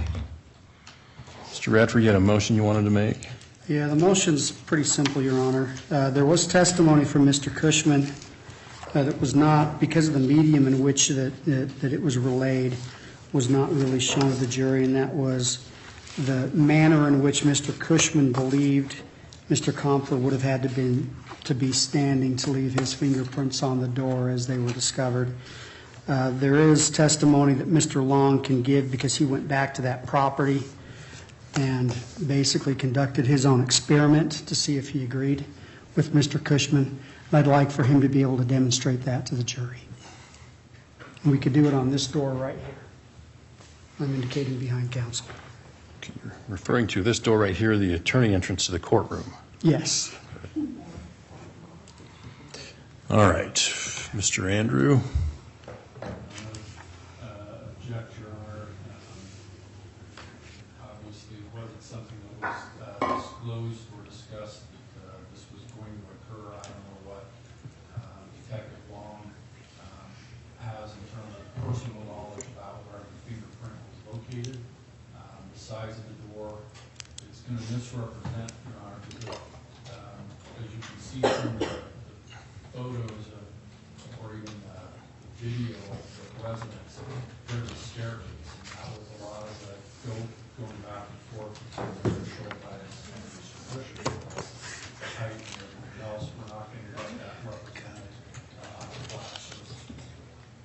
So I think you can setting, it's an inappropriate display. To address the discovery issue, Your Honor, the experiment that Mr. Long did, he was accompanied by Mr. Harris. That was detailed in the police report that was turned over in discovery in this case. And so the defense has had indication that Mr. Long has some knowledge as to that. We can put Mr. Long on the stand and he can testify as to his, he was the lead investigator in this case and would have been familiar with the fingerprint evidence. And I think that he can demonstrate that for the jury.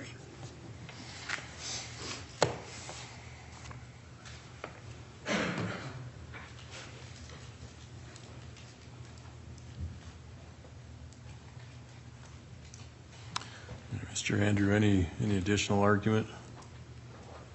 No, Your Honor.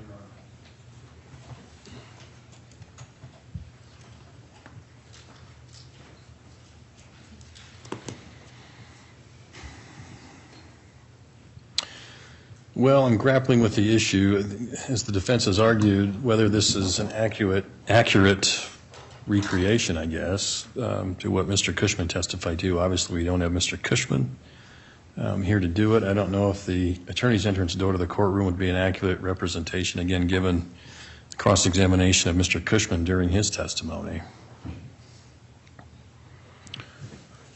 So you're basically asking for a demonstrative exhibit to be reenacted or enacted by Officer Long to show the jury. I understand that, but I don't think the circumstances here would accurately portray any recreation or accurately visualize for the jury what Mr. Cushman was testifying to. We do have his testimony, and I think that's where the state's left with it. So I'll deny the request to allow Officer Long to make any recreation as to where Mr. Compher was standing, according to Mr. Cushman's testimony, when that mark was left on the door. Thank you, Your Honor. Okay, anything else, counsel? No, Your Honor. All right. Well, we still got 5 minutes. You can do with it what you will. We'll be in recess. All right, the court.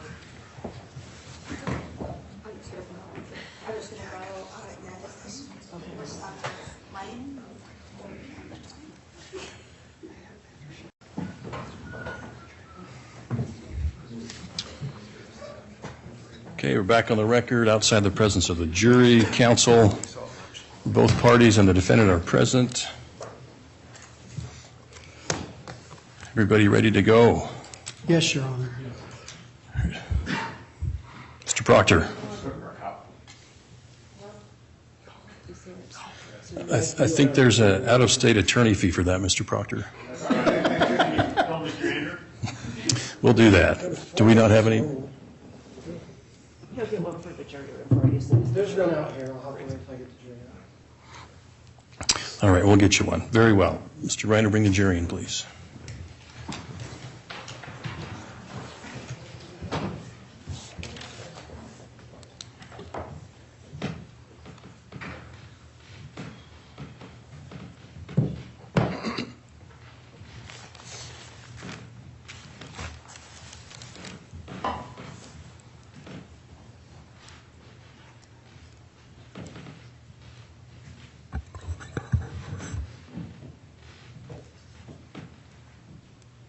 Please be seated.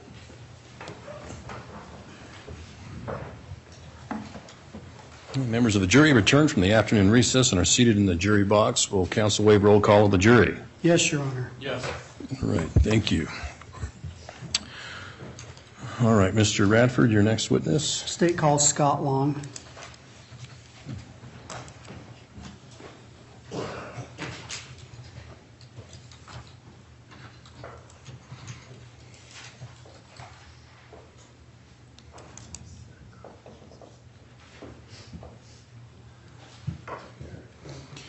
All right, sir, if you would come to my right up here in the well, raise your right hand and be sworn by Ms. Holm.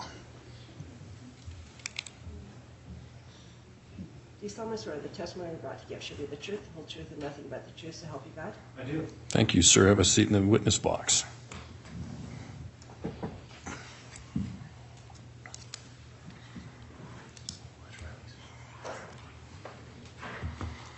And Mr. Radford, you may inquire. Okay, Mr. Long, if you could please state your full name and spell your last name for the record. Yes, it's William Scott Long, L-O-N-G.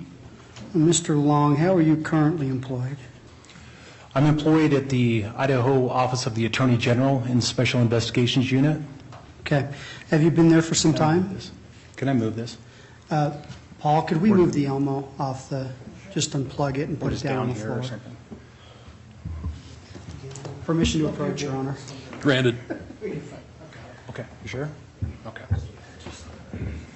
Thank you. All right, proceed, Mr. Radford. Okay. Have you been in that position for some time? I've been with the Office of the Attorney General since 2023. Okay. And before that, where were you employed? I was employed for the Pocatello Police Department in Pocatello, Idaho, in Bannock County. And how long were you employed there? I was employed with the City of Pocatello from 2002 to 2022. Okay. Now, so what was your position in 2014? 2014, I was assigned to General Investigations. Okay, and what capacity? In the capacity that I investigated felonious crimes, I had been assigned to the Detective Division since 2013. Okay. Now, did you have any connection with the Nori Jones case? I did. Okay. Were you the lead detective on that case? Yes, I was. Okay. And when did you become the lead detective on that case? It would have been shortly after Brian McClure was appointed to sergeant. That would have been around Christmas time in 2013. So December of 2013 to January of 2014. Okay. Are you familiar with the term cold case? I am. How would you define a cold case? A cold case would be a case where maybe we don't get the investigative leads coming in, such as a fresh case, something that's gone cold for some time, significant lapse in time. Okay. And what kind of work is periodically done on a cold case? At the Pocatello Police Department, for cold cases, we would have an annual review. If there was more work to be done, we would have quarterly reviews. If we had a number of leads that detectives needed to follow up on, we could have them as much as monthly. So is it accurate to say they didn't just sit on a shelf? Well, they did sit on a shelf, but they were actively being worked. Okay, and that's what I was getting at. Now, at the time that you were assigned to the Nori Jones cold case, did you review the file in that case? I did. How extensive was your review? I would estimate that there were about 10 binders when I took over the case in 2014. I guess I should first go back and say that in 2013, I was the secondary detective on it. It was primarily being worked by Brian McClure, and I was a secondary throughout 2013, but I was a brand new detective, so being that it was an older case, I was asked to review all of the files that were pertinent. That includes the actual paper files that we had, as well as the Spillman files. Spillman is a system that's used by law enforcement agencies where we have, all of the witnesses, all of the police reports, every bit of evidence that we have, just so you can read it. So I think that it was pretty fair to say that I read through every piece of documentation that I could find on the case. Okay. Now, when you were first assigned to the case as the lead investigator, at that time, did you have a known DNA sample from Mr. Compher? Are you referring to 2014? Yes. When I was assigned as a primary detective, I did not have a known DNA sample from Mr. Compher. Okay. Did you have any biological material from Mr. Compher that could be rendered into a DNA profile at that time?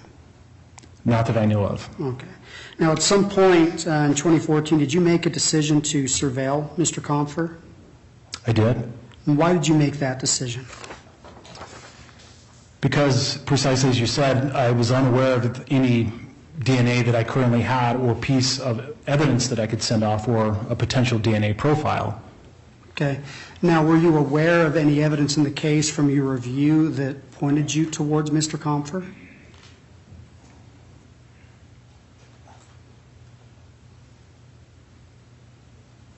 I believe I didn't have any physical evidence that I could send off to the state lab or another private laboratory, which made me determine the necessity to obtain something that had DNA on it that could potentially be linked. Okay.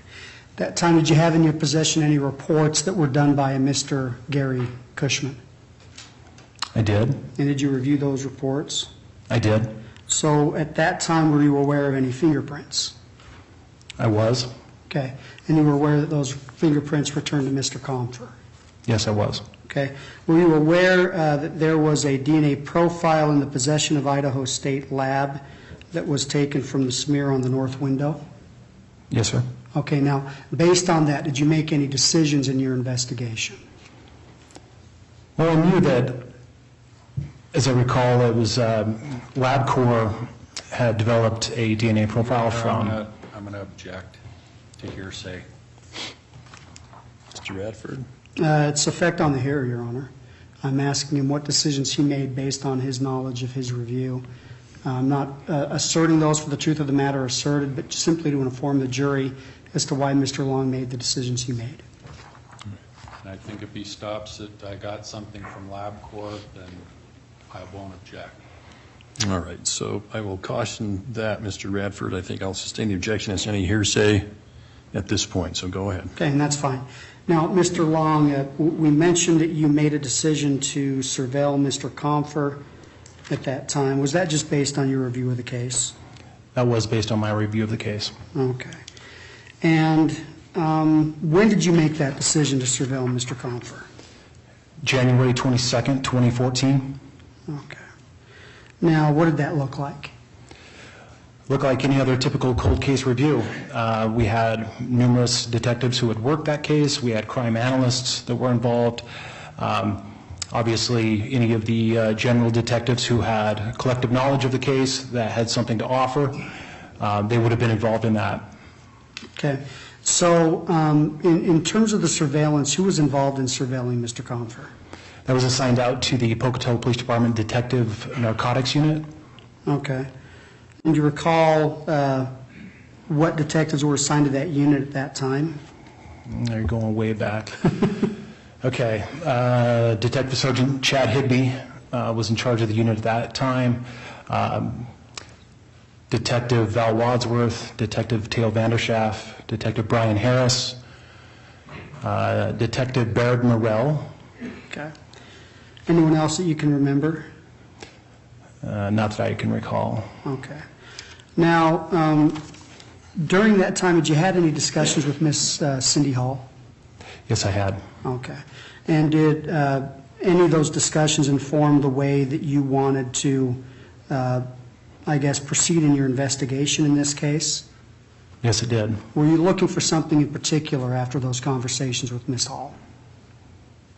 Yes, you want me to get into the specifics of what Ms. Hall and I spoke about? No, I don't want you to get into specifics of what you and Miss Hall spoke about, but were you looking for an item of evidence that you could collect based on those conversations with Miss Hall? Yes, I was. And what was that item of evidence? A cigarette. And why? Because a cigarette typically goes into a person's mouth, so there could be a transfer of DNA from a potential suspect. Are cigarette butts typically discarded?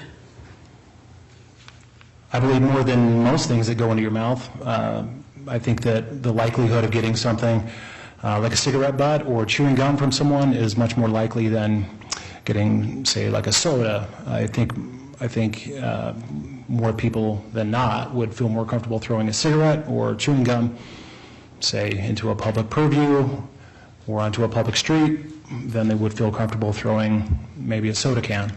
Okay. Now, were you on duty on April 16th, 2024? I was. Okay. Did anything in connection with this case? Sorry, 2014. 2014. Yes. Now, did anything happen on that date in connection with this case? Yes, it did. Okay. Can you tell me what that was? I believe it was shortly after 1 o'clock p.m. I received a telephone call on my cell phone from narcotics detective Theo Vanderschaff. Okay. And where was Mr. Vanderschaff stationed at that time? He was near the intersection of 2nd and Sutter. That's Pocatello, Idaho, Bannock County, state of Idaho. You mentioned earlier that Detective Vanderschaff would have been one of the detectives surveilling Mr. Compher. Was that what he was engaged in that day? Yes, sir. Okay. And so did you respond to that location? I did, sir. Okay. And what happened at that point? Well, I maintained contact with Detective Vanderschaff on the cell phone. Detective Vanderschaff, do you want me to go into what he said, what he told me on the telephone? Only if it had an impact on how you acted that day. Detective Vanderschaff told me where he was parked, so that did affect where I parked. I ultimately parked in the 1300 block of South 3rd Avenue, facing northbound, so that I could see Mr. Compher's then home at, I believe it was 1255 and a half South 3rd Avenue, Pocatello, Idaho. Okay. And how did you know that that was Mr. Compher's home? From prior surveillance, and we had a full workup done on by our crime analyst. Okay. Now, where you were stationed, I believe you said the 1300 block of South 3rd. Yes. Could you see Mr. Compher's home? I could. And did you see him at any point that day? I did. Tell me what happened there. I maintained telephone contact with Detective Vanderschaff. He had originally told me that Mr. Compher was out walking around in front of his home. From my advantage point, I could see Mr. Compher out front of the home, sort of pacing in the area, traveling from kind of in front of his home, which was kind of a basement style, sort of easterly towards the intersection. At one point, he had looked down and underneath a vehicle, and then got back to his feet, and then started walking back west, which was towards Detective Vanderschaff. Okay. Now, this person you've identified as Mr. Compher, is he in the courtroom today? Yes, he is. Could you please point to him and describe an article of clothing he's wearing? Certainly. At the defendant's table, he's wearing a flannel-style shirt, tan light-colored tie, short sleeve, darker-colored pants, Van-style shoes. Okay. I'll ask the record reflect that the witness has identified the defendant. It shall. Okay. Now, did you give any directions to Mr. Vanderschaff at this time? Yes. What were those directions? Mr. Compher was smoking, walking on the roadway. As previously discussed, trying to collect that cigarette. Your Honor, it's non-responsive.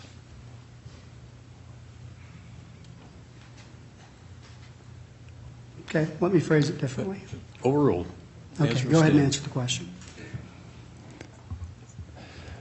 So as Detective Vanderschaff and I were speaking on the phone, Detective Vanderschaff could see Mr. Compher smoking a cigarette out in front of his residence, pacing along the roadway. Okay. Did you give him a direction in relation to that cigarette? To collect it if it were discarded into public purview.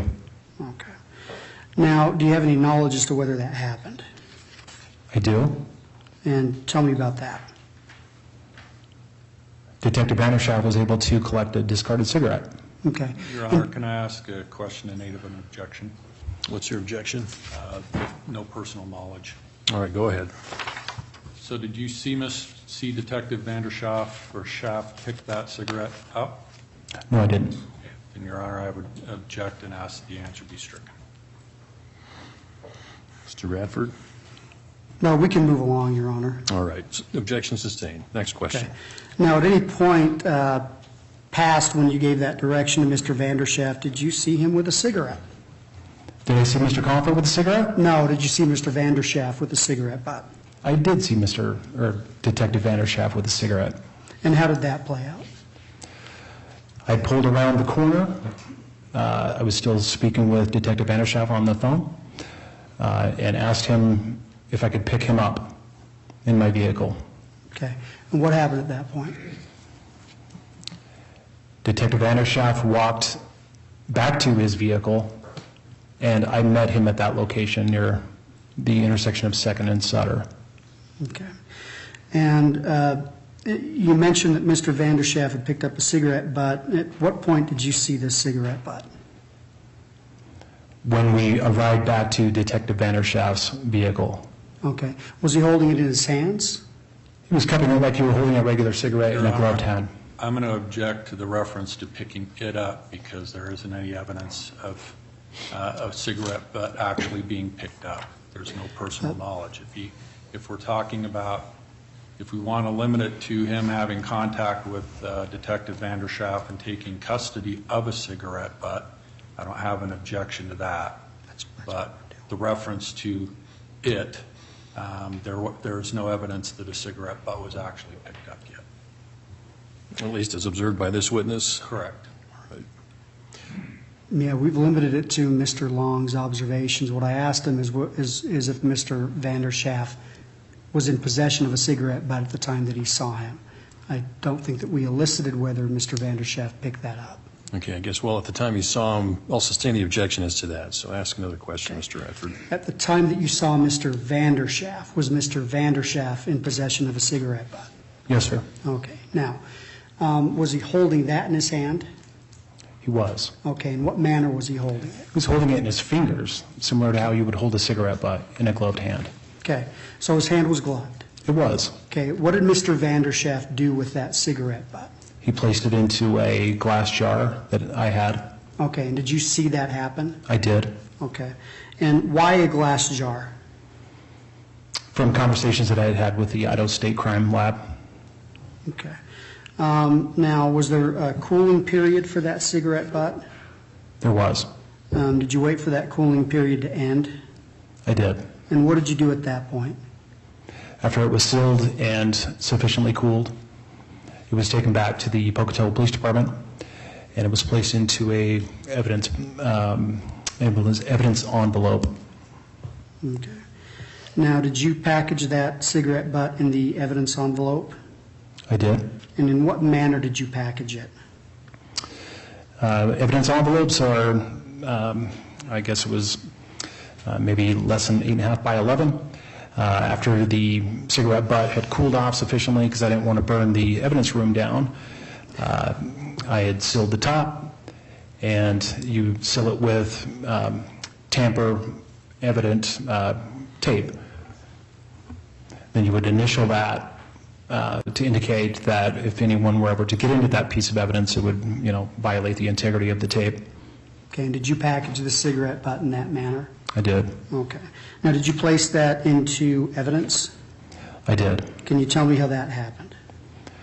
After I had completed what's called a property involvement through our Spillman system, the evidence would have been placed into what's called temporary evidence, which is a locked-style cabinet with like a metal lock, and then back in those days, you would take a key, drop that into another locked box, which was only accessible by certain people in evidence. Okay. Now, when items of evidence are sent for testing, do you do that? Do you send the item yourself? Not typically, no. Okay. Who typically does that? That would typically be the evidence technicians. Okay. Now, did you give any directions to the evidence technicians in this case as to what to do with that cigarette butt? Yes, to send it to the Idaho State Crime Lab in Meridian, Idaho. Now, is there any way, once you give that direction, is there a way for you to follow up and determine whether that's happened or not? Well, you would have to go into the Spillman program, and you could look at a particular piece of evidence, and then there would be an internal electronic chain of custody. Okay. And are you aware as to whether this cigarette butt was sent to the Idaho State Lab? It was. Okay. And about when would that have been? Your Honor, I'm going to object as not responsive. The question was whether he knew, and his answer was it was. So I'm moving to strike based on it being non-responsive. It's overruled. Lack of personal knowledge. Overruled. Answer will stand. Go ahead, Mr. Radford.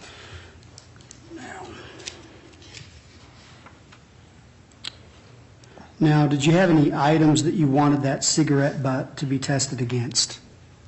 I did. And what was that? The unknown DNA. Okay. That was- When you say the unknown DNA, do you recall what that DNA was taken from? I'm going to object, Your Honor, based on lack of personal knowledge. Well, the question was if he knew, so I'll overrule the objection at this time. Go ahead. Okay. So you want me to speak to that? Yes. Go ahead. Make sure that I'm, okay. Yes, I spoke with Cindy Hall at the Idaho State Crime Lab. She was what's called the CODIS administrator, and I asked that be tested against item, I think it was colloquially known internally as item number 78, 296-1. When you say 296-1, is that a designation that came from an outside laboratory? I believe so. And do you recall what laboratory it was? Your Honor, again, I'm going to object on foundation, lack of personal knowledge. It's if he knows, Your Honor. Overruled. Go ahead and answer. Yes, it was from a lab corps in, I believe, North Carolina. Now, did you receive anything back from Idaho State Patrol? I don't want you to get into any of the testing or the results from that item, but did Idaho State Police send anything back after conducting testing on that item? Yes, I received results in late May of 2014. Okay. Did you receive any DNA samples or gels from ISP? I did. Okay. And do you recall what happened with those?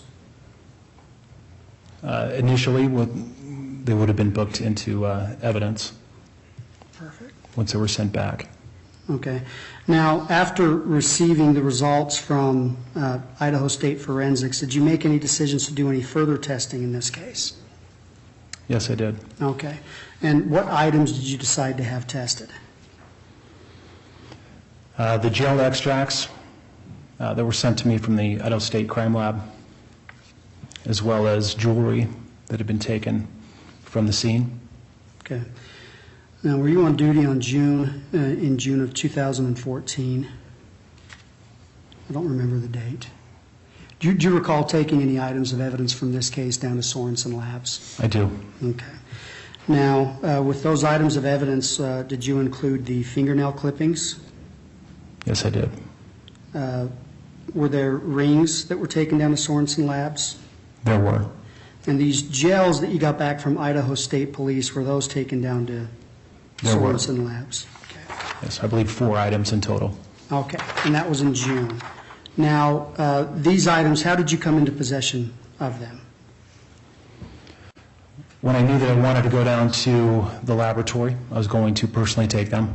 I would have contacted an evidence technician to have them released to me for the internal chain of custody, and those would have been checked out of, I suppose, long-term evidence where they keep them, and they would have been brought to me.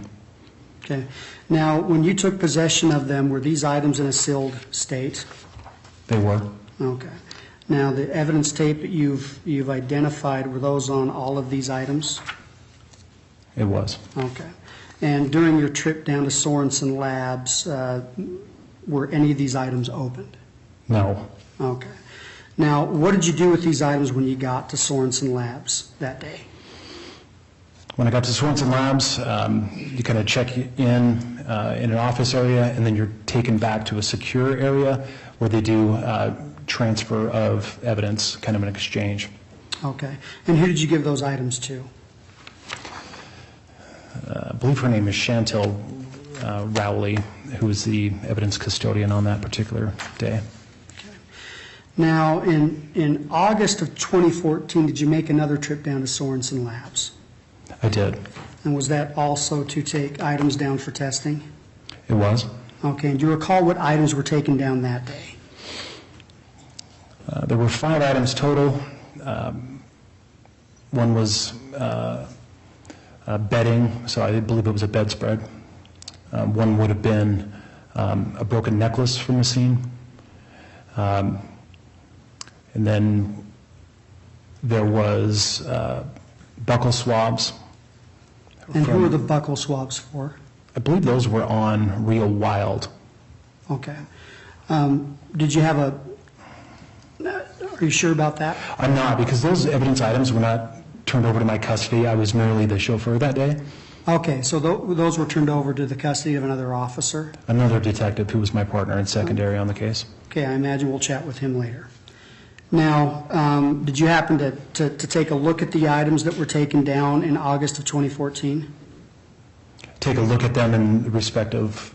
To make sure that they were properly sealed? I had a chance to inspect merely the label and that the integrity tape was in place. Okay, on all of those items? Yes, sir. Okay.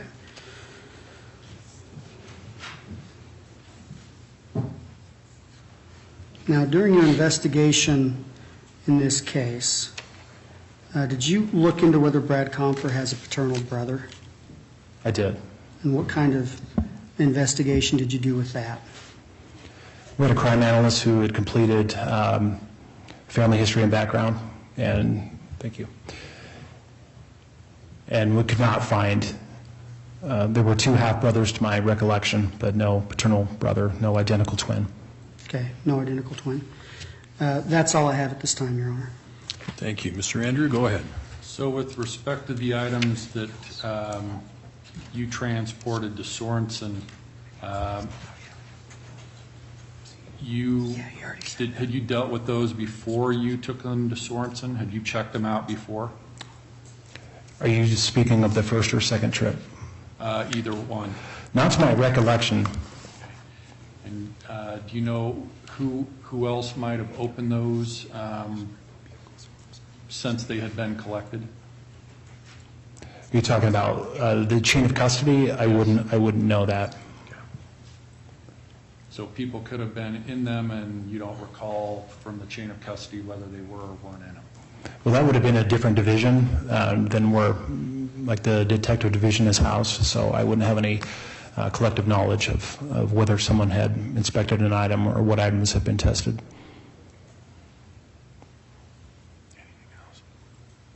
No further questions, Your Honor. Thank you. Any redirect, Mr. Radford? Real briefly, Your Honor. Just 2 questions, Mr. Long. For the defendant, you identified him today. Does he look the same today as he did in 2014? Well, obviously he's dressed differently, and I believe he's more slight of frame. Okay. So he's lost weight? Yes, he has. Okay. Now, when you handled the cigarette butt, when it was collected, did you have gloves on? I didn't handle the cigarette butt. Yes, I did have gloves on, but I took it directly from the jar into the manila envelope. I never handled it. Okay.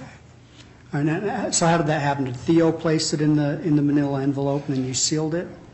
No. Teo put it into the jar, and I had sealed the jar. And then later, when we went back to the Pocatello Police Department, it was transferred from the jar into a manila envelope. But I didn't pick it out. I didn't pick it up. It was merely taken from, dumped out of the jar into the manila envelope. Okay, that answers my question.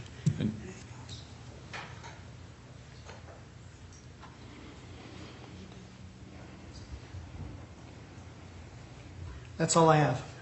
All right, thank you. Your Honor, can I ask a few more questions? I allowed the prosecution to go beyond the scope, so we didn't have to recall him, so. Go ahead. No objection.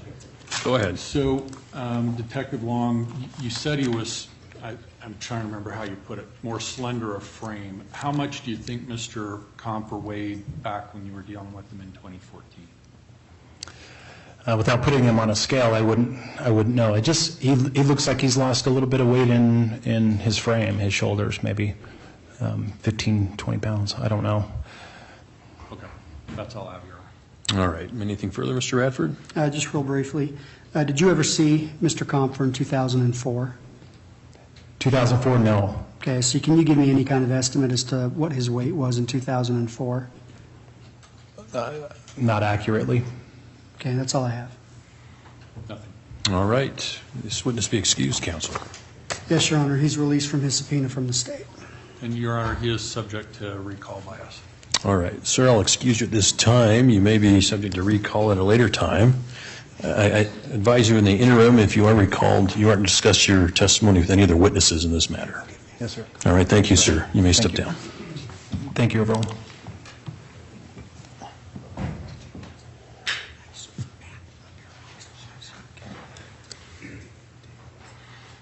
All right. State's next witness. The state calls Matt Harris, and I believe he's on his way up, Your Honor.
State calls Matt Harris.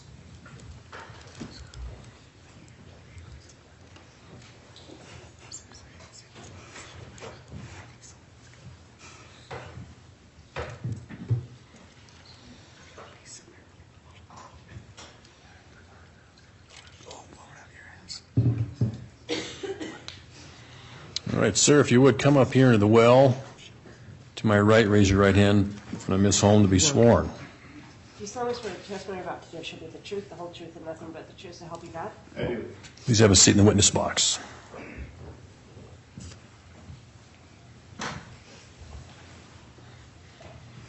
Mr. Radford, you may inquire. Mr. Harris, if you could please state your full name, spell your last name for the record. Matthew L. Harris, Harris. Okay. Mr. Harris, how are you currently employed? I work for the Pocatello Police Department. Okay. How long have you been at PPD? This is my 18th year.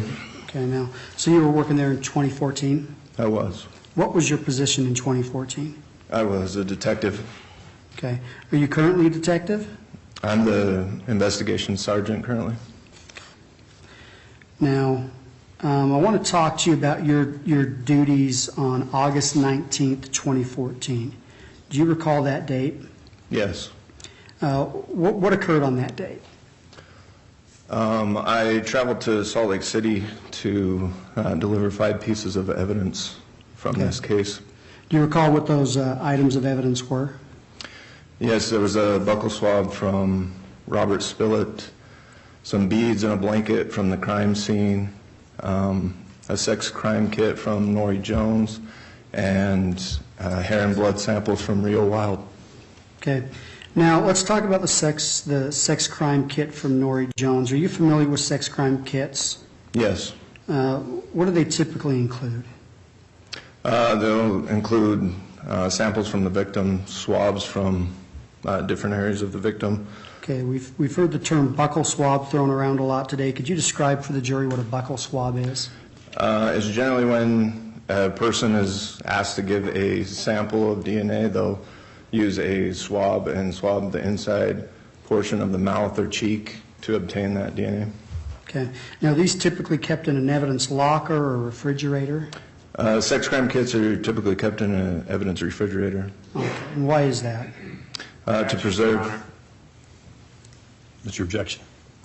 His knowledge of why forensic evidence is stored at cooler temperatures, I'm not sure it's relevant, and it's certainly not admissible through this witness. Mr. Radford? Then I can withdraw the question, Your Honor. All right. Sustained. Go ahead. Let's go back to August 19th, 2014. These 5 pieces of evidence you stated that you received. Who did you receive them from?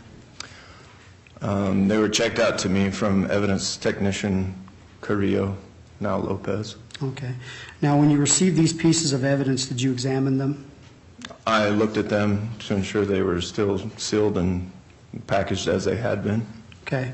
And when you say still sealed, can you describe, did you have policy and procedure in place at that time as to how they should have been sealed? In reference to the sex crime kit or all of the? All the pieces of evidence. They'll be stored in whatever packaging is appropriate for the type of evidence that it is, and they'll be sealed with a piece of evidence tape, and then that tape will be initialed by the person that did that. Okay. And these 5 items, were they sealed appropriately when you took possession of them? Yes. Okay. Now, once you took possession of those items, what did you do at that time? They were transported by myself and Detective Long to Sorensen's lab in Salt Lake City, Utah. Okay. Now, during the trip from Pocatello down to Salt Lake City, Utah, were those items of evidence opened at any point? No. Okay. And were they in substantially the same condition when they were given to Sorensen Labs as they were when you checked them out from evidence at PPD? Yes. Okay. Now, do you recall who you gave those items to at Sorensen Labs? I gave them to their technician, Allie Charman. Okay. Now, did you see what happened with those items after that point? After I gave them to her, we were in a conference room. She took and processed those items to be stored and examined or processed. Okay. Now, we talked a little bit about a sex crime kit. Have you handled many of those in your career? Yeah, a fair number. Are you familiar with the contents? Yeah. Okay. What is typically contained in a sex crime kit? There'll be swabs of the victims, usually their vagina, anus, and blood samples.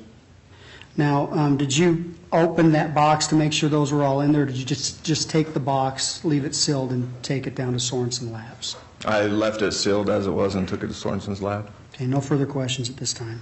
Thank you. Cross-examination. You said you've been on the police department for 18 years? Yes. So you weren't a police officer when Nori Jones passed? No, I was not. Other than this drive to Utah, were you involved in the case much? Yes, I conducted several interviews of potential witnesses in the case. Okay, and remind me again, and if you need to look at your notes, that's fine, what you took down to Utah? I took the sex crime kit for Nori Jones, beads and blanket that was recovered from the crime scene, a buccal swab from Robert Spillett, and a hair and blood sample from Rio Wild. And remind me the date again? August 19th, 2014. So 10 years after Nori Jones died, Robert Spillett was still a suspect? Objection outside the scope of direct examination. We didn't get into any of Mr. Harris's investigation in this case, and so it's cut off. Can I ask another question then? Yeah, I'll overrule the objection. Okay. You need the question back, sir? Yes. 10 years afterwards, Nori Jones passing, Robert Spillett was still a suspect. Is that true? I would call him more of a person who had been involved in the case or had been interviewed and spoken to about the case. Right. I mean, you were taking his buccal swabs because you wanted them compared to evidence from the crime scene, correct? Yes. Because it was still the belief of law enforcement 10 years later that he could have been involved in the crime, right? Objection, foundation. He can't testify as to the beliefs of all law enforcement. Overruled. You remember the question? He was a person of interest in the case. Can I have a second, please, Judge? Yes, you may. That's all we have. All right, Mr. Radford, any redirect? Okay, Mr. Harris, are you pretty familiar with this case? Yes. Okay, were you intimately involved in this case? Yes. Did you review the evidence in this case? Yes. Pretty thoroughly? Now, in your review of the evidence of this case, have you ever encountered an item of evidence that linked Mr. Spillett to the scene of the crime? No. Have you ever been aware of any biological material recovered from the scene of the crime that returned to Mr. Spillett? No. Any fingerprints from Mr. Spillett left at the scene of the crime? No. Is there any evidence connecting Mr. Spillett to this crime? I'm not familiar with any physical evidence that connects him to this crime. Thank you. That's all I have. All right, thank you. Counsel.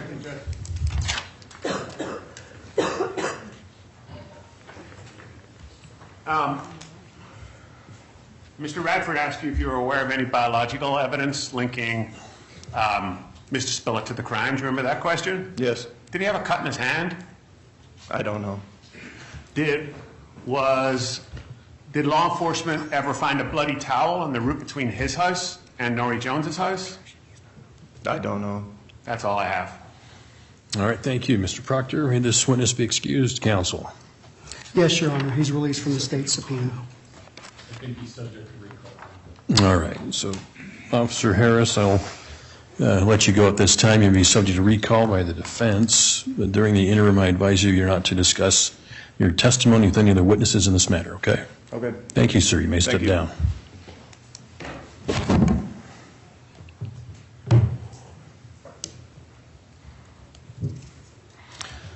State's next witness. Your Honor, the state calls Theo Vanderschaft.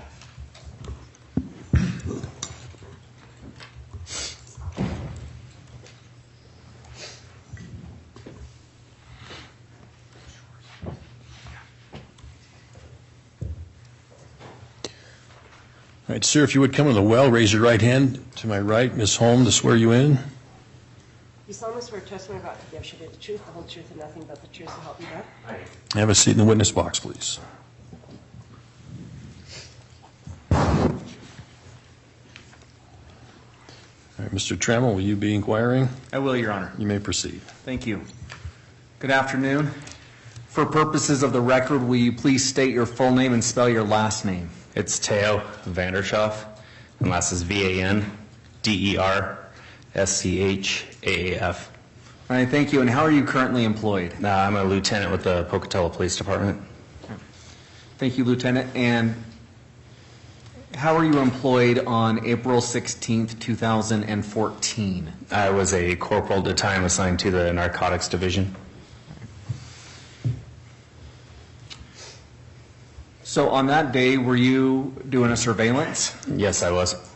Who were you surveilling? Mr. Compher. Do you remember where you were surveilling him at? I was positioned at 2nd and Sutter. His residence is, I believe, was 1255 South 3rd and a half. And so I was watching the south side of the residence. And directing your attention to that day at around 2 p.m., did you observe anything? I observed Mr. Compher flick a cigarette out into the road that he had been smoking. And you say, Mr. Compher, do you see that person in the room today? Yes, I do. Can you please point to him and describe what they're wearing for purposes of the record? He's sitting over here wearing a flannel shirt and a tie. All right, thank you. Your Honor, may the record reflect the witnesses identified the defendant? It shall. All right. So can you describe for the jury again, what did you observe at that time? I observed Mr. Compher smoking a cigarette. He was walking around some cars that he had parked on the south side of his residence.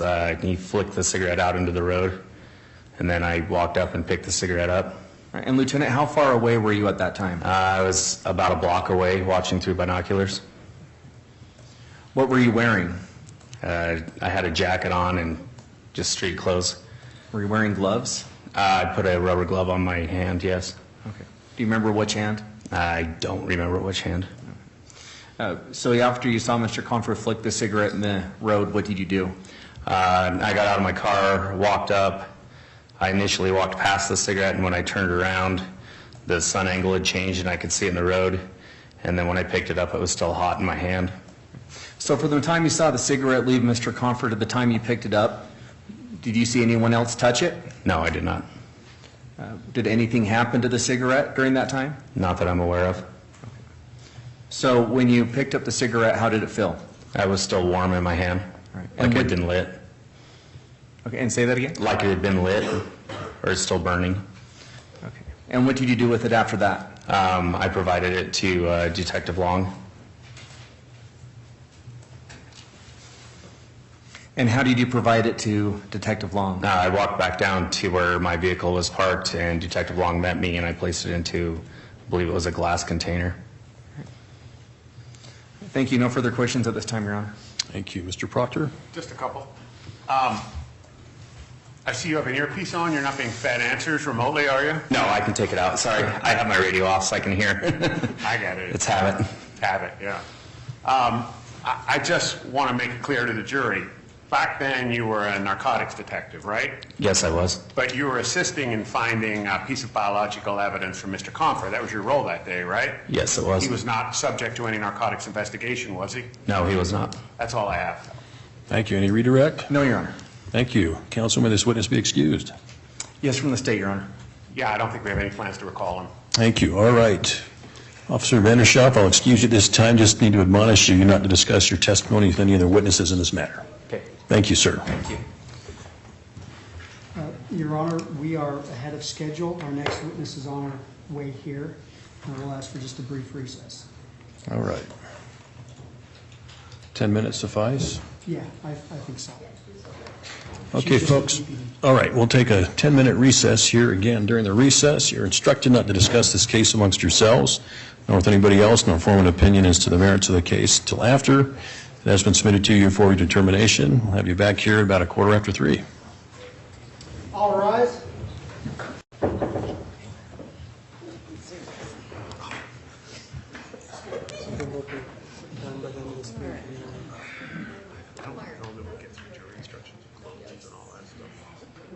I don't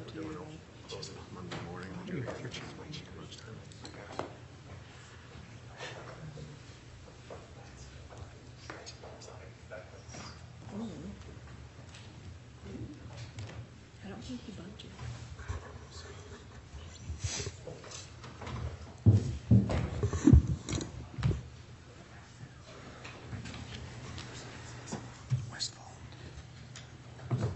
Okay, we're back on the record outside the presence of the jury with counsel for the state, counsel for the defendant, and the defendant present. Any other matters, counsel, we need to take up before we bring the jury in? No, Your Honor. No, Your Honor. Thank you. Mr. Reiner, bring the jury in, please.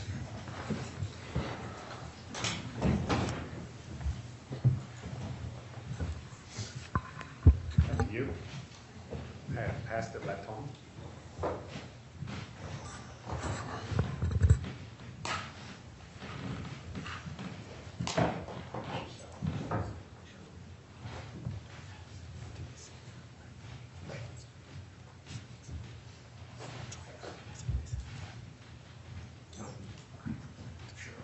Please be seated.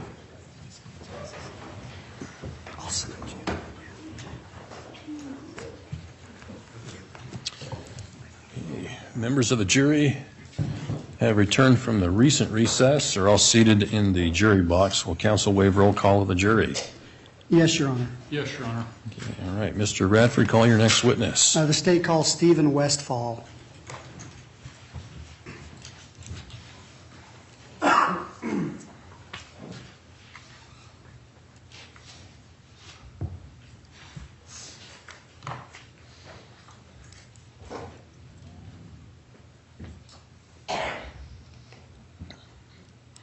All right, sir, if you would come up here in the well to my right, raise your right hand to Ms. Holm to be sworn. Do you solemnly swear testimony about to give should be the truth, the whole truth, and nothing but the truth, so help you God? Yes. Have a seat in the witness box, please.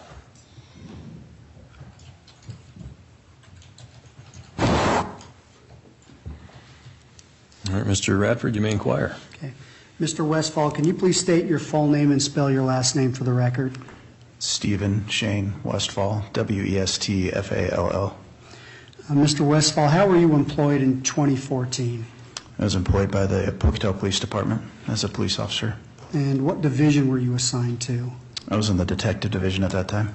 And how long had you been a detective at that time? I don't recall. Not very long, a year maybe at most. I don't recall. A rookie? Yes. How long had you been at PPD? I started there in 2006. Okay.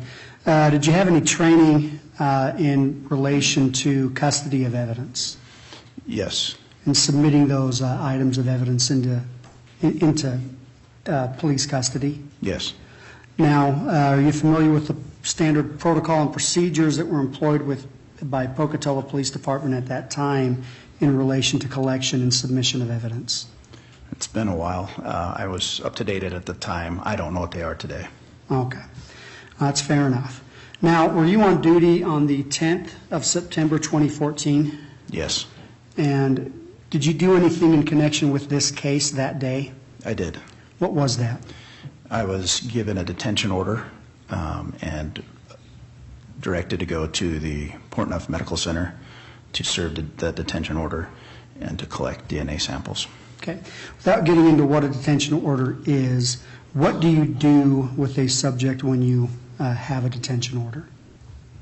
You read it to them, advise them of what it is, show it to them, and then it's generally served on them, whatever the purpose of that order is. Okay. Now, the detention order you had that day, what was it for?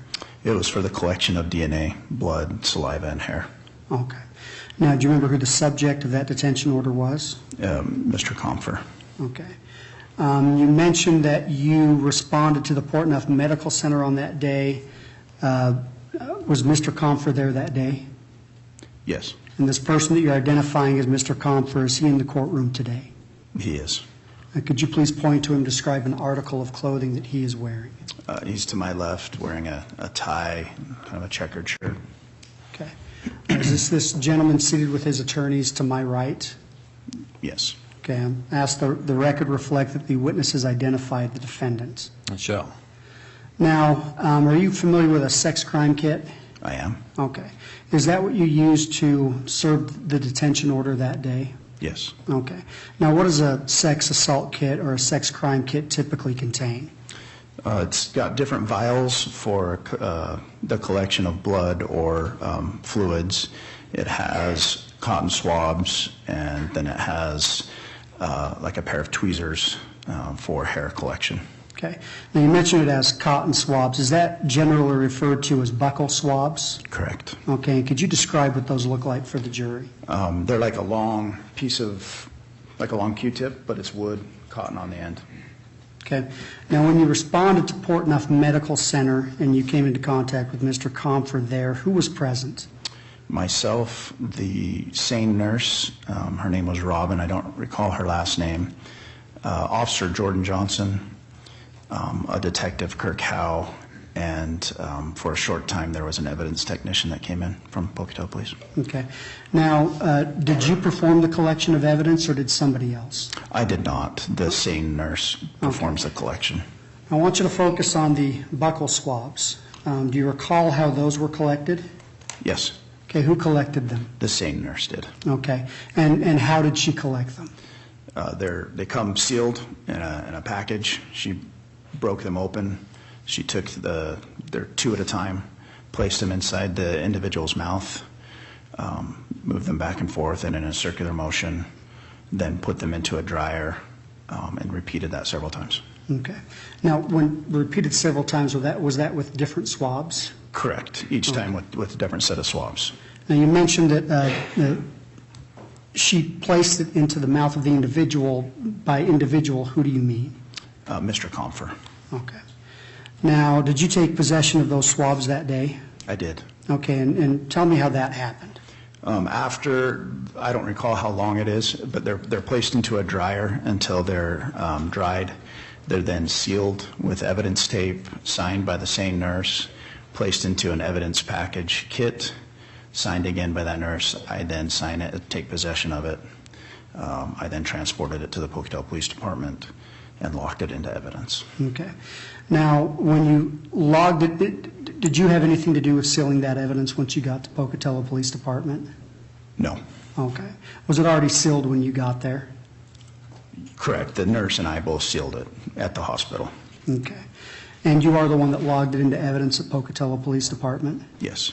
Now, when you logged it into evidence, did you put it into any kind of a secure locker or anything like that? Yes, they're all locked. We take the key. We put the evidence in the locker or a fridge, a locked fridge, and then we take the key and put the key in another locked box that only the evidence technicians have access to. Okay. Now, when you placed that box in the evidence locker, was that the last time you saw it? Yes. Okay. And when you placed it into the evidence locker, was it in the same condition as when you were handed it by the nurse? Yes. I don't have any further questions, Your Honor. Thank you, Mr. Radford. Cross-examination? Yes. Was there anything collected other than these swabs? Yes, blood was collected, head and pubic hair was also collected.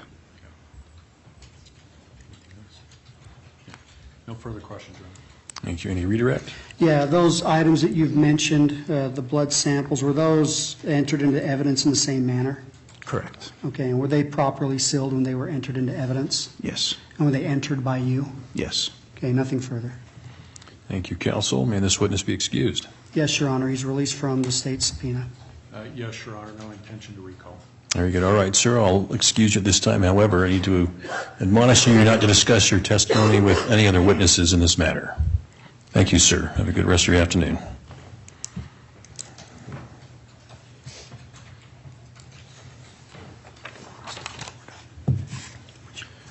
All right, state's next witness. State calls Aida Lopez.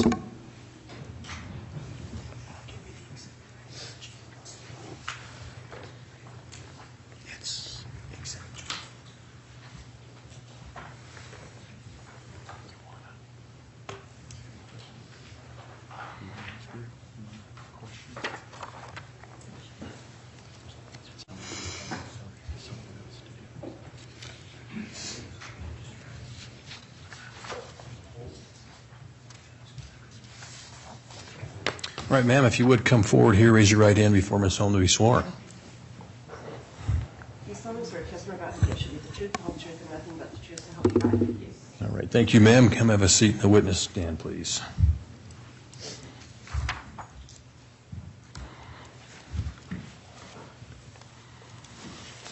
Mr. Bradford, you may inquire. Ms. Lopez, if you could please state your full name and spell your last name for the record. Aida Lopez, Lopez. Okay. Ms. Lopez, how are you currently employed?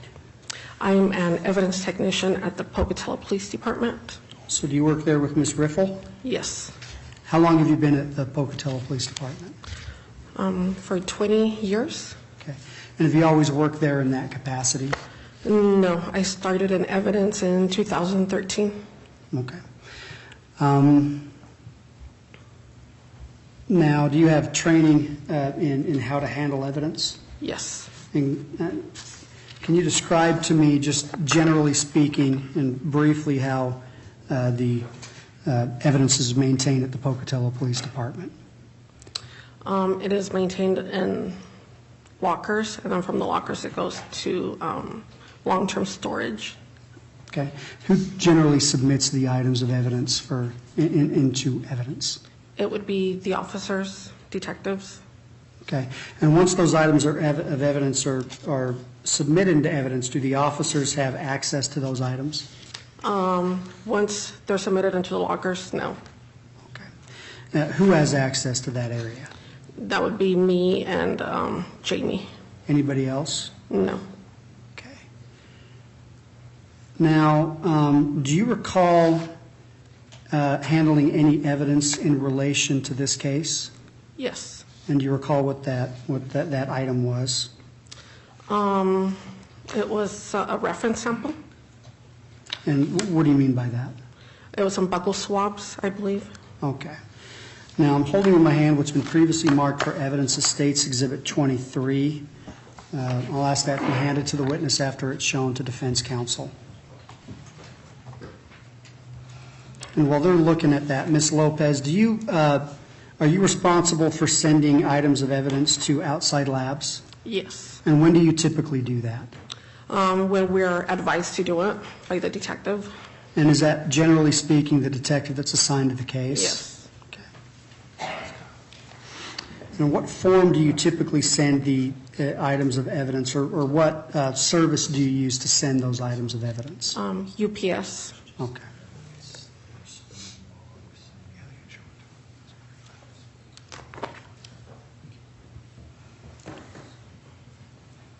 Now, before sending an item of evidence to an outside lab, are there any precautions you take to make sure that those items are in an appropriate sealed state? Well, yeah, we remove it from the locker and we place it in the shipping box. Okay. Do you examine seals? Yes. Do you make sure that those are intact? Yes. Make sure that the evidence hasn't been opened? Yes. Okay. Now, that document you're holding in your hand, that State's Exhibit 23, do you recognize that? Yes, I do. What is it? It's the entry and spillman of the property. Okay. And when you're talking about the property, what property are you talking about? It says it's buccal swabs. Okay. And is that the kind of document that you would have access to during your course of employment at the Pocatello Police Department? Yes. And is that document generated for any item of evidence that comes into custody? Yes. This time I'm going to ask that the Exhibit 23 be admitted. I would object, Your Honor. I have no problem to testifying what's in the exhibit, but it's a report generated by the police. It's akin to a police report, and I don't think it should come into evidence as substantive evidence. So you're asserting hearsay? Yes, sir. Without exception, okay. Mr. Radford? I think that it meets the requirements of a record of a regularly conducted activity. It's not a police report. It doesn't contain opinions or actions of any investigating officers. It's simply a log of where the item has been and where it's going to. Any further argument, Mr. Proctor? Well, it should be redacted in that case, Your Honor. It certainly mentions an investigation and things like that that are very much of an investigative nature.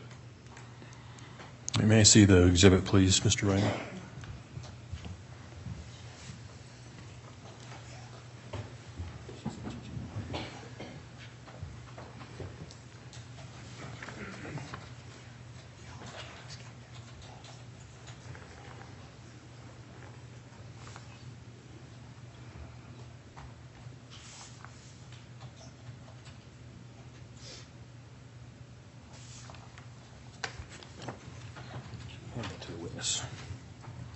All right, any other argument, counsel, on the objection? No, Your Honor. All right, objections noted, it's overruled. Exhibit 23 shall be admitted. Okay. Now, Ms. Lopez, you mentioned that is it accurate to characterize that exhibit as a chain of custody? Yes. Okay. You mentioned that it deals with buccal swabs pertaining to a Brad Compher. Yes. And does it note who logged that item of evidence into Pocatello Police custody? Yes. Who was that? It was Detective Westfall. Okay. Now, with this item, did you have anything to do with this item? Just when I shipped it. Okay. And what date did you ship it? September 18th, 2014. Okay. And where did you ship it to? Swarnson's Lab in Salt Lake City. Is that noted on that document that you're looking at? Yes. Okay. Now, when you shipped that item to Sorensen Lab in Salt Lake City, was it in a sealed state? Yes. Okay. Did you notice anything indicating that the packaging on it was not appropriate at that time? No. Okay. No further questions, Your Honor. Thank you. Cross-examination. May I have a moment, please? Yes, you may. No questions, thank you. All right, thank you. May this witness be excused, counsel? She may, Your Honor. She's released from her subpoena from the state. Yes, sir, we have no plans to recall. All right, thank you, ma'am. I'll excuse you. I need to give you an admonition, however, before you leave. You're not to discuss your testimony with any other witnesses in this matter, okay? Okay. Thank you, ma'am. Thank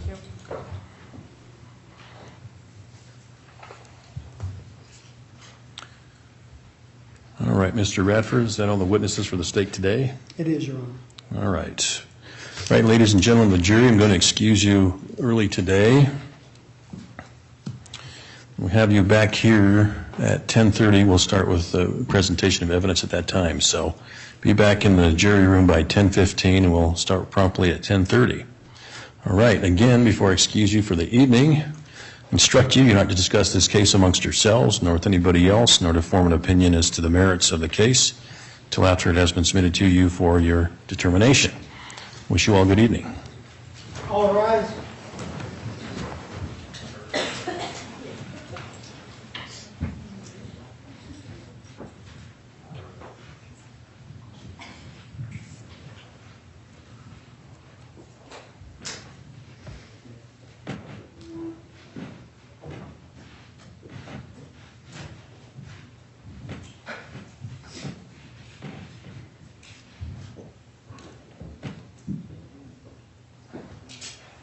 All right, please be seated. Okay, we still have counsel for both parties and the defendant present outside the presence of the jury.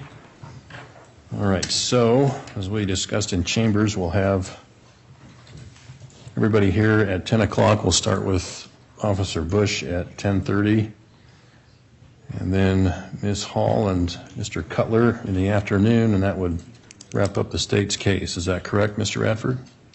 There may be one more witness, but we'll advise the court tomorrow morning. Okay. All right, so that should round out the day then, and defense will be prepared on Thursday, correct, gentlemen? Yes, sir. Okay. Very good. Anything we need to take up, counsel, before we recess for the evening? No, Your Honor.